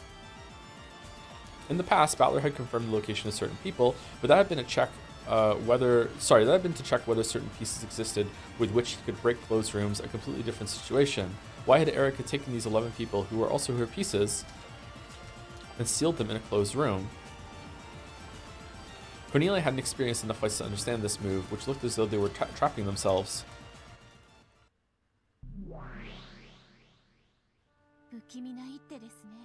A disturbing move. What on earth is Erica planning? It isn't necessarily an attack. In chess and shogi, strengthening the guard around your king is an excellent strategy. In other words, Sumari, the seals around those 2 rooms aren't an attack, but a guard? That seems likely. Thanks to that, it's hard to lay a hand on the survivors. It'll be tough to carry out the second Twilight. Ah, I see. The witch side has an advantage when more riddles are presented. Yeah. After all, if even one riddle goes unsolved, the witch wins. Each new closed room we present increases our advantage. The riddles that the witch side sets up are equivalent to attacks. The human side must perfectly intercept all those. It's almost like a penalty shootout where letting a single point slip by means defeat. So the witch side wants to increase its number of attacks. The human side wants to lower the number of attacks. When Battler had fought on the human side, he hadn't thought of the survivors holding up in a room as being particularly useful. However, from the witch's side perspective, this strategy was simple but effective. What made Beato incredible was how she bluffed and sneered at this tactic as though it was completely useless. On the inside, she must have been so worried over how to break down all of these barricades in each game. Right now, I'm sure of that. I see. So strengthening your guard to make it hard for a crime to occur is one way for the human side to fight. However, that's a simple move. The great detective Furuto Erika wouldn't have looked so confident after playing a move like that. Would Erika be happy after playing a defensive move? Though this move looks as though she's restraining herself, it's also extremely unlikely that Erika was playing defensively. I'm sure that this is an attack, not a move made for defense, but we don't know what kind of attack it is. Next is our move. What shall we do? Obviously get people to just open the door and break the seal immediately. For the moment, she has at least apparently spent her turn on strengthening her guard to stop the second Twilight instead of reasoning about the first Twilight. If they push, pull back. If they pull back, push. In that case, it's time for us to attack. But how should we attack? The guest house is well guarded. Yes, it appears as though the entire guest house is now under Erika's control. However, there are certain pieces like bishops and knights whose specialty is cutting behind enemy lines.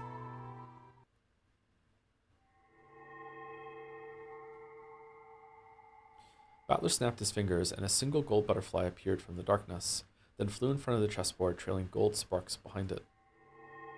Like from Rune Factory? It landed without a sound, then transformed into a black piece representing the witch's darkness. X-ray. That's also a chess term. Is it? Yes, it's a high-level technique. I don't know. It's when a square seems to be under an enemy's control, but you've spotted that your own pieces actually have enough influence over it, so you attack. Erika. If you really believe that you can stop my next attack by sealing up all the survivors, that's just naive. Battler raised his new black piece high. His target was a single open space deep behind enemy lines. How will you handle it? This is my response. Smash. No! Flash!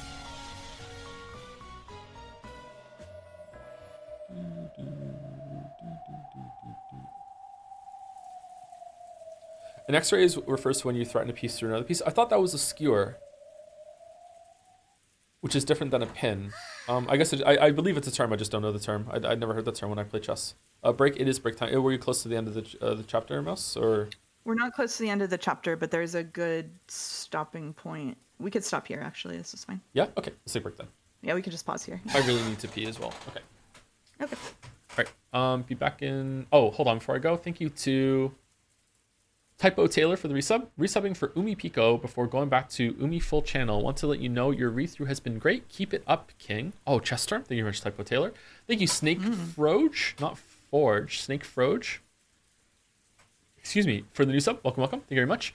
And thank you, Q Willow 2 for the resub. We should split everyone into 2 rooms for safety. In one room, we can have me, George, Shannon, Jessica, Kennen, Hideyoshi, Rudolph, Kumasawa, Genji, Goda, and Nanjo. In the other room, Kraus. Because fuck him. Wow. Kraus's biggest hater is resubscribing. Thank you very Holy much, shit. Q Willow. Send him to the moon. Yep. Ship him off.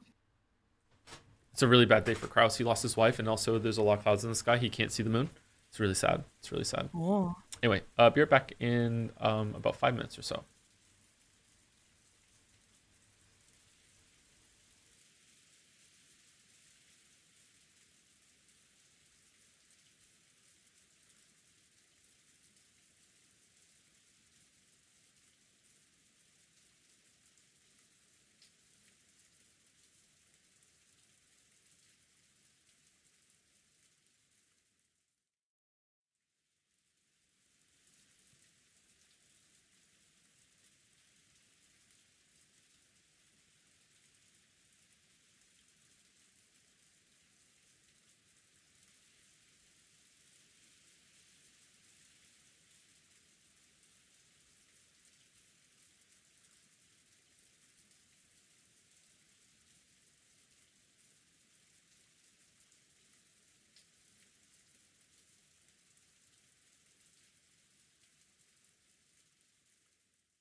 Hello, we're back. We went on a 10-minute break, and apparently people are spreading rumors that you dropped it because we went on a break. Oh no. That's crazy. The Umidan rumor mill is the funniest shit in the world.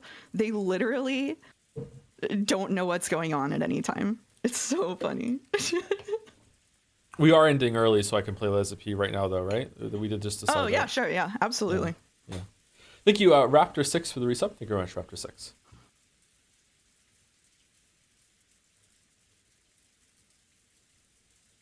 Explains why they like the story. Oh damn. Okay, so we're still in chapter 2, right, of today's second chapter. Yes. Okay. Whenever you're ready. Haha! Now I can finally stretch my wings. First off, let's take a midnight stroll to the mansion. You would take a stroll in the middle of the night to an eerie mansion where a killer might be hiding? You must be very insane. True. Not at all. I worked so hard to get this time to myself, didn't I? It feels like free time after a swimming lesson. Which is why I'm putting my swimming trunks on. Now that Burncastle was nowhere to be in sight, Erica was regaining her high spirits. She wasn't exaggerating when she said she was spreading her wings. Delanar knew that she was risking her own destruction in this game, and she was not in a favorable position by any means. Delanar could do nothing but assist Erica so that she could fight to the best of her abilities.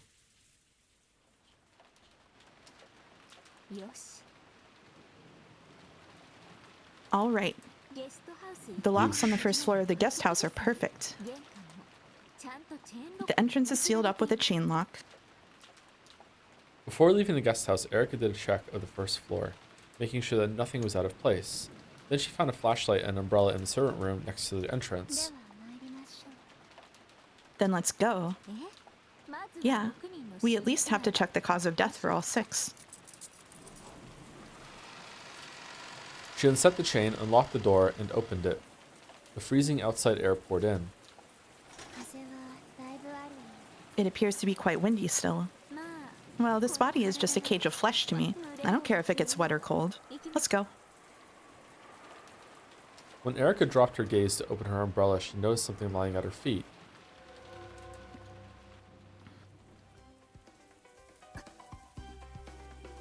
Huh? It's one of the usual letters. It was one of those letters sent by the witch with the seal of the one-winged eagle on it.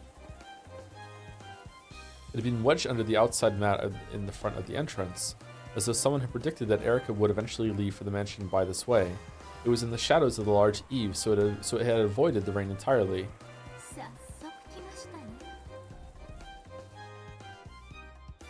So it's here already, almost as though it was waiting for me. She bent over and picked it up. She then tore it open recklessly and pulled the letter inside out of it. A message had been written in neat letters. Welcome, Furuto Erica-sama, it says. Oh, so it's calling me by name? They totally saw this coming. What does it say? It's an advance notice for a crime. No, I should say it's a report after the fact. Apparently, they've taken Ushiromiya Battler's corpse. It's basically saying, please try looking for it. So this isn't the tear apart the two who are close of the second Twilight? Well, disappearing corpses happened a few times in Beato's game too. There's nothing really new about this. Erica shrugged and scorned the letter. Scorn.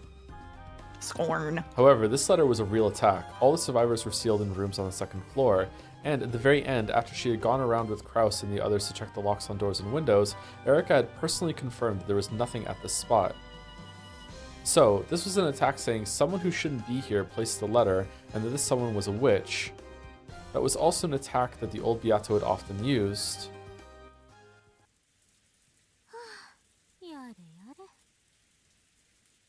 Can I read a Koru post from Umidan? Sure, go for it. That you wouldn't see otherwise? Okay, here we go. It's the paradox of tolerance.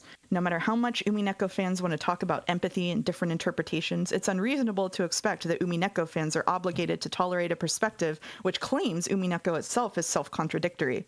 You can't just spread lies about Umiden live on stream and then shout so much for the tolerant Umi fans when you get called out. Koru hates me. Oh. Oh. Oh no. Oh no. During Pride Month too. Wow. Spoilers, spoilers. Don't read that one. Don't read that one.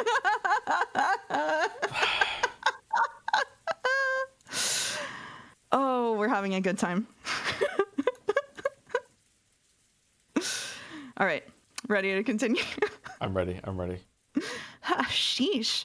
If the way you show it is the same, please tell me that the actual trick isn't the same too. Delanor, please call Battler here. Understood. Lord Battler, we wish to take our turn.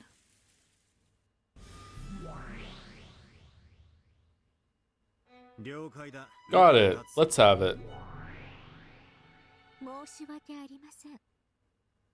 Sorry, I actually don't have a move to declare. The truth is, there's something I need to apologize for. Apologize? Battler and Beato's eyes went wide. However, though Erica said that she wanted to apologize, she had a confident look on her face as though even that apology would be a new move. So Battler glared at her dubiously without letting his guard down. It's about those retroactive seals. I actually already sealed one place. I apologize for taking so long to report this to you. You already sealed something?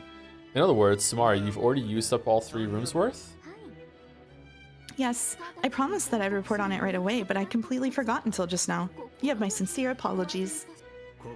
Well, that's okay. You don't have to report because I'm the game master, so I know everything that happens on the game board. It's alright, and I already rewrote the story around what you did. You don't look like someone who's sincerely apologizing. Well, that's fine. I'm the one who gave you that privilege. So, what did you seal? Delanor? Allow me to report. Battler's guest room was sealed at the time of Lady Erica's inspection of the corpses. Beato tried not to let it show on her face, but her eyebrows twitched visibly and her gaze flicked over to Battler. Normally I would have liked to seal all the closed rooms, but I didn't have enough packing tape. Out of respect for the game master, I sealed only the room with Battler-san's corpse. So, you were kind enough to close the lid on my coffin. I remembered a short while ago, and was planning to tell you when we reached the mansion and investigated the guest room with your corpse in it. However, when this letter appeared, I figured I should report it right away. Why did you think that? Well, after all, Battler-san has been playing this game ignorant of the fact that his corpse was sealed in the guest room. Because of that, I thought that it might possibly change things regarding the appearance of this letter. The cousin room and the next room over are currently sealed. Sorry for the late report, but the guest room with your corpse in it is also sealed. And there are 17 people on the island excluding Lady Erica. The existence of an 18th person has already been denied in a previous game. In that case, if we're thinking about some person who could have placed this letter and the disappearance of your corpse, I thought maybe... I thought this might change things around a bit. Erica laughed crudely while staring into Battler's eyes to see if he was panicked or disturbed. Battler-san. Stay calm. Erica has just made her report a bit late. There's no need to lose your cool. Erica has suspected it since the beginning. It was possible that Battler actually hadn't been killed and was still alive. And if he was alive, then the letter that had suddenly appeared was easy to explain, even though all of the survivors were sealed up.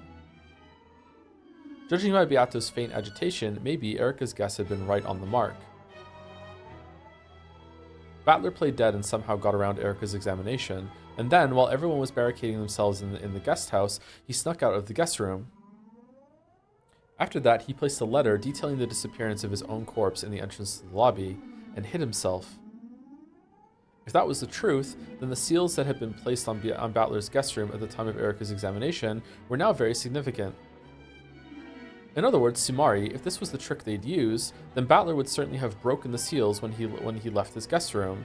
The trick would not be workable without breaking the seals, since the survivors were all sealed up inside the guest house. Then if the seals in the guest room were broken, it meant acknowledging that at least one of the victims was actually alive.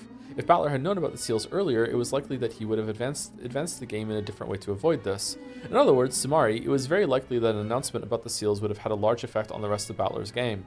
Erica was saying if Battler avoided breaking the seals because he was pretending to be a corpse and instead remained inside the guest room, perhaps this letter would not have appeared in the story. If Battler was actually alive and had placed the letter there, then now that Erica's seals had come into play, there was a chance that his trick would cause a contradiction somewhere down the line. That sort of contradiction is called a logic error. We got there. This is you. A logic error? I think we heard about that really early on in this story. It's a violation of the rules, the greatest and worst form of error, which the witch side must avoid making. Oh, did I? Yeah, I remember. It was something about the two sides of the tale not matching and creating a contradiction. Do you remember the magic for making candy appear inside an overturned cup? Yeah. Maria, One-chan, and Erica were fighting about that. Apparently, that was just a simple trick where someone slipped the candy into the cup while One-chan had her eyes closed. That's right. Since Maria did not observe the process of the trick and was only given the result, she accepted the illusion of magic, that the candy had appeared by magic inside the cup, and magic was established. Okay, so a logic error would be a trick that has become impossible.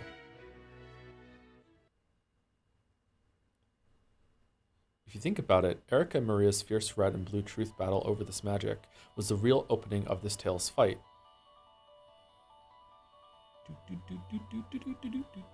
Let's try to remember that exchange. The heartless truth was, when did this happen? The heartless truth was that it had all been a trick. Making the candy appear in the cup by magic had been nothing more than Beato's claim.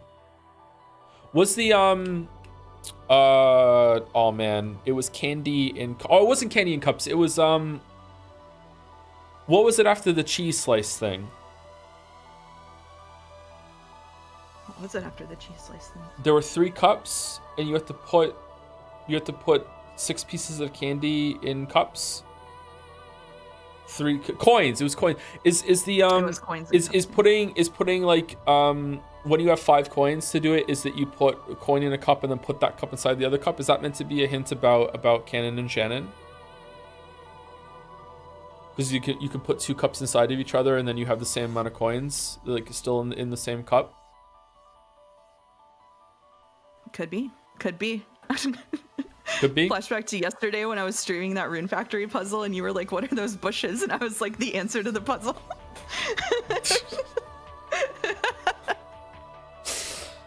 Magic can only do things that one can accomplish. In other words, Samara, you can only have a magical result if it's something that could have been done without magic. Let's be clear, there are only 2 general types of magic. Whoa! If you summon giants and make towers grow from the ground. But when the lid is taken off, nothing has happened in the rose garden. That's one type of magic. That's just an illusion. It's a lie with no observance that takes place where the witch says it did, in a location without any of the anti-magic toxin. Magic that doesn't have a match to match a result is the most simple kind of a lie. Sorry, the most simple kind, a lie. This is the same as a worthless delusion, illusion, a daydream. Even Battler saw through it partway through the 3rd game. Even Battler. Then there is another kind, which we call true magic, magic that matches a result. The cup trick is an example of magic that matches a result, since an observer actually checks to see that the cup's contents were empty before seeing a candy appear there. And thus an actual observer of the incident is created. I've discovered one big rule that magic matching a result has to follow, unlike the magic of illusions. The rule is that only the unobserved process of what you accomplish can be transformed into magic.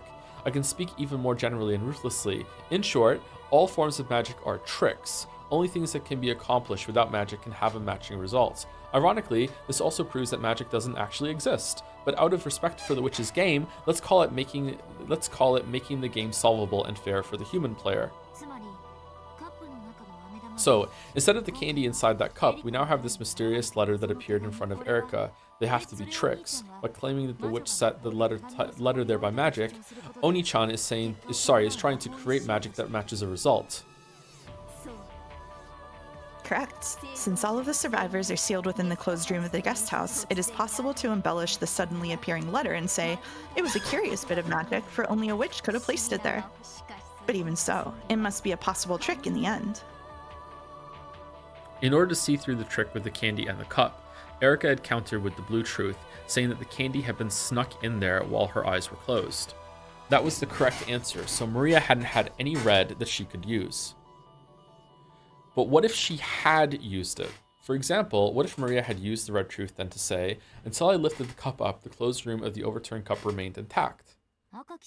The red truth can only be used to refer to the truth, right? If you could lie with it, it'd be a massive violation of the rules. Yes, denying your own trick with the red truth is a major violation of the rules. However, if you instantly switch over to another trick that doesn't violate that red truth, it may be slightly unfair, but that red truth can be acknowledged. So in this case, the witch side would need to immediately propose another trick that doesn't contradict the red truth, stating that the closed room inside the cup was preserved. Like the excuses of a politician when he keeps backtracking as new evidence is shown to him on Twitter. The Epstein... Yes. Well, for a red like this, she might be able to get away with some painful excuse. Maybe there was some device in the table, or maybe it was a trick cup with a fake bottom.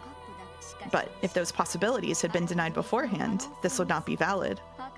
The more red truths there are, the harder it is to talk your way out. I don't think fake bottoms exist. The chat explosion there was so funny, sorry. In actuality, the candy had been put in the cup while Maria's eyes were closed. However, if, when Erica saw through that, Maria had used the red truth to say that the closed room of the cup had been preserved, the witch would have to rush and revise the scenario to a new trick that still worked logically after that new red. The pin. Kinzo didn't kill himself. Holy shit. Holy shit. Oh my god.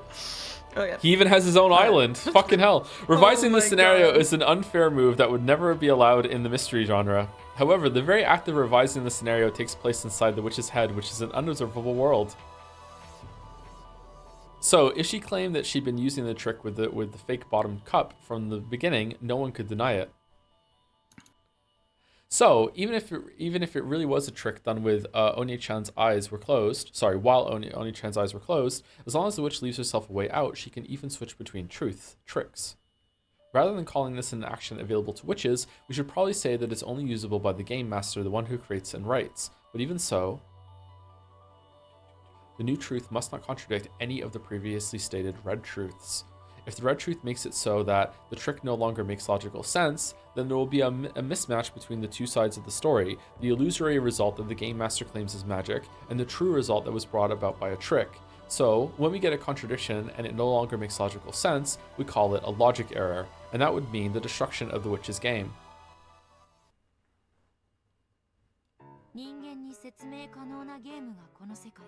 This world is a game that's possible to explain with humans. In other words, Sumari, it must be possible for all magic to have been done by tricks as well. If it's impossible to do with tricks, then the human side has no move and we get a stalemate. No, not quite. That's where we get the fatal and horrible violation known as a logic error. When the witch side does this, the game is instantly destroyed and they suffer a fatal defeat. Erica is probably seen through to Oni-chan's trick. Without the detective's authority, she couldn't perform a proper examination of the corpses. Because of that, he continued to play dead, snuck out of the guest room, and placed the letter at the entrance to the guest house. However, because Battler was so overly gracious in giving out those retroactive seals, things went wrong. Why would Battler play dead? Stupid Oni-chan. God damn it. Bless you. The current situation still does not warrant panic. It still hasn't been specified with red truth that the seals around the guest rooms are intact. He is free to break the seals. If he doesn't, then he can probably have it so that someone other than Battler was alive and swap them in as the person who placed the letter. That's right. It's not just Oni-chan, the other corpses haven't been specified as dead by the red yet. So far, there wouldn't be any problem if they were all faking. True. This is far too soon for them to get flustered. All he has to do is change his moves so that Erica's seals and the placement of the letter don't contradict each other. Oh god.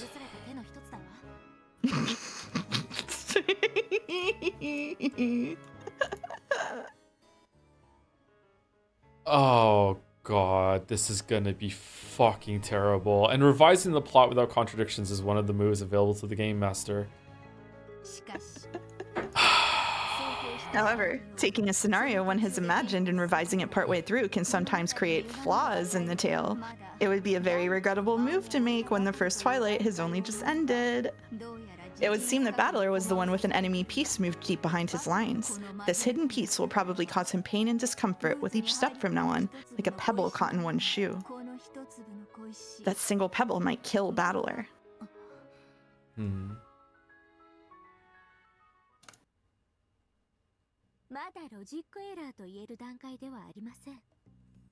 This still isn't quite a logic error, and though we sealed the room retroactively, we are at fault for the lateness in reporting it.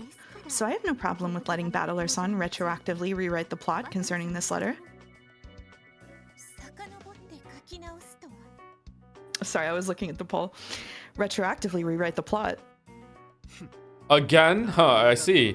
If I placed a letter there, then that would have become impossible as soon as I was sealed in that closed room. In which case, this letter shouldn't have appeared here. Correct. So I thought you should have the chance to revise this small inconsistency. We have just now discovered this letter here. We are saying that we do not mind if you want to undo that, or if you want to use a revised scenario. Just by the existence of the letter and packing tape, this sort of move is possible for Furuto Erika. What do you think, everyone?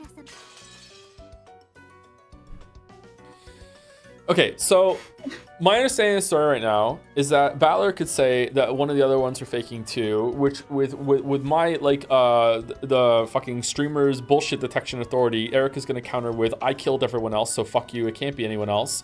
But someone else could have put the letter down preemptively before the guest house was sealed up, right? That's also something that they could do. I guess Erika might have a counter for that at the same time.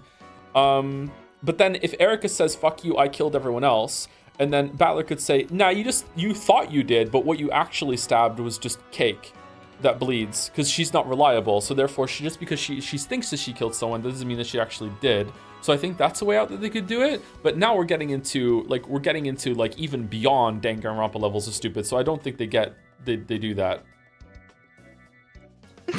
Cake that bleeds. I mean, there's a 1% chance that it's just really authentic raspberry corn syrup. So she doesn't know. She doesn't have the detective authority. Yeah, I don't know what's gonna happen here. Anyway, damn, what a dirty move. Well, what else should I expect from Erika? I made a promise with Delana or two that we'd both play all out and mercilessly. Yeah, it's true. I've been planning to make Battler actually alive, and then to have him slip out of the guest room, resulting in his disappearance and the placement of the letter. I hope that's what actually happens. That'd be really funny. However, if I revise the scenario now that my moves have been spotted, cake, it'll be the same as admitting that it was spotted. If I have to be stubborn about it, I don't want to admit that I was seen through here. I don't want to acknowledge a pathetic plot change where I try to sneak out of the guest room and break the seals. I want to change over to a different trick so the letter will be placed in my corpse hidden, while still preserving the seals on the guest room. It doesn't really have to be me who places that letter. I can still revise the logic without contradictions. But Battler-san, even if you can place the letter somehow, how are you going to make your corpse vanish afterwards? The guest room is sealed. If you don't find a trick to erase the corpse from the closed room right now, a logic error will occur. No, the letter's just lying. I still have time. Let me think until the last second. Damn it. With a painful laugh, Battler unconsciously scratched his head. Anyway, we'll leave the letter like this. I can't say, oh, sorry about that. Having the guest room sealed makes a big contradiction, so I'd like to revise my move. It would mean acknowledging that she caught me. I feel like a ninja hiding above the ceiling. Even though I was noticed and stabbed by a spear, I just withstand the pain, wipe the blood off the spear, and act as though nothing happened. False courage works well enough. I can't let her know that this one hurt. Oh, the little puddles of blood in Sekimea are because Sai is clinging to the ceiling like a ninja and getting stabbed and bleeding while he's crawling like a spider. It makes so much sense now. From the teleporting knife. Oh, yeah, from the teleporting knife. Oh. Battler-san. Isn't it weird that Katsuki cut himself in the elevator so badly that he might have died, and they haven't given that any lick of thought about like, wonder what happened there? How did that happen? No. Like, wasn't that like an alternate reality that didn't exist? Oh, no. On the regular reality. Yeah, you're right. Yeah. Like how the fuck they were like really vague about it. Yeah. Sekimea is really obvious whenever there's something that's bullshit afoot, I think. Yeah. There's been a couple of moments where it's really obvious that there's bullshit afoot. Umineko has so much bullshit afoot that you can't tell which is like significant bullshit or how. well. So it just creates a smokescreen of nonsense that's all actually related to each other. It's quite interesting. It just overwhelms you with a sense that you just have to go up and say, okay. It really makes you feel like you're in a... thank you to Blue Eyes Queer Ass for the resub. Thank you very much. Thank you. Hey, Beato. Do you know what my face looks like now? I'm sure it's the same expression you had when I managed to hit you where it hurts in the past. Damn it. Yeah, chat, we're just going to roll over all of those Sekimiya spoilers, sorry. It's not a big spoiler, chat, don't worry. Beato couldn't think of anything to say. Useless words of comfort would only get in the way of Battler's thinking now. What would the old you do? The old you who created all of the closed rooms that tormented me so much in the past. What kind of trick would she use to erase my corpse from a closed room? Beato trembled and groaned. The old her had been an expert at closed room tricks. If only that memory, that power could be revived, she would be able to help Battler.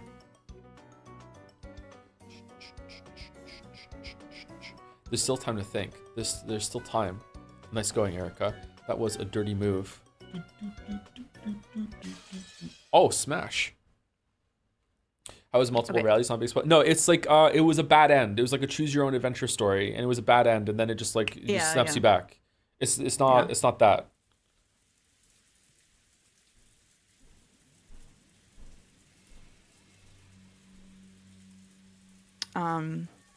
This is going to be same people assignments, and except I'll take narration. Okay. You good? I think so. Okay, yeah, go for it. Okay. The entrance to the mansion was locked, but Erica had a master key, so she opened it without any trouble. She had gotten Kraus and the others to take the master keys from the servants, and at that time she had used a little sleight of hand to pilfer one of them. Of course. Well then, where shall we go first? Why ask? Let's go and hear Battler-san's answer.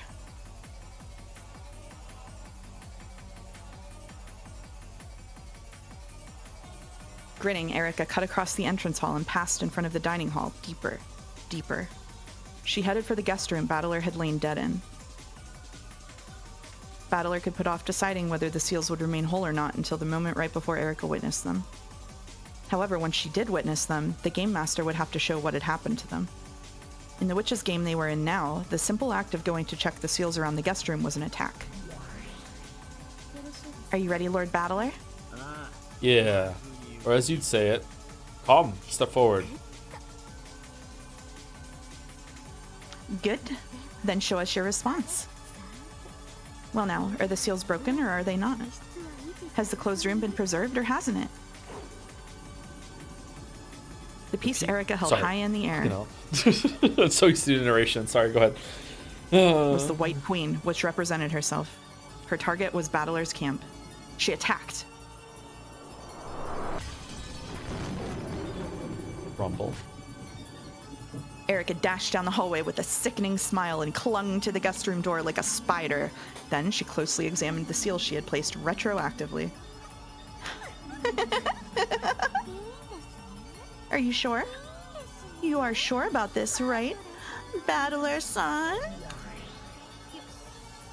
Is this okay, Battler-san? Yeah, I can't back down here. After all, even if I'm sealed in here, there are ways of placing the letter. But now, Erica will probably enter the guest room, and then she will observe your corpse. What are you gonna do? If the corpse is there, then there's no problem. The letter's prediction will be off, but it's not as though there's a penalty for that. But still, you intend to fight head-on. There are times when a man is challenged head-on, applied directly to the forehead, that he has to respond no matter who the opponent. Actually, it would be great if she went into the room right now, because she's not reliable and she's not the detective. He could hide under the bed, and as soon as she goes in, he could say, "Oh, and I slipped out when you weren't looking." Like, he could do that so easily. So if she does this now, it's a big mistake, and because later on she can declare the detective's proclamation or whatever, and then when she goes in, she can definitely see that he's not there. So we actually want her to go in right now. I must not pull back here. I'll take that challenge. I can search for a way. All I want to later. I managed to do that with Kinzo's study last time. Don't worry, I can do it. I can do it. Come on, Erica.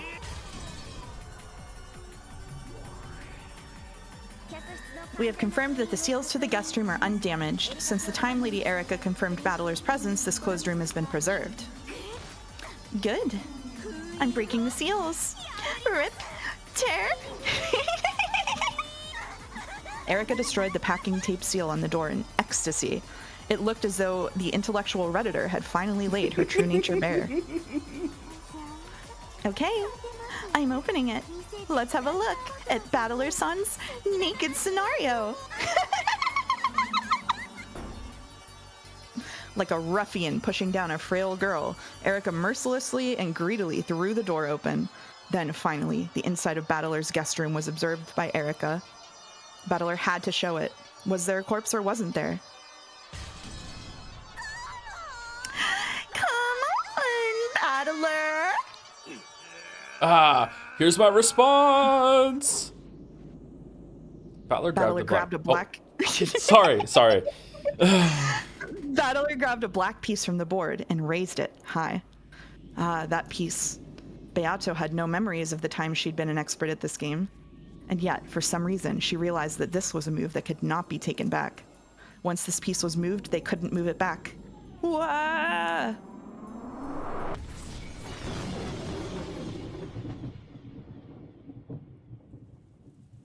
The guest room was covered by a silent darkness. It was pitch black, and nothing could be seen. However, there was a light switch just off to the side of the entrance. If she flicked that, the room would be lit up and she would see whether or not there was a corpse on the bed. Shall I turn them on? No. Wait a second, please. Battler-san, I have a proposal. Let's hear it. I think you already know, but this time around, I'm not aiming to find the culprit and achieve a standard victory. My enemy is not the lowly culprit killing the pieces, but my opponent, you yourself. I know. So, you're after a logic error.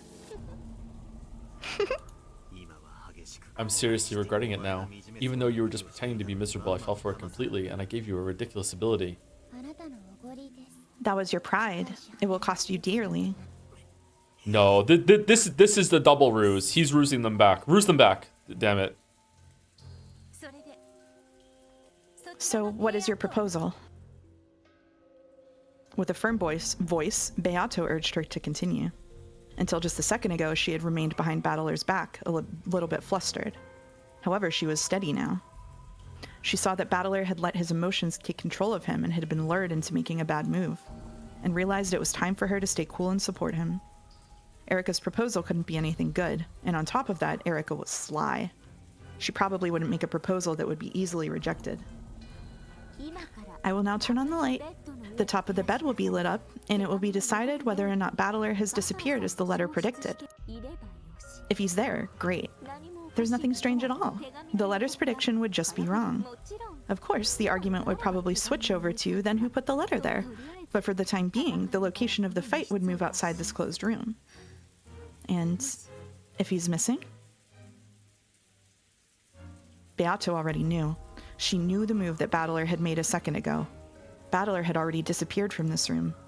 Therefore, they would need to prepare a disappearing trick other than he was actually alive and left through the door. The situation is simple. First, this room is a closed room. Also, Battler's life or death status hasn't been confirmed. In other words, Sumari, him being alive wouldn't cause any problems. They had to make Erica think that Battler had vanished from this situation. He just had to escape from the room, or if that wasn't possible, he just had to hide somehow and wait for her to leave, making her think that he'd disappeared. Inside this tiny room, I will now begin our endgame, the chase after the king. It should end in just a few moves. You'll be unable to construct the logic needed to let Battler escape from this room, and the tale will be destroyed. Game over. Fighting to keep that from happening is our job. What is this proposal of yours? An endgame fought over a logic error should be a bit more precise. Once again, we will fight with the red and blue truths, but we need a referee on the same level as the game master to observe and see that he doesn't create any logic errors with the red truth. That seems reasonable. There's nothing special about this. Back when the old you was the game master, you were under the observation of your guardian, Lady Lambda Delta. In that way, it was judged that all red truths were valid. So you're telling us to show Lambda Delta our cards? Aren't you excited?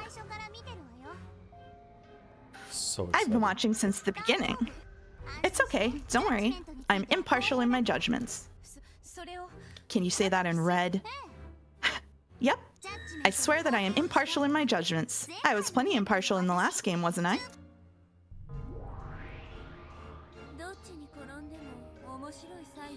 Especially for interesting judgments where she doesn't care which way it falls. Accept it, Battler. What do you mean, especially? Either you're impartial or you're not. Erica is going to corner you. Understand? She will duel you with you and kill you in this room. If you're a man, accept the duel. Damn, doing toxic masculinity. Sure, fine. We won't get anywhere if you suspect every single possible murder or show of being a logic error. It's true that we need an observer to guarantee that the game is legitimate. This... Oh my god, Battler. Oh my god, Battler, what are you doing? You don't think it's the double blind? Not anymore. Then I'll come around to your side. Let me take a look at your hand.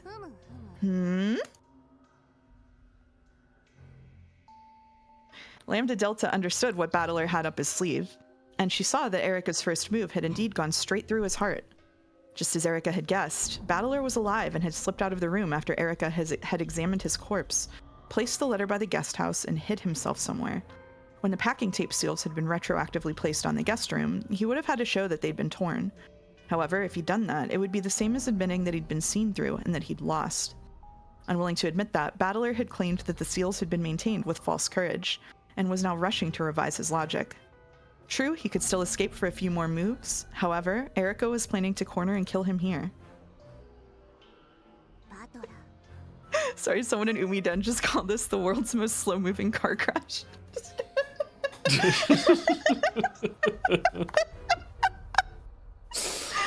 Battler, you're fighting with some pretty incredible cards here.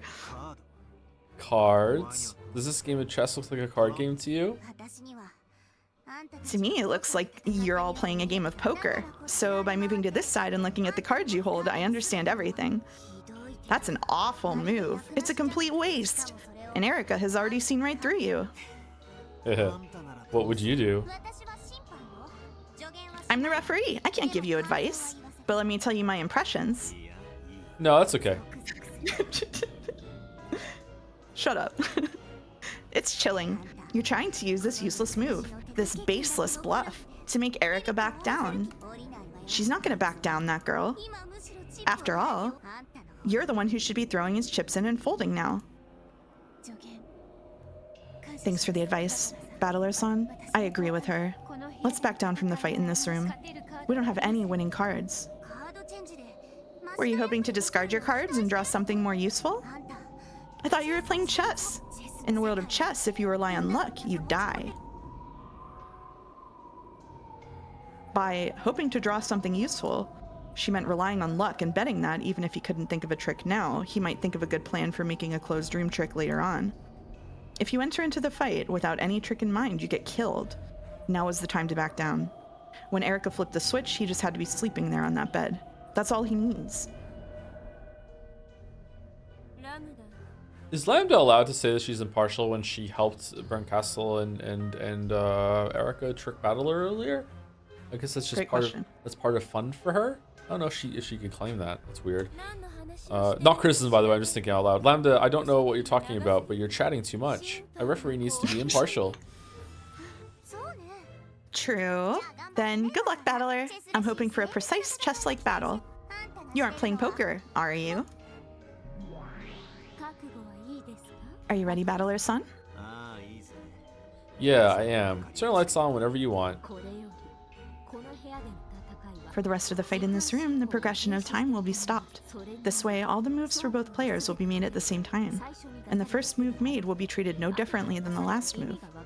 It might be hard to understand, but this rule exists for the purpose of maintaining logic, and to keep you protected as well. From here on out, you can use all the twisted logic you want to rebuild the trick in this room. In other words, Sumari, it's possible that you might think of a good idea partway through the fight.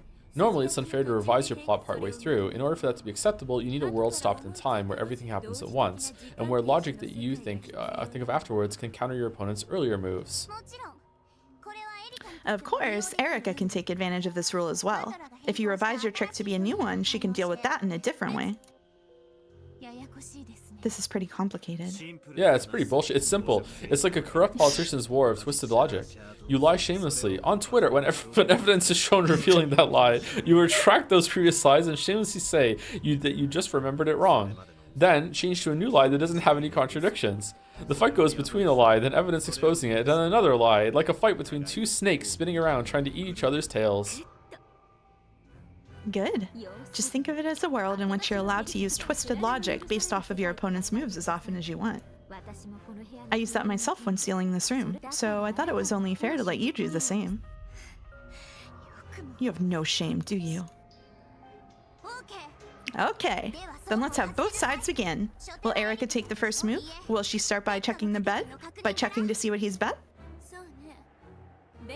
Yeah, let's start by checking to see if Battler's on the bed. Erica, begin. Leave it to me, my master. Light on.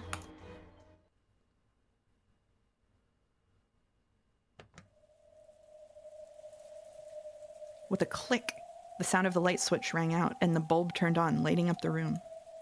On Battler's bed was... Delanor, confirm it with the red. Yes, Ushiromiya Battler. No, it's my move. Wait, how can Erica just make Delanor use... I thought... is she the detective? I don't know what's going on here. Let's just enjoy the ride. Ushiromiya Battler is not on the bed. Now you're cooking. Good. I'm glad you didn't run away from the fight. I'm impressed. In a high-stakes battle, so it'll cost... It's a high-stakes battle, so it'll cost you a lot if you're the one who loses. Are you prepared? No one would raise the stakes unless they felt confident in their advantage. Delanor, keep a record. As you wish. At Delanor's nod, Cornelia, who was hanging back, started taking a record. She wrote down that Battler's corpse, which should have been on the bed, was not, and also that Battler hadn't backed down from this closed room game. As previously announced, Battler's first move is to have the corpse vanish. Now it's Erica's turn. Go ahead. I present the possibility that Ushiromiya Battler is alive and hiding somewhere in this room. I proclaim this with the blue truth. The tape, some people in chat are saying, a couple people in chat are saying that the seal tape allows her to use red only about the rooms being sealed though, not anything about like what's happened in the room since or anything around the room.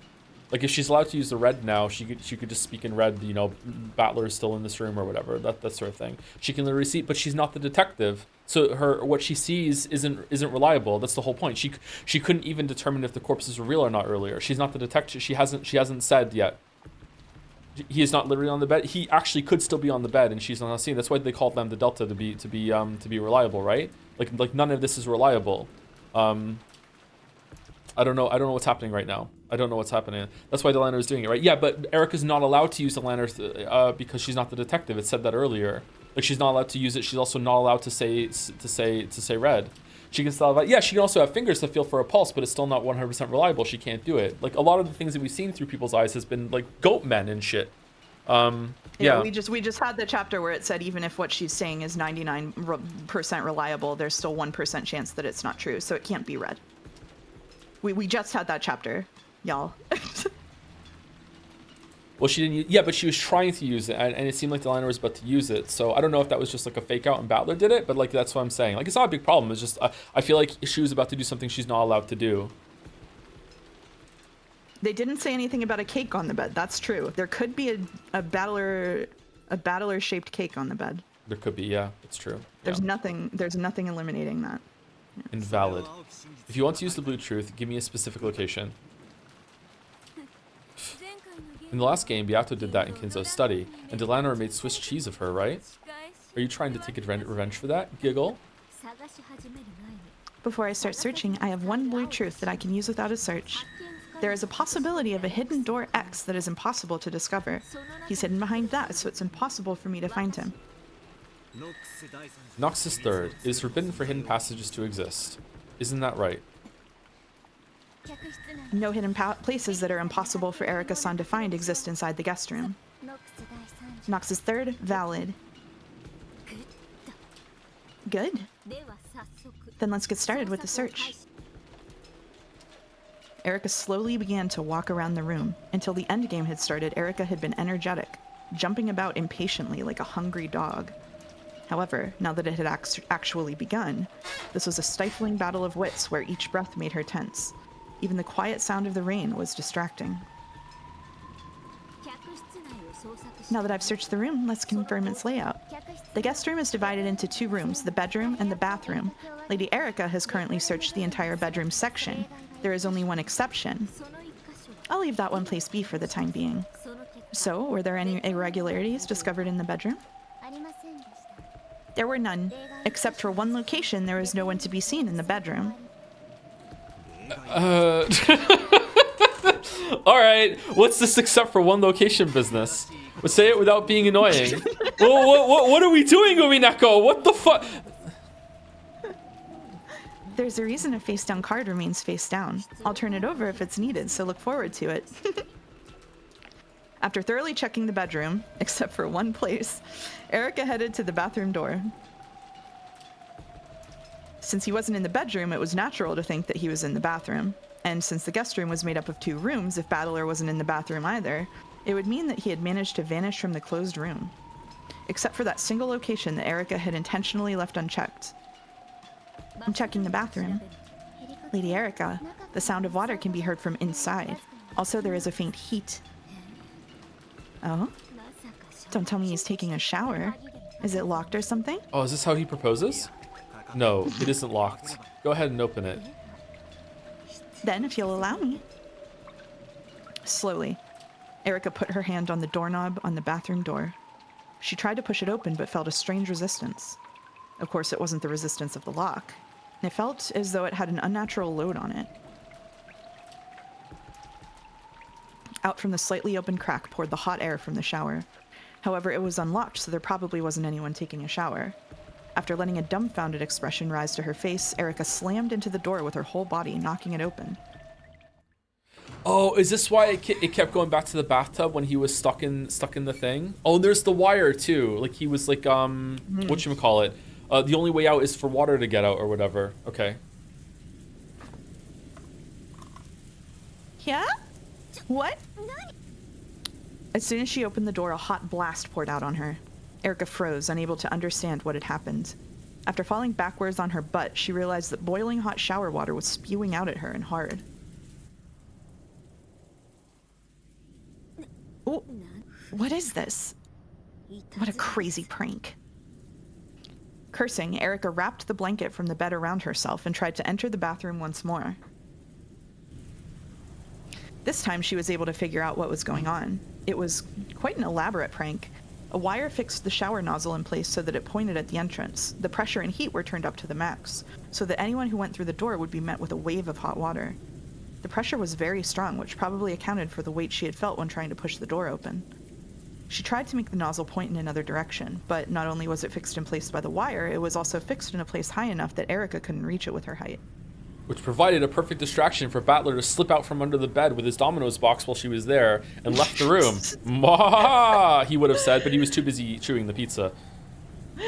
She tried to turn off the pressure, but that was also held in place by wires. She couldn't manage anything with her bare hands. She would have to get a tool that could cut the wires. However, when she looked into the bathtub, which was overflowing with very hot water, she saw a bundle of wires and some nippers that had been used to cut them lying at the bottom. If she used that, she could turn off the pressure. Ow, ow, ow, ow, ow, ow. Damn you! The blanket she had used to protect herself from the shower was getting more and more drenched with boiling hot water. Insane idea to wrap a blanket around you, by the way, in this scenario, when that's like a way to guarantee you'll get burns. Like, that's wild. At this rate, she'd get burns even through the blanket.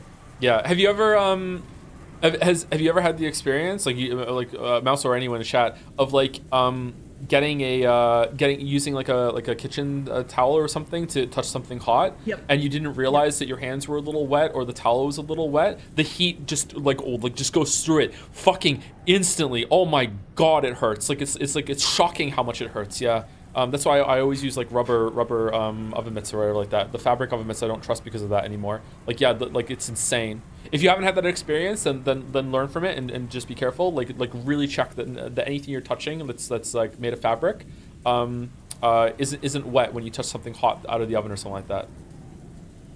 It distributes the heat everywhere on you, and then it wraps around your skin, and then like guarantees you're gonna get burned. Basically, yeah, it's basically like touching the thing with your bare hand. Like it's dangerous. Like it'll really hurt you. Yeah. Yeah. Yeah.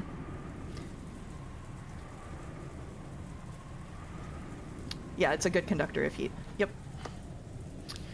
She needed to turn the water off quickly. Right next to the bathtub, she saw a hanging long-handled body brush. Perfect. Erica used that to skillfully scrape the nippers up off the bottom of the tub. Fortunately, it was a shallow Western-style bathtub. If it had been a deep Japanese one, it probably would have burned her badly. Oh, I want to take a deep Japanese bath. Making sure not to touch the hot metal parts, she carefully took the nippers and cut the wires around the faucet. Take that and that. She's just PvP enabled against literally the entire world. I would have pulled the plug out of it and then the water drain. Or was that wired too?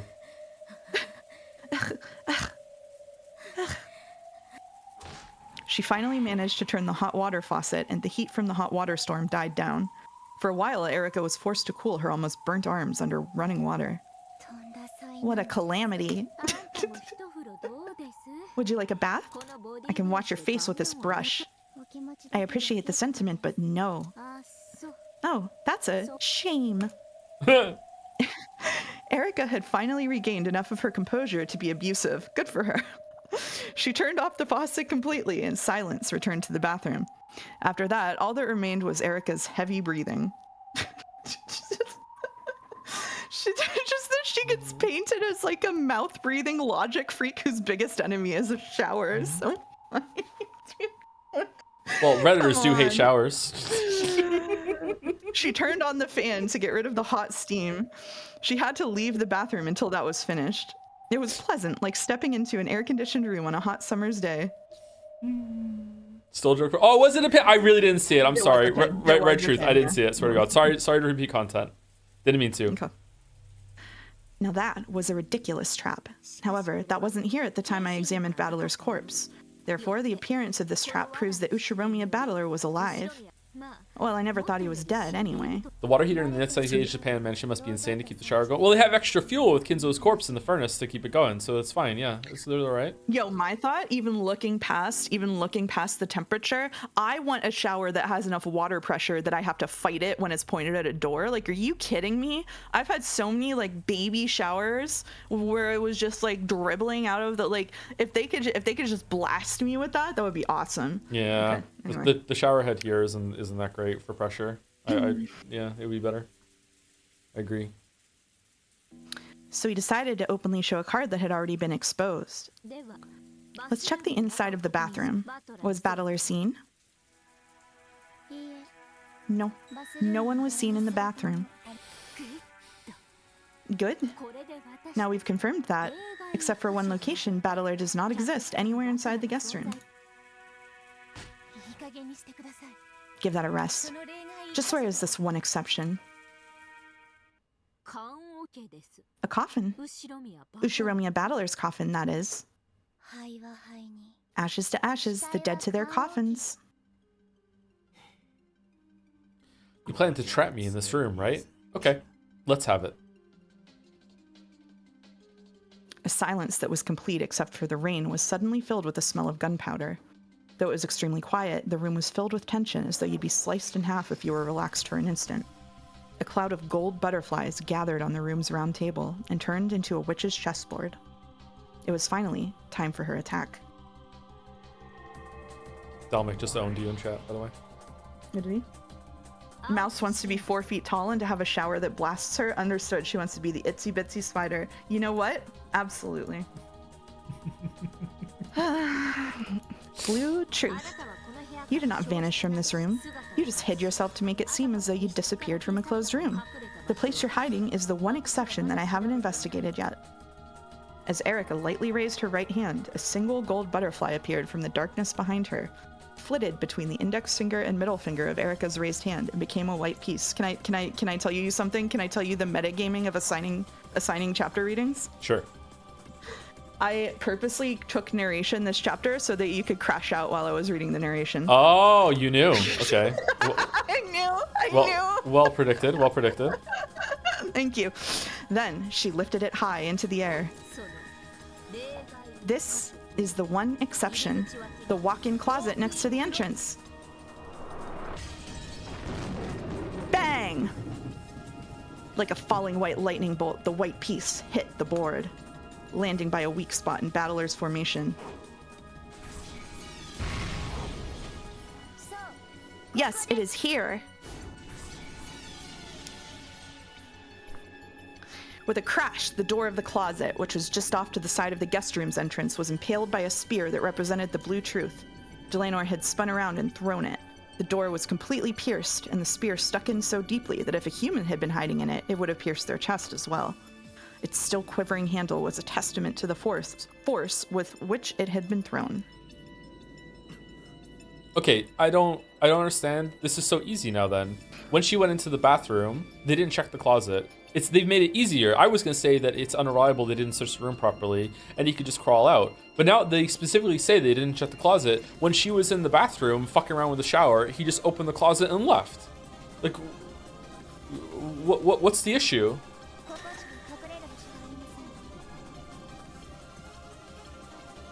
Let me know when you're gonna keep going. Yeah, go ahead. There are no places in which to hide other than this. You are now hiding in here. What do you say, Battler-san? Have you been struck through the chest for a literal smothered mate? I don't know what the fuck that means. Battler-san, it's our move now. Yeah. I thought it'd be like that, Erica. You intentionally left one spot open so you could stuff me into that coffin. It's the same move that trapped Kinzo in Natsui's room. I saw it coming. Okay, this might head to a stalemate then, because if they say, okay, that's what you did, let's rewind. All right, I checked the closet this time. Where are you hiding this time? Then he can be like, okay, this time I hide under the bed, and you didn't check under the bed. Okay, let's rewind. Now I check under the bed. Where are you hiding this time? Well, this time I went back into the closet. Like they can just like keep looping back and forth. I don't understand what's gonna happen here. Oh, did you? Then let's see your response. But let me make a prediction. Let's hear it.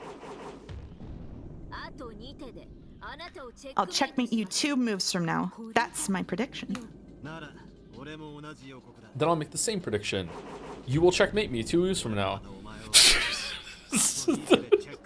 I'll checkmate you in 2 moves.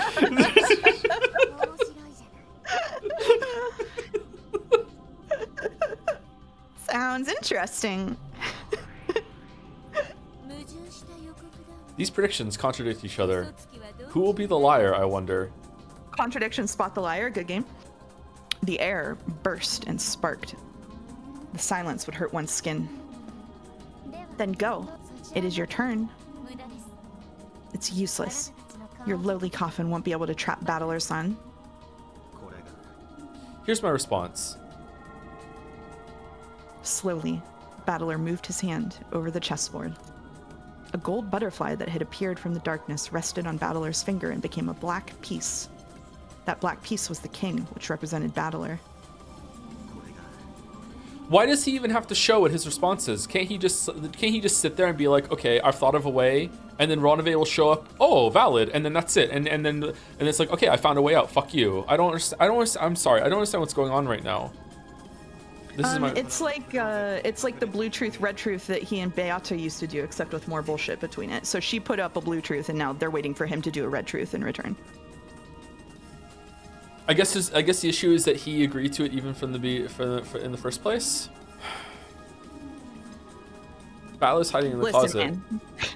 He could just say, yeah, he's not there. But Battler was hiding in the closet, but like it's gone now.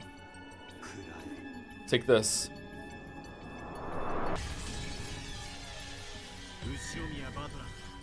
Ushumiya Battler does not exist within the guest room. There are no exceptions, including the closet.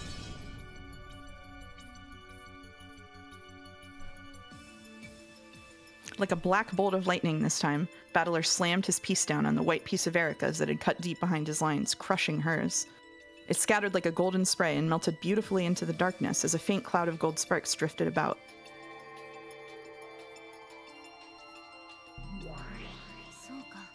I see. So he hid in the closet first, then slipped out of the room while Erica was occupied by the shower. Yeah, there we go. Okay.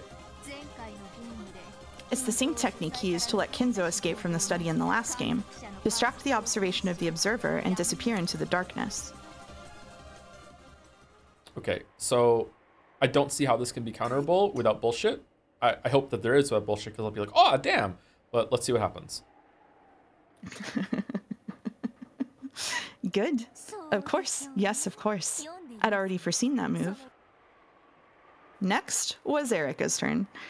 A gold butterfly popped into existence in front of Erica, and she grabbed it right out of the air. She then lifted that hand into the air and raised the white piece high. Let me announce a retroactive move.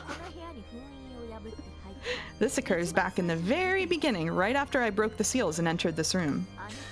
At that time, I immediately closed the door, reset the chain, and sealed this room. Sealed how? Objection. Go to sever the chain back when the crime was first discovered. Since the chain lock is not functioning, it is impossible to use it to create a seal. Objection overruled. Erica repaired the chain lock. See? Impossible. How could she have repaired a brass chain? It is possible. Have you forgotten, Beato? The packing tape seals. Erica used that packing tape to join the two cut ends of the chain together, sealing them. In other words, the chain was repaired by the packing tape, and this room once again became a closed room, locked from the inside. Objection. Erica-san has already used up her packing tape seals, hasn't she? She shouldn't be able to use them anymore. Objection overruled. The use of the packing tape wasn't limited by the number of strips, right? It was by the number of rooms. The only restriction was to limit it to only 3 rooms. Erica chose this guest room to be one of those rooms. So Erica has the right to seal as many places as many times as she wants within this room. No, but okay. That's right. I gave permission to do that.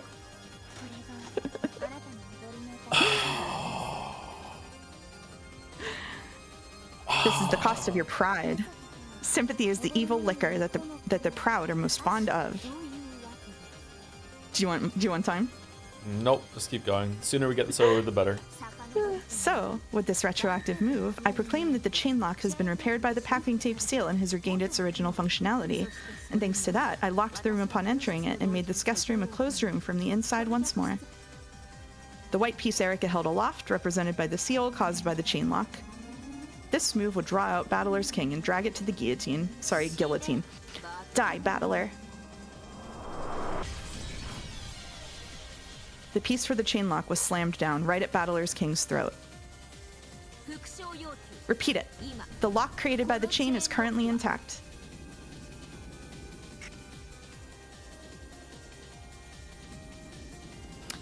Battler's face contorted. Beato, who was watching from behind, grimaced even more. This move was very painful. If his logic had him hiding in the closet until Erica left, using the uproar in the bathroom to escape, then the chain lock must have been undone. In other words, Sumari, he couldn't respond to her demand. If he didn't respond, Erica would use the blue truth in her next move. She would probably say, "You hid in the closet, then used the disturbance in the bathroom to escape. Since you then couldn't set the chain lock from the outside, you left it undone." And she would be right. This was checkmate. As Erica had predicted, she would strike the finishing blow on the second move. And on top of that, she would probably use the disappearing battler to solve most of the crimes that were to follow. Losing the battle in this closed room would steal a major deciding piece from Battler. But what if he responded to her demand? What if he could say the lock created by the chain is still intact? That would be fatal to Erica. It had already been shown with the red truth that this guest room could only be made into a closed room from the inside. So this hopeless closed room would instead become Erica's coffin.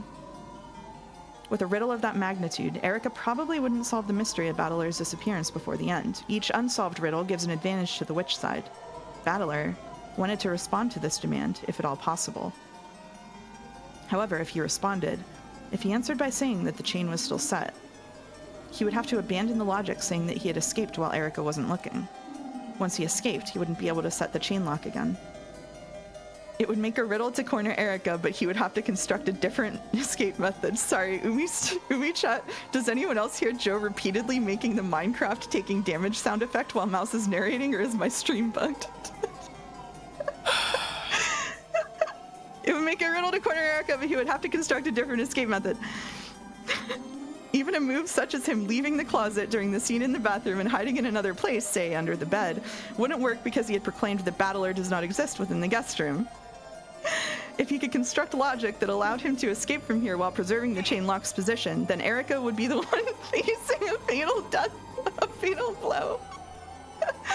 However, if he didn't have that logic, if he failed, it would be a logic error. The worst and lowest forbidden move that would instantly end the game in his defeat. He would have no way to recover.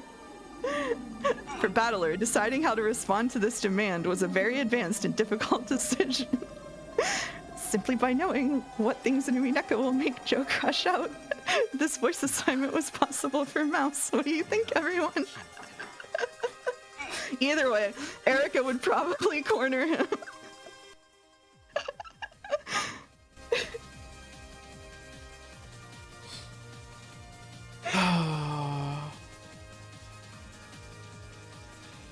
In that case, my choice is obvious. Battler-san, this guest room has already been restricted in many ways by the Red Truth due to its closed room nature. How do you plan on escaping from this? If only I could do something about the chain lock. If only. Retroactive move. No, I'm no longer going to stream Umineko and Leap Day. It was just a prick. Retroactive move. I'm no longer giving you the packing tape. Goodbye. If he could somehow get around the chain lock, he could force Erica to deal with a terrible closed room. It would probably end up as a finishing blow to her. But in order to do that, he would need to make a trick for escaping.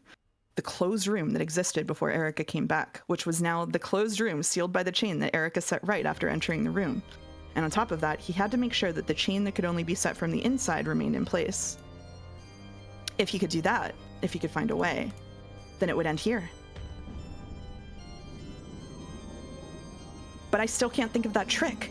Right now, Erica is demanding to know whether the chain lock is still set or not. I need to decide whether I'll take that challenge or back down, and I need to do it right now. If I can find a certain win trick, then this is the end.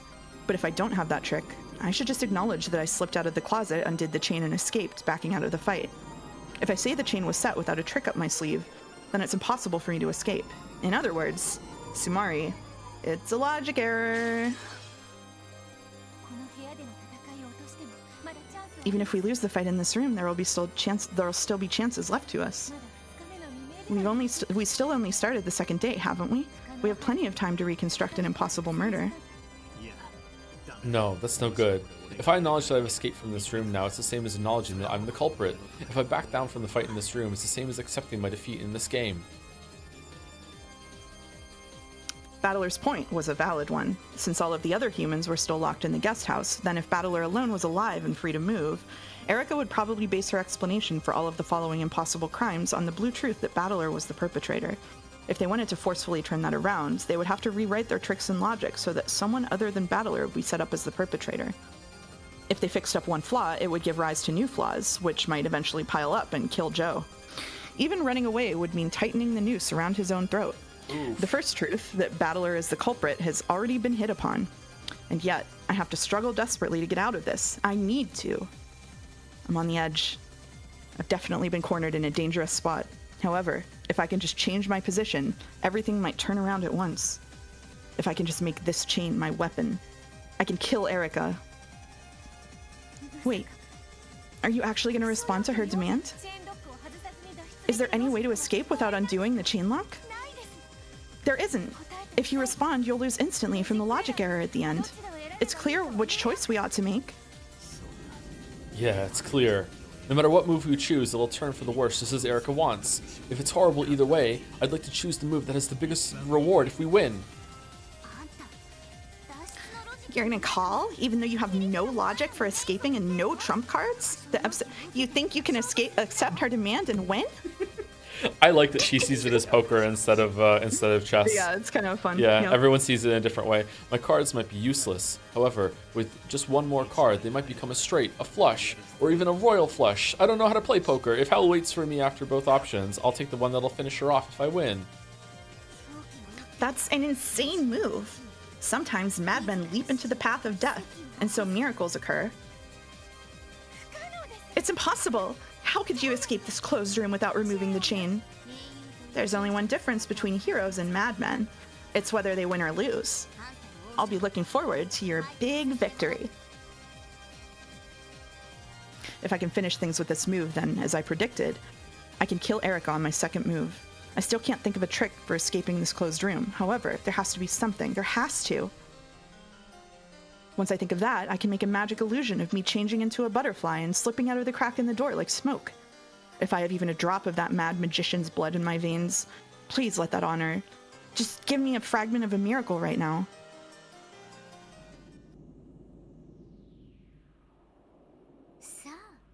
So, Battler-san, let's have that second move that you predicted you'd checkmate me on. Please give an answer to Lady Erica's demand. Will you respond, or will you refuse? Slowly, Battler's hand stretched out to his king piece on the board. He lifted it up and slowly held it aloft, tracing a large circle in the sky. Would Battler respond, or wouldn't he? Would the lock caused by the chain be preserved, or wouldn't it? Would Battler's king crush the piece of the chain lock that stood right in front of it? Or would it slip away like a ghost and escape? I can think of two ways a Battler can get out of this. Mm-hmm. The first, but all of them, like, everything is hit with, like, but then she can rewind time too. It's just a stalemate on either side. The simplest way is that Battler left the closet when she was distracted by the shower and just hid somewhere else in the room that she had already searched. And then that ties into that she can't 100% search with any amount of like reliable perception. And then after she leaves, he can leave again after that. Or he just keeps moving places around the room as she's moving around, and she can't keep track of him, that sort of thing. That's already covered. Yeah, but she shouldn't even be able to use red. He doesn't exist in the room, but he's already... Why is this still even a conversation then? Does the closet count as being in the guest room?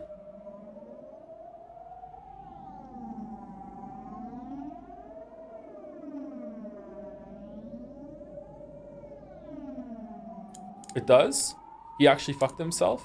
So he's already done that. Okay, then I don't have a way for him to get out of this then. If he's already said in red that he doesn't exist in the room. Oh wait, hold on. He can undo that red though, because he can go back in time, because she only countered with a different thing after he said the red. So he can say, okay, hold on, I changed what I did just like you changed what you did, because time has stopped, right? So he can undo that red statement. You can't undo red? Of course you can, because that red was predicated on conditions that he thought existed. So if she can retroactively do a move, he can do a retroactive move. Because when he said he's not in this room, that was based on the conditions that he understood it, and then she changed the scenario. So he has to be able to do that. Isn't that what they agreed upon at the end? At the beginning? Once he says a red, he can't retroactively change it, I think. Okay, that makes the story even worse then, because like she shouldn't be allowed to like change the conditions after he said something based on the information that she did. Like, if she can go back and retroactively do something, then he should be able to retroactively change something too.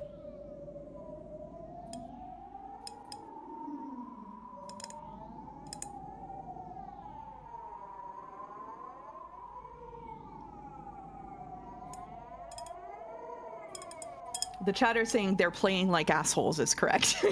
That's all I have to say. That's all I have to say. They're playing like assholes. This doesn't make any sense to me. Yeah. This doesn't make any sense to me. Either way, so like if he can go back and change the scenario and he's allowed to reset it and do retroactive moves like she did, then he should be allowed to hide somewhere else in the room after like the closet goes unhid. If that doesn't work because she's like, well, okay, well, then I just search the closet the first time I go in, then he can hide somewhere else in the room, and then it's just going to loop back and forth. If she says, you know, I open the closet and then I stand next to the closet and then search the room in a way that I keep my eyes on the rest of the room and there's no way you can hide, then the second answer is that when she goes into the shower, he's rigged something that actually just straight up fucking kills her instead of distracting her. And then after she's dead, then he just leaves the room. Like he rigs a trap to kill her because he's allowed to kill her because she's not the detective. Like something like that. I can think of 2 ways. Maybe there's more? I don't know.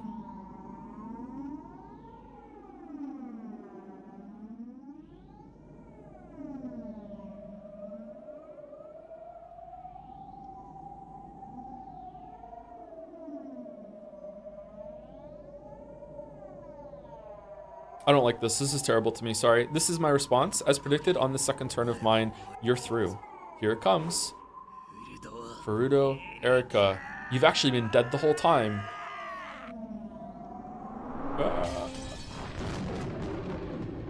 Battler's King had become a black lightning bolt that crashed down onto the board. Where had it gone? On top of the piece of the chain lock?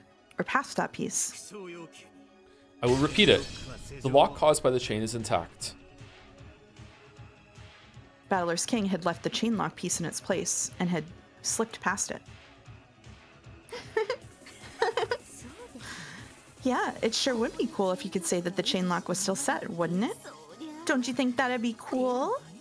But do you know what they call a fool who's full of himself and jumps into the path of death just because it's cool? No clue. Ushiromiya, Battler. That's what we call them. I file a motion for a logic error. That red truth of yours just now has cut off your own logic. Please have the impartial referee make her judgment immediately.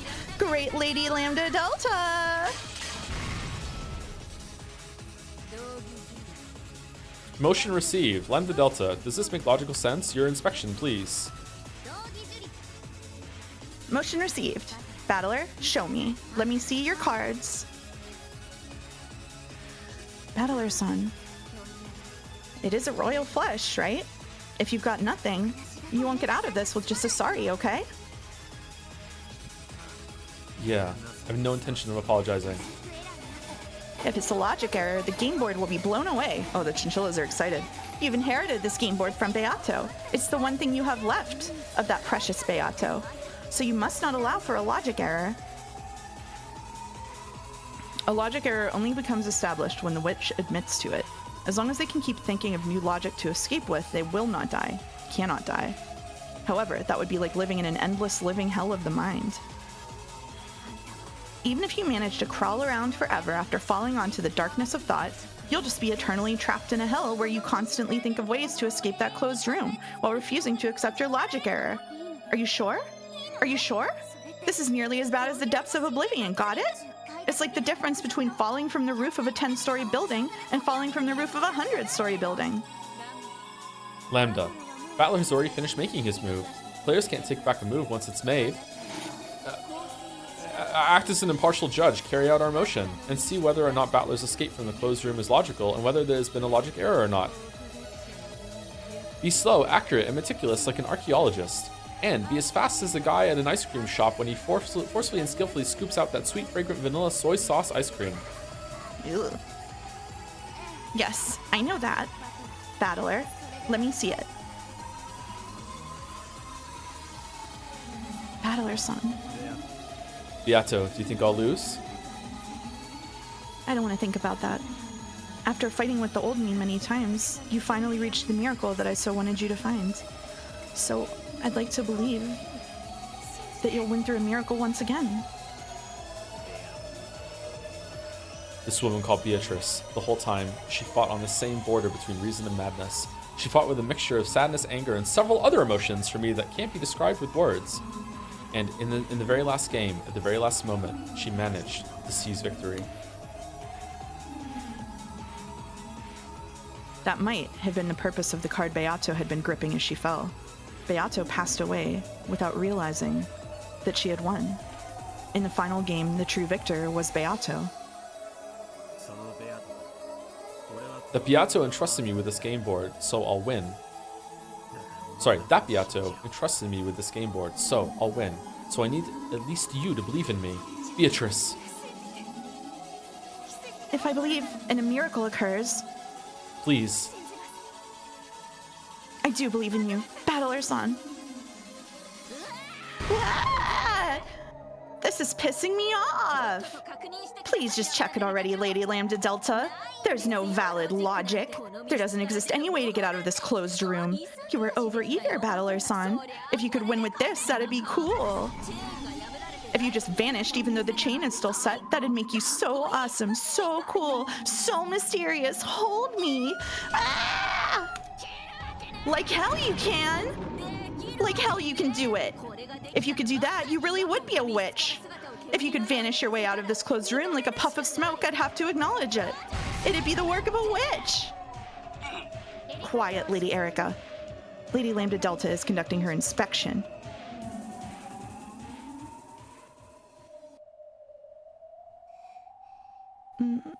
Pass through, one move, go back, and corner.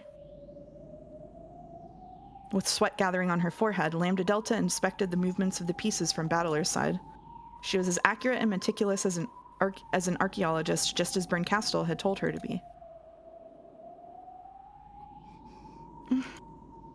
After gulping stiffly, Lambda looked several times between the formation of the pieces on the board and Battler's face, which remained tense but steady. Lambda? I have finished my inspection. There's no way the logic works. Please, God.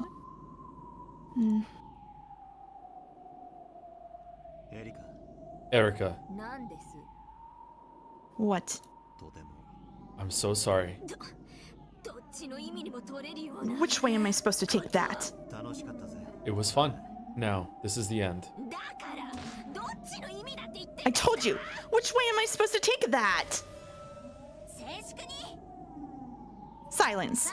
I have finished inspecting Battler's move. My decision is that...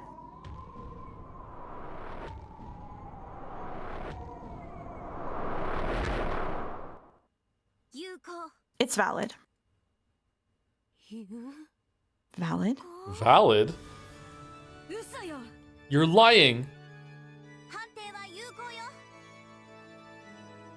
I judge it to be valid. He's presented logic that doesn't violate any of the red truths, and I've finished checking it. The move by the player on the witch side, along with that final red truth you repeated, are valid. Battler, for the first time, I've got to say I think you're incredible. See? In your game, a miracle will always occur if you believe. Battler-san, I'm sorry. If only I believed more strongly, you wouldn't have been cornered like this. Beato flew onto Battler's chest, sobbing. Erica staggered backwards, shaking her head back and forth dizzily. And Bernkastel? Her face was like an expressionless mask. Then, slowly, it became a smile. And for some reason, it seemed the sign of some horrible emotion. Well done. To think that you escaped the room without removing the chain. Simply splendid. With her small hands, Delanor slowly started to applaud quietly. She was followed by Gertrude and then Cornelia, and then by Beato and Lambda Delta too. Applause filled the room.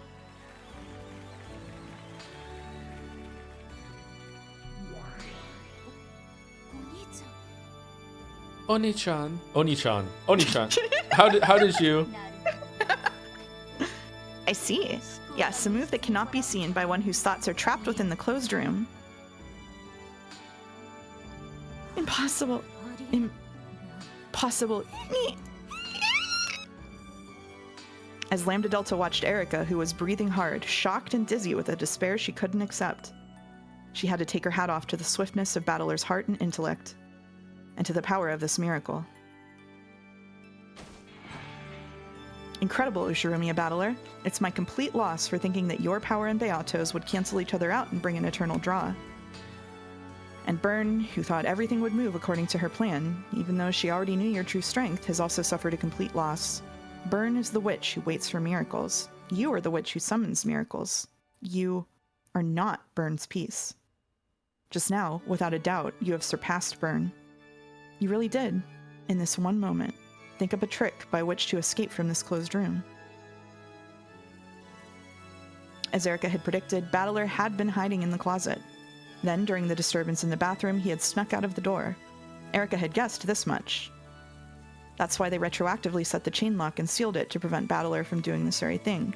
The chain lock cannot be reset from the outside, so it should have been impossible to escape from the closed room. However, Battler didn't let his thinking get trapped inside this closed room, and so he broke through. It doesn't matter who, but let's explain it with his mother, Kyrie's piece. Just like Battler, the life or death status of the rest of the first Twilight victims has not been specified by the Red Truth. In other words, Sumari, just like Battler, the others, and Kyrie specifically, can still move. And their closed rooms were not sealed so they can go out as they please. Kyrie had come to save him. Kyrie followed behind Erica and waited in the hallway while the latter entered the guest room and sealed the door from the inside. Then, after Battler undid the chain lock and escaped, she entered the room in his place. Then Kyrie reset the chain lock from the inside and hid in the closet just like Battler had done. Yes, Battler truly isn't inside this guest room right now. However, that doesn't mean that no one else is inside it. Kyrie took Battler's place in the closet. Sorry, one exception. Whoa, sorry, 1 second. Yep. Sorry. Yep.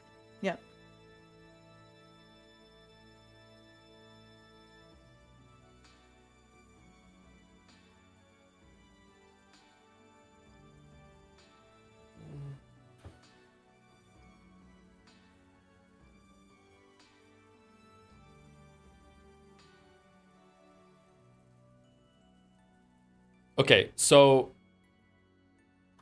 the problem this solves is that the chain lock had to still be fastened from the inside when Erica came back out of the bathroom. Yes. Okay, all right. So they didn't do anything with the tape or anything, they just put it back on. Okay, all right, that makes sense. Kyrie took Battler's place in the closet, the one exception that Erica had left, and is there still. Kyrie saved Battler.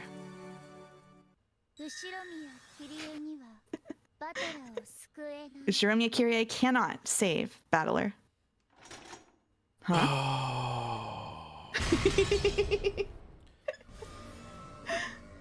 What do you mean?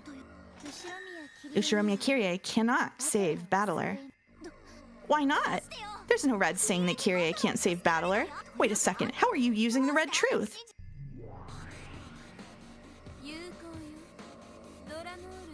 Valid. Delanor's Red Truth is valid. Even Lambda Delta doesn't know what's going on anymore. Requesting permission to unsheath Red Key. Permission granted. Please do it, Delanor. How? How can you give that permission? It's valid. As a result of an impartial judgment, I guarantee this Red Truth. Without telling us your reason? We'll tell you that soon. Very soon. Battler hasn't proclaimed Kyrie dead with the Red Truth yet. It is allowed for Kyrie to be playing dead, and the packing tape has already been used on 3 rooms, making it impossible for you to seal Kyrie's room.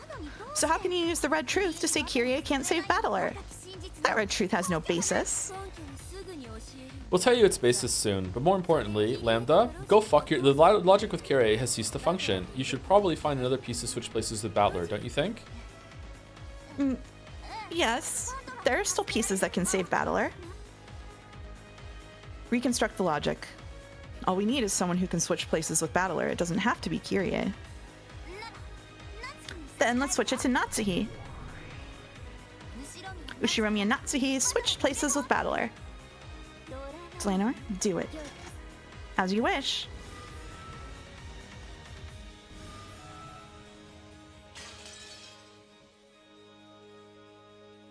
Delanor's red longsword smashed Natsuhi's piece into little bits. How? How can Erica deny this logic without the detective's authority? Ushiromiya Natsuhi cannot save Battler. Then Ava! Ushiromiya Ava!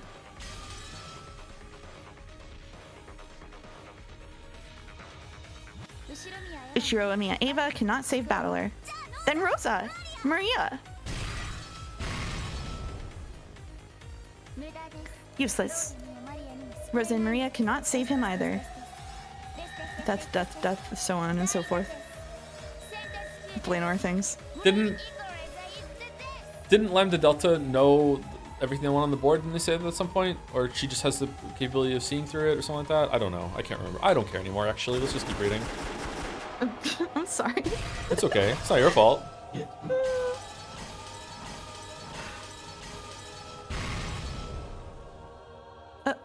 Objection. Erica-san doesn't have the detective's authority. How can she use any red except for the packing tape seals? Objection overruled. Not having the detective's authority does not imply that one cannot use any red at all. There's something she can use, right? Yes, there is. There are several exceptions that even humans without the detective's authority can use. Are there? Insane? There's no way. Yes, there is none. However, there is a certain action permissible only to humans without the detective's authority, and it can become a truth of such overwhelming credibility that witches can easily raise it to the level of red truth. It's just riffing over there. Okay.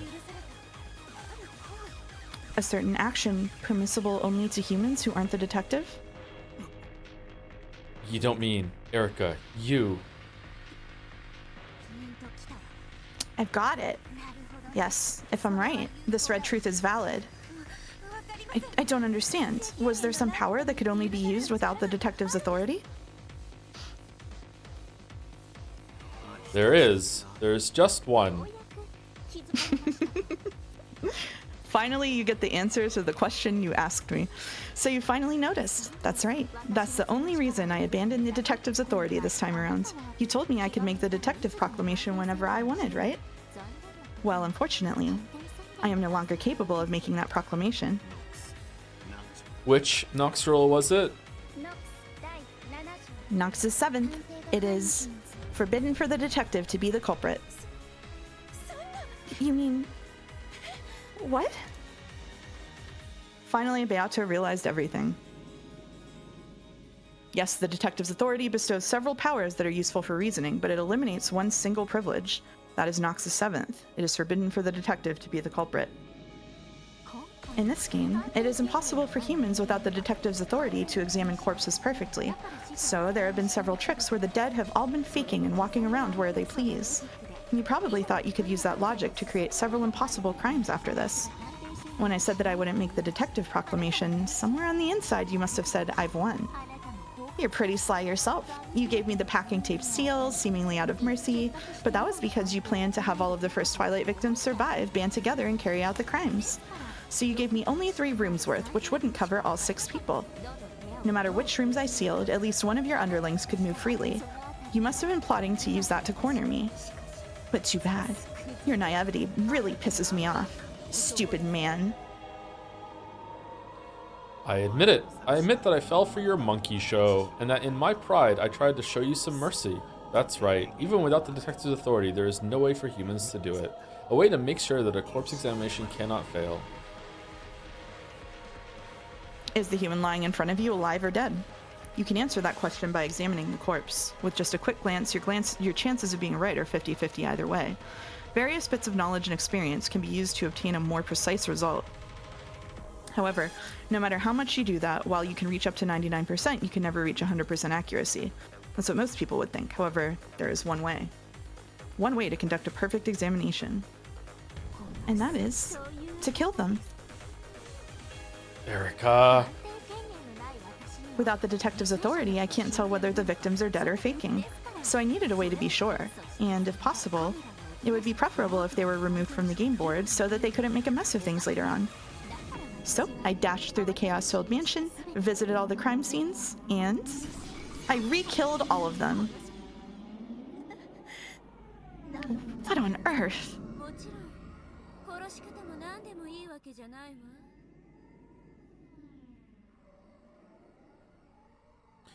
Okay, so I'm not going to be such a nitpicky motherfucker that saying re-killed in red means that in red they were already dead. Mm-hmm. But I will point out that if that actually comes back as a thing later, and that's why she said it, then that might be an issue. Okay? Like like re-killed implies that they are killed. I'm willing to just be like, okay, semantic, whatever, like it's fine. like, but just putting a seed, okay? Yeah. Of course, she couldn't just kill them however she liked. It had to be a perfect way of killing, good enough that their deaths could be determined with the red truth. Erica made sure of that. The manner in which they were killed differed, but afterwards, she completely severed the heads of all those she killed. That method of killing is solid enough to be called a red truth, right, Lambda? Valid. No human could survive after having their heads sliced off. Could you have severed all of those heads without getting any blood on you? No. For example, you could take a large trash bag from the kitchen and grab the knife through it. Then, if you covered the entire corpse with the trash bag as you did your work, you'd block nearly all of the blood spatter. I used enough knives and bags for several people, then left them there at the crime scene. Of course, I didn't humiliate myself by walking around with them, leaving blood in the hallways and dirtying my clothes. There will probably be trash bags left at the crime scenes with my fingerprints on them. But since this game ends before the police come, that can't be used as evidence, so there's no problem with leaving them there. Are you insane? What kind of mystery would ever allow something like that? Bro, you wrote it! I can't believe I'm hearing this from a witch on the fantasy side. Oh, and don't worry, I didn't kill you. I didn't have time to sever the head of the last one found, so I just sealed your whole room with the packing tape you gave me. Then again, that might have been because I knew this would happen and wanted to watch you struggle. Oh, that's right. Just as I can say that I killed them in red, I can say one more thing. At that point, Erica stopped for a second, and can she really be wearing an even uglier expression than everything before now? With that highest quality face, she spoke.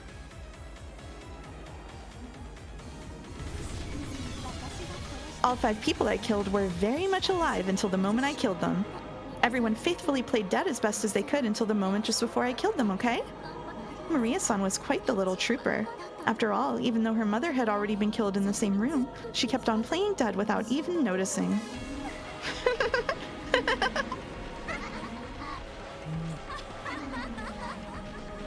What?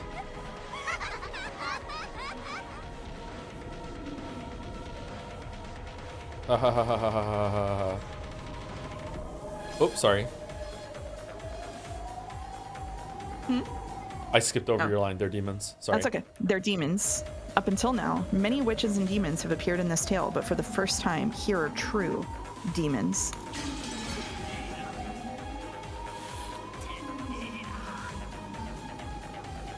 They continued playing dead while she wrapped trash bags around them? I guess so. Ava's just like, yeah, seems legit. I guess I'm doing that. Okay, you bastards, you bastards. Ooh, ah.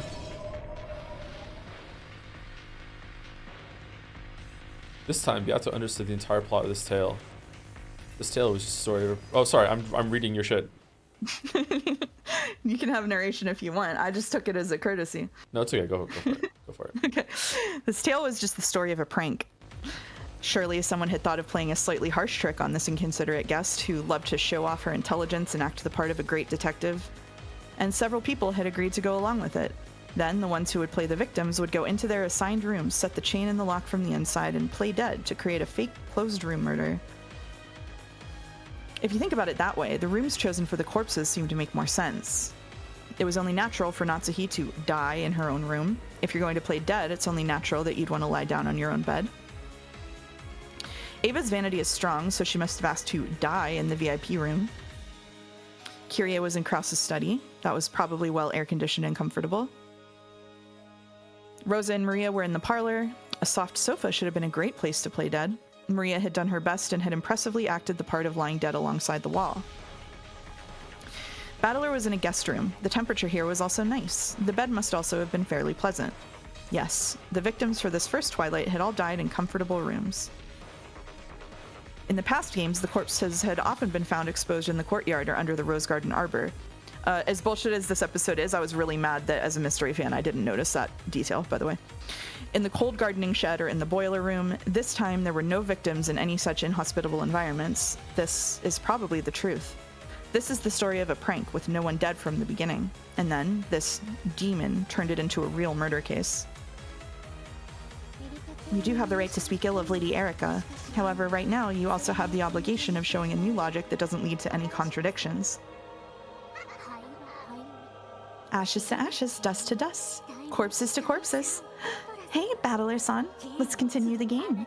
Please present a different human to switch places with you. If you don't, your trick will become a logic error. There's now no one who can come to the rescue. Erica's killed all of them. I mean, that's not true. Someone from the guest house can come and follow. They can just open the door. The seals don't have to stay closed. It's Battler's power that with the red truth that would guarantee that he would be like, yeah, I will confirm if it's closed up to use the thing. But as soon as you walk away, they just open the door. That's not going to be acceptable, though. What? I don't know why I'm still trying to think. Damn it! Damn it! Damn it! Damn it! Battler-san, please calm yourself. Now's the time to hold back your tears and fight. Even if you've lost 5 pieces who can save you, there's still the 11 people in the guest house. You're right. Kraus, Hideyoshi, Rudolph, George, Jessica, Shannon, Cannon, Genji, Goda, Kumasawa, Nanjo. It doesn't matter who, as long as someone comes here.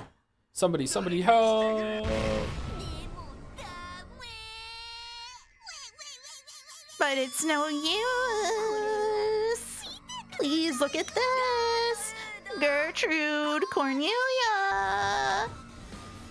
Very good. Let it be known that we are here already.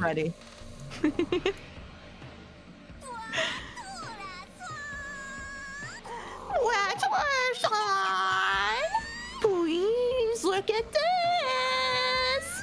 What are these? Erica, who was now so excited that her pronunciation was tumbling all over the place, pointed at 2 doors. You having fun?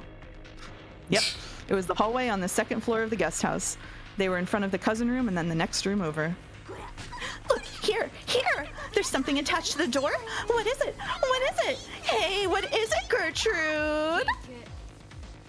Know that it is the packing tape seal of the cousin room. Oh, yeah! Very good! One more. What about this door? Did she go out and do the windows too? Know that it is the packing tape seal of the next room over. Oh, very good. Okay, you two. Why don't you show everyone watching at home on their TVs? Please have a look at the packing tape seals on both doors. So what do you think of them? Are they broken or aren't they? Please let us have the red truth. Please, allow me to speak. Allow me to speak. Know that neither is broken. Know that an unbroken seal proves that there are still none who have entered or exited. It needs no second telling, but know that entry or exit without breaking the seal is impossible. I mean, that's just not true. That's not true. The windows. Like, that was the whole point why she sealed the windows in the last game. That's not true. Okay, whatever. Battler, it is as you see. There no longer exists anyone who can save you. The victims of the first Twilight have all been killed, and the guest house is still sealed. No one can come to the rescue. Ooh, cool. Exit entry through the door? It doesn't say the door. It just says no entry or exit without breaking the seals is impossible. None have entered or exited. It doesn't say the door.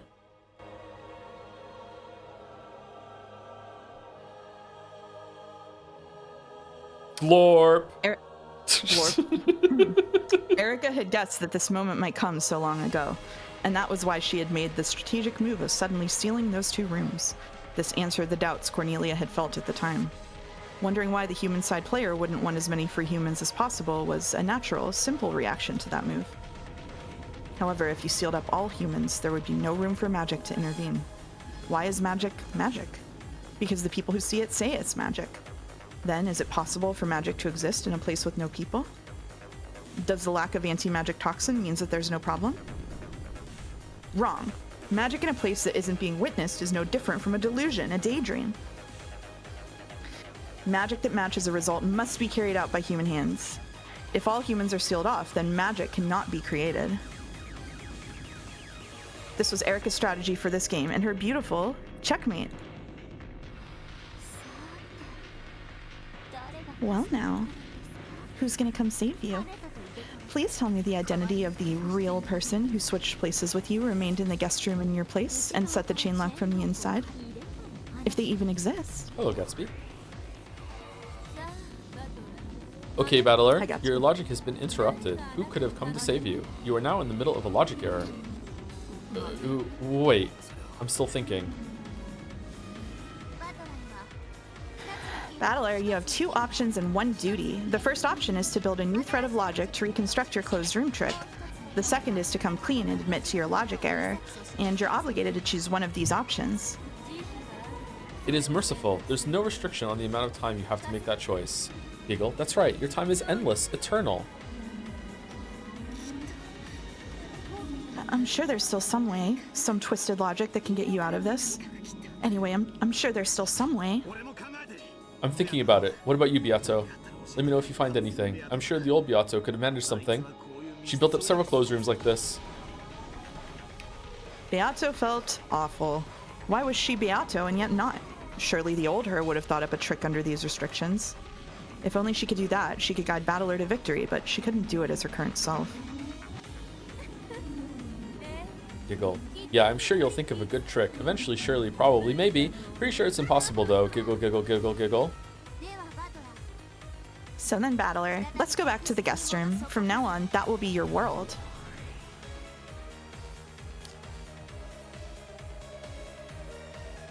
Once again, they returned to the slightly chilly guest room. It was the same room as before, of course, but it felt as though an unsettling darkness had crept in.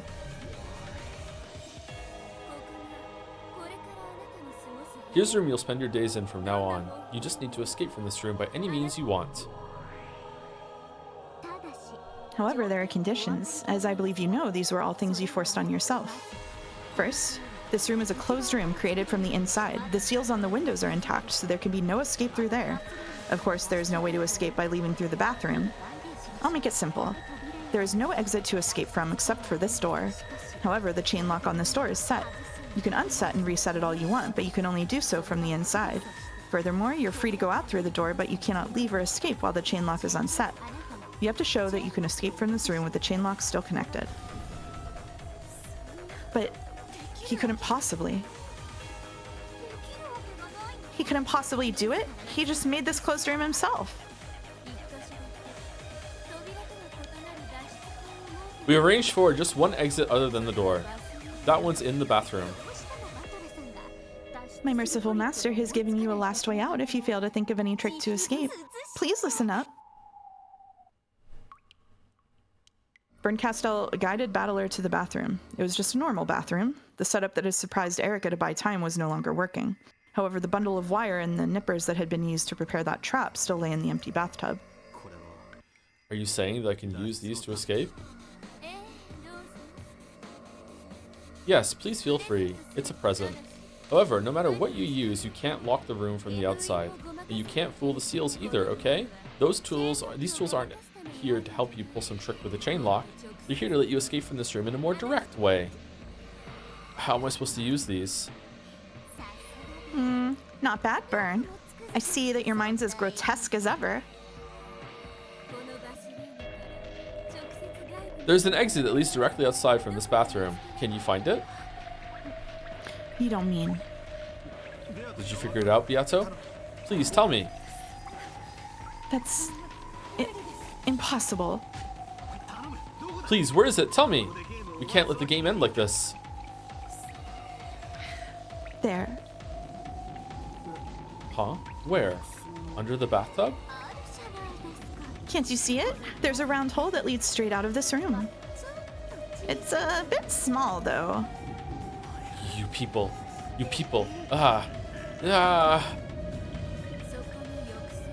It's the drain right there at the bottom of the bathtub. You can get out through there without touching the chain lock.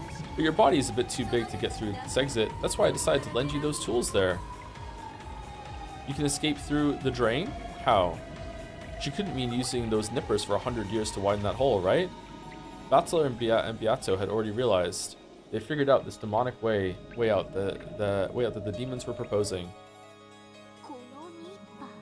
Just use those nippers and cut your body down to a size that can fit. Crunch, crunch. Might as well sit back in the tub under a hot shower. As you start from your feet going up, chip, chip, then wash, chip, then wash. Just keep doing that, and oh, what do you know? You suddenly managed to escape from the closed room. Oh, what do you know is right, my master. Looks like both siblings are gonna end up the same way. Good callback. But burn. At that rate, just the hand holding the nippers will be left. That's why we have the wire. Beforehand, Battler will wrap the wire around his wrist and stretch the other out into the corridor through the crack in the door. You should be able to fit just a wrist through the crack left by the chain lock. If you're willing to do that, I'd be happy to pull that wire from the hallway and save you. My master, if you do that, I want it. Battler's wrist. And what would you use that for? My Baldur's Gate 3 run, but no, I've already decided to use it as a back scratcher. When the time comes, I'll scratch your back with it. What do you say? Yes, my master. Master's going to scratch my back with Battler's hand. Finding them annoying? Yes. Irritating? Obnoxious? Don't worry, it'll get quiet really soon. All noise to disturb your thoughts will now disappear for all eternity until you can escape from this room. That's a relief. I'll be glad of the quiet. Here's some advice from a survivor of hell. Enjoy this noise while you can. Even the annoying insults you hear now will bring you fond memories to preserve your sanity amidst the eternal silence. Do you hate Bern and Erica? Then that's their parting gift to you. As long as you have hatred, you'll be able to avoid giving up. Giving up has a completely different meaning here, okay? Prepare yourself while you can, for the eternity of the hell you'll be in when you've given up but still cannot escape. Did you just call yourself a survivor? Then you also. You know, every once in a while, that terror comes back to me. I wonder whether I really have escaped from that hell. What if I actually lost my mind a long time ago, and I'm still in there, just seeing a delusion of us all chatting happily like this? That nightmare still terrifies me. And so I need to constantly truly feel that this isn't a dream. Hey, are you guys really real? You aren't just an insane delusion I'm having inside that hell, right? Right? Right? There was something in Lambda Delta's pleading expression that sent shivers down the spine. It was probably more terrifying than any threatening words she could have used with even the most vile expression on her face. It's time for Battler to realize a logic error isn't so sympathetic that you can just stick out your tongue, ask for forgiveness, and say you'll be more careful next time. It's never worth risking one by leaving things up to chance, even if you feel that you can't back down at this point in the fight. It's time for him to face reality and learn the true risks and terrors implied by the words betting one's life on a fight, which must sound so exciting for a man. Battler-san, get a hold of yourself. I'll think deeply upon it as well. I'll think of a trick to escape this room with all I've got. I will come to save you. Beato. I'll definitely think of something. Just watch. Well, regretfully, it's time for us to leave. We mustn't get in the way of his job any longer. See you later, Battler-san. Or, like you'd say it, see you again, right? Have a nice day.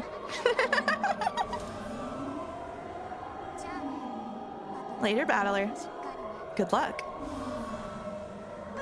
Battler-san, don't give up. You'll certainly think of a trick. I'll think as well, and I'll come to save you. Beato? You can take narration for the rest if you want. It's been a lot of me. Before he could finish saying Beato's name, they had all disappeared. They hadn't disappeared in a golden spray or turned into butterflies and flown away. Just as though there had never been anyone in this room. Since the beginning, everyone but him had vanished in an instant. Nothing remained, not their voices, their presence, their warmth, nor even the faint perfume Beato had worn. The frigid air of the room was wrapped only in the lonely sound of the wind and rain. With that overpowering feeling of isolation, I finally began to realize how horrible punishment this would be. I wonder if this is going to link to something that Kinzo put all the Beatrices through, or a Beatrice through, when it comes to like trapping them in Kuadorian or in a room or something. Damn those bastards, it can't be that hard to get out of a room like this. I mean, rooms are made so that people can go in and out of them, right? If they can't do that, you wouldn't call it a room. How pointless. It's easy to undo the lock and chain from the inside. Damn it, for some reason, I've always been clumsy, and doing chain locks always gives me trouble. Oh, it's off. How pointless. Look, I can reopen the door whenever I want. Hey, what's this cold feeling on my neck? What the hell is this? Why is there suddenly this iron collar around my neck that's attached to a chain? Damn it, who would do something like that? When I reset the chain lock, it disappears. When I take it off, it appears. The chain's pretty long, so I can make it pretty far out into the hallway, but it won't let go of the door. Man, I really like the idea of him being stuck in a closed room that he has put himself in, and like this being like another like dimensional trap that like he has to work through the logic, and he cornered himself. But this is not fairly earned. Like everything that happened to get us here has just been complete and utter horseshit. I really don't like it. Yeah, It's like a cool idea, though. but yeah, it is. It definitely is a cool concept. And I think that one of the reasons that episode 6 is there's like a couple of reasons that episode 6 is pretty controversial, and I think for some people like the love trial stuff is really drawn out, and like they don't care about that part of the story as much, and like they didn't know what was going on, and so it just drags and drags. And then I think for other people, like the going back and changing the story and stuff, and then this stuff is just, it feels really like contrived. It feels like the idea. Do you ever like read a story and like there's something and you're like, oh, they had this idea and then they wrote the story backwards to get to this idea? Mm-hmm. It feels like that for me with the closed room, and him locked in it because of his logic error. Like it feels like Ryukishi had that idea and then like reverse engineered it to get Battler in here. Chad is saying Uchikoshi. I haven't played enough Uchikoshi. It is get there, but... It is pure Uchikoshi. Yeah. It's pure 999. Yeah. Like the reason why I don't like it, chat, without getting into details, is that Battler's had to hold the idiot ball for us to get here. Everything had to go absolutely perfectly on Erica's side. It's almost like she knew it was going to happen in advance, even though she's been proven in episode 5 that she's actually an idiot. And like Lambda Delta is the least guilty here, but she's still a part of it. And Berncastle and Erica through Delano and anything, they just basically made rules up as they went along.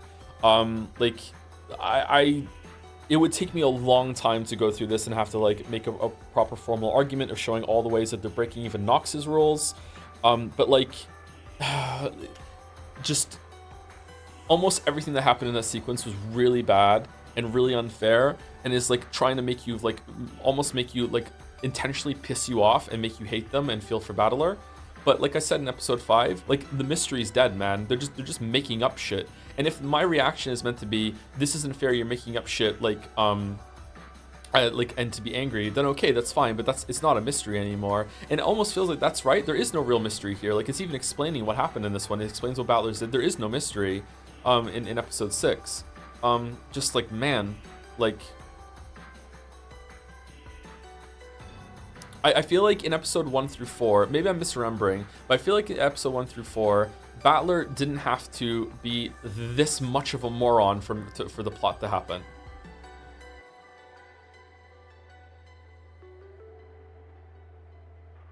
And I really don't like stories where it's like, oh, for the story to work, someone had to be an idiot. But I don't know, we'll see. Anyway, let me keep reading. But first, thank you to Parnik for the bits. Umineko is never about clever mysteries. Oh, narrative tricks and love. It's always about hype moments and aura. Anime all along. Thank you, Pincerata, for the bits. And then she grabbed the shot put ball out of her backpack, opened the vent. Thank you, Pincerata. Thank you. It's not as bad as that. Like, because like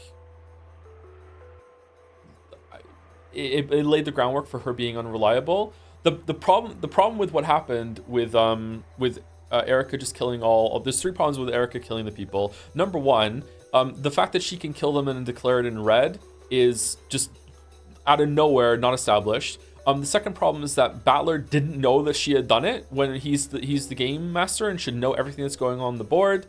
And the third thing is that I just don't like it. No, the third thing is that now we're getting into a really bad territory that even now the characters aren't acting like characters. Like why would Kyrie, when everyone's gone and Erica's just in the room, just let fucking Erica murder her? Why would everyone else in the house just go along with this murder and think that they're actually dead when they're not? And if they were tricked too, and there was a prank on Kraus and Co too, that is a crazy ass prank. Like, how could they even pass that test? Like, you're telling me that they found the body and he's not shaking his wife. Like, the characters aren't even acting like real people anymore. Like, it's so utterly broken.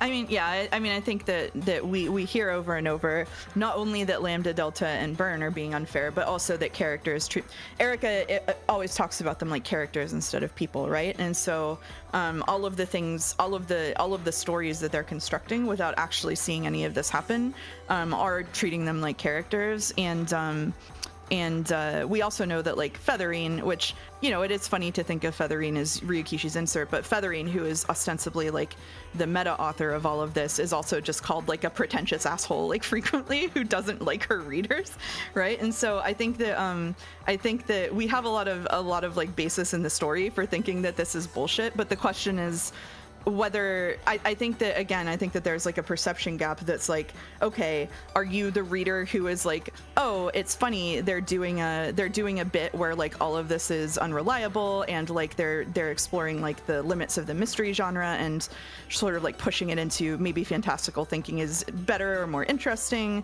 and that's cool and fun and I like being tricked. Or you can be the kind of person that you are, which is like, well, this kind of fucking sucks because I was like trying to earnestly engage with this stuff and like using the mysteries as a way into understanding the characters and like engaging with them as people, and now it's just been kind of ripped out from under me. Like, you can know that it's been ripped out from under you and that was intentional, and you don't have to enjoy it, right? Like, it can still be an unpleasant experience for you. I'm not saying it's bad on purpose. I'm saying that people have different experiences based on like their perception of it, right? It's bad on purpose. Yeah, it's actually bad. They want you to not like it. No, like, I think he does want people to like it, like at least some people, but it is the case that I don't think the people who read this and think, oh, this is clever and funny and fun, are ever going to be able to have like a real conversation with the people who read this and are like, this is bullshit and unfair. Like, that's just approaching the text two different ways, and I don't think that saying one of those people are doing it without love is fair. I think that's a cop-out. Like, I think it's just different kinds of readers who had different expectations from the story, and some of them have a worse time than others. And then you have the third group, which is dipshits like me, who are like, sorry, I will call myself a dipshit. Not everybody else is a dipshit, but I was like, well, obviously the mystery shit is beyond me at this point, so I'm just gonna enjoy the fucking gender demons. Like, episode 6 is badass. I really like the ending. And then like this scene, I was just like clicking through. I was like, okay, he got in the room because of a logic error. That's cool. I don't care about the specifics, right? Yeah, like the hype moments buff. So I don't know. Like, I feel like all of those groups are valid, and it's not like, I think that everybody should respect each other's experiences with this one. And this is, I think, why episode 6 is the most divisive here, because it is where even people who like Umineko are like, this shit is a little bit much. So, yeah. Like, thank you for saying all that. So, like episode 5. Yeah, sorry, that was a rant. No, it's okay. We'll be welcome to do it. Episode 5 to me is void from the start for a lot of reasons that I don't want to get back into, but the whole entire thing is just like, whatever, this is non-canon. Episode 6 is getting into that territory too, and it seems to be intentional maybe, but it's like, so in episodes 1 through 4, right? Definitely 2 to 3, but also we found out as the story goes on, 2 to 4, but definitely as the story's gone on, we found out a lot of stuff in number 1 is unreliable. So what we have, right, is like a shit ton of like, the whole entire Rekenjima is just like in shadow, right? And a shadow of, we don't know what the truth is, right? But there is a truth. And that truth is found in 2 ways. What the game master makes the truth, because the game master knows what really goes on because they have to set up the game board. So like when the goats attack, that's what we're seeing in the shadow of, we don't know what the truth is. But then the game master does actually know what the truth is because they have to actually set the board, so they know what's going on. The other source of truth is like kind of like a circle around Battler, because Battler is the detective and he's the only one that we can take as reliable. As he's moving around, that's the only one that we can know for sure is objective. There might be other objective stuff, but that is determined by the game master. So in this episode, the only objective source of objective truth is Battler. So like Erica can say, hey, I went and killed them, and Battler could just say, no, that's not what happened. You're not the detective. Like, you might have thought that you did that, and you're welcome to have that perception, but I'm sorry, that's not what happened. But Burncastle is kind of like just stepped in and be like, no, fuck you, game master. I get to supersede your authority and just say, no, that is what happened. Where Battler should be like, what the fuck? Who's in charge, me or you? Right? Like, this is my story. You can't just like as far as like Battler's concerned, there's no opponent. He should be like, no, you have to have the detective authority because everything that you do can't be objective because I'm the one who decides that. There's only two sources, the detective and me. And if you're not the detective, then fuck you. Like, it's a free win. I just get to do whatever I want. Like, whatever you think you did, that didn't happen. Swipe the board clean, fuck off, get off the island, not my burden. You know, it's really, really frustrating.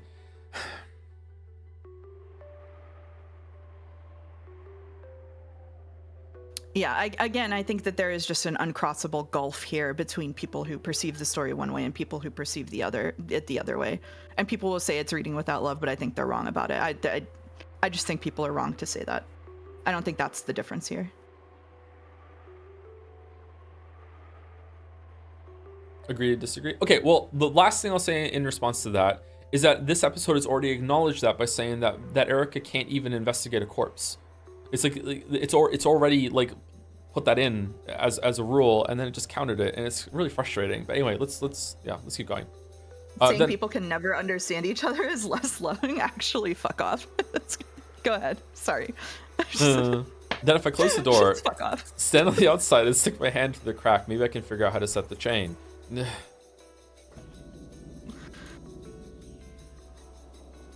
Why I've always been so clumsy. I'm not really clumsy, it's just that me and the chain locks don't go well together. Damn it, I hate chain locks, I hate chains. Why won't it work? Why can't I set the chain lock from the outside? Damn it, damn it, damn it.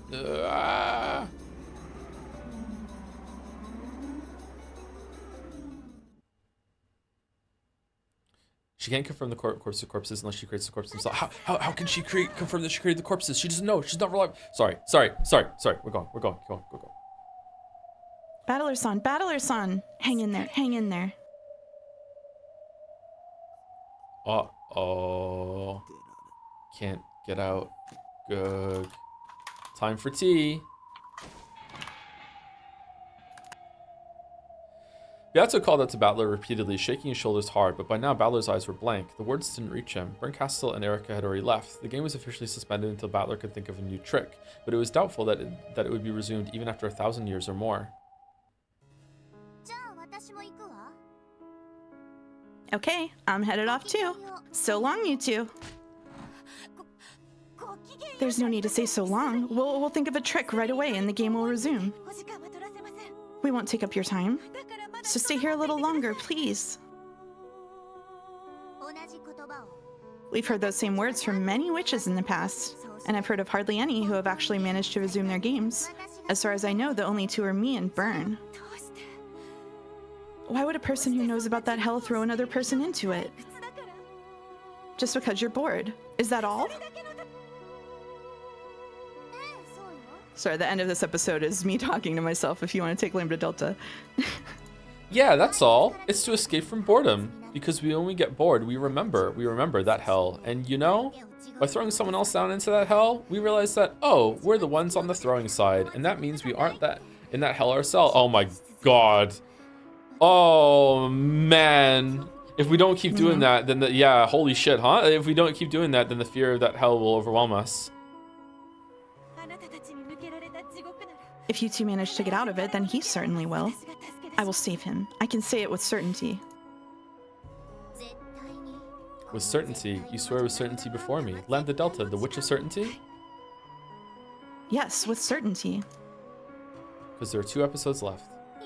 Very well. I was the guardian for the former you anyway. Though the current you is different, I'll take care of you one last time. I'll give you a parting gift. And what is that? Hope. As long as you hold onto your certainty, your wishes will definitely come true. Are you listening? The old you is the endless witch Beatrice. You used to love detective novels that depicted impossible crimes, and you used those to make the claim that a witch existed, to make many people believe in magic, as one stage on your path to becoming a witch. Detective novels? That's right. The old you was an avid reader. You loved detective novels, loved closed room murders, and were a super expert on possible crimes. You searched for and found several closed room tricks, found the single most basic element to them all, and used that to form the core of your magical compendium. Didn't Battler tell you? He said that the old you would definitely have thought of a way out of this predicament. I agree with that. I guarantee it by the name of the Witch of Certainty, Lambda Delta, the old you would definitely have resolved this closed room trick. That's my parting gift to you. Goodbye. You've sworn to the Witch of Certainty that you'll act with certainty, so I won't say farewell. I'll see you again soon. Yes, we'll see you again soon. Mystery so unreliable, you would think it was the Witcher 3 vid release date.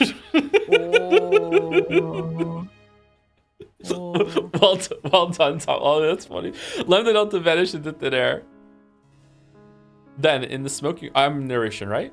Then, in the smoking room of the witch, the two who held the title of Endless Witch were left behind. One had empty eyes. The other supported the first by his side. Ironically, it was the exact opposite of how the relationship had been in the previous game. Yeah, we know. Some people might not know. All right. So that's the end of the chapter. I wanted to read more, but we probably aren't able to. So you can either read a little bit alongside the AP quiz on Tuesday, or we can have a long stream next Saturday. It's up to you. How long is this next chapter? The next chapter is an hour and 45 minutes, and I was going to read like 45 minutes of it. Oh my god. Okay, yeah. So that's going to be a super long stream next Saturday? It would be, yeah. I vote nah for AP quiz. If that's going to happen, then on Tuesday stream is going to be short instead, right? If there's no AP quiz, yeah, then Tuesday stream would be very, very short. Yeah.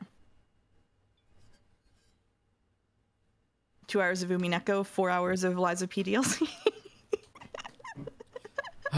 Is next Saturday end of episode 6? Yeah. What if we started at like noon next Saturday? Do you think we could go longer? Yeah, I mean, I can go as long as you want to. I just know it's fatiguing to read, so. Okay, we can do that then. We'll do a super long stream on next Saturday then, and we'll try and keep it on track. Maybe we won't do fan art on that day, and we'll just try and yeah, and keep going. All right, we are done. Did I save it? I don't know. Did you save it? I did save it. All right. Is Walrus live?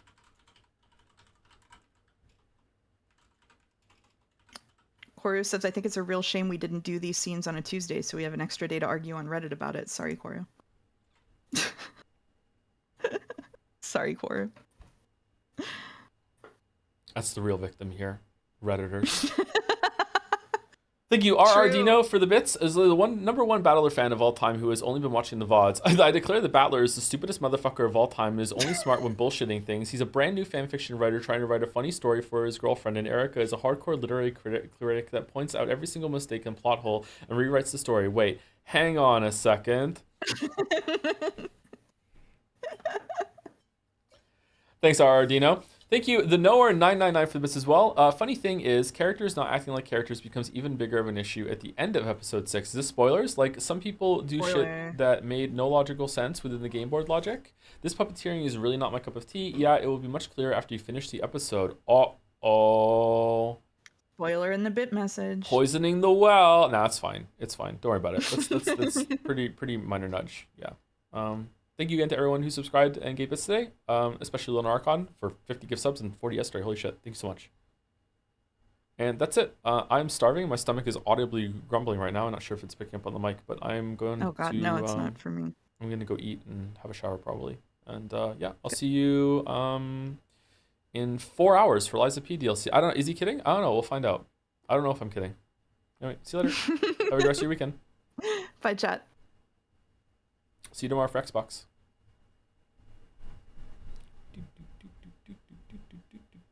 And anyone who stuck around, see you later. Have a good rest of your weekend. Hope you enjoyed the stream. Goodbye, mouse. Goodbye.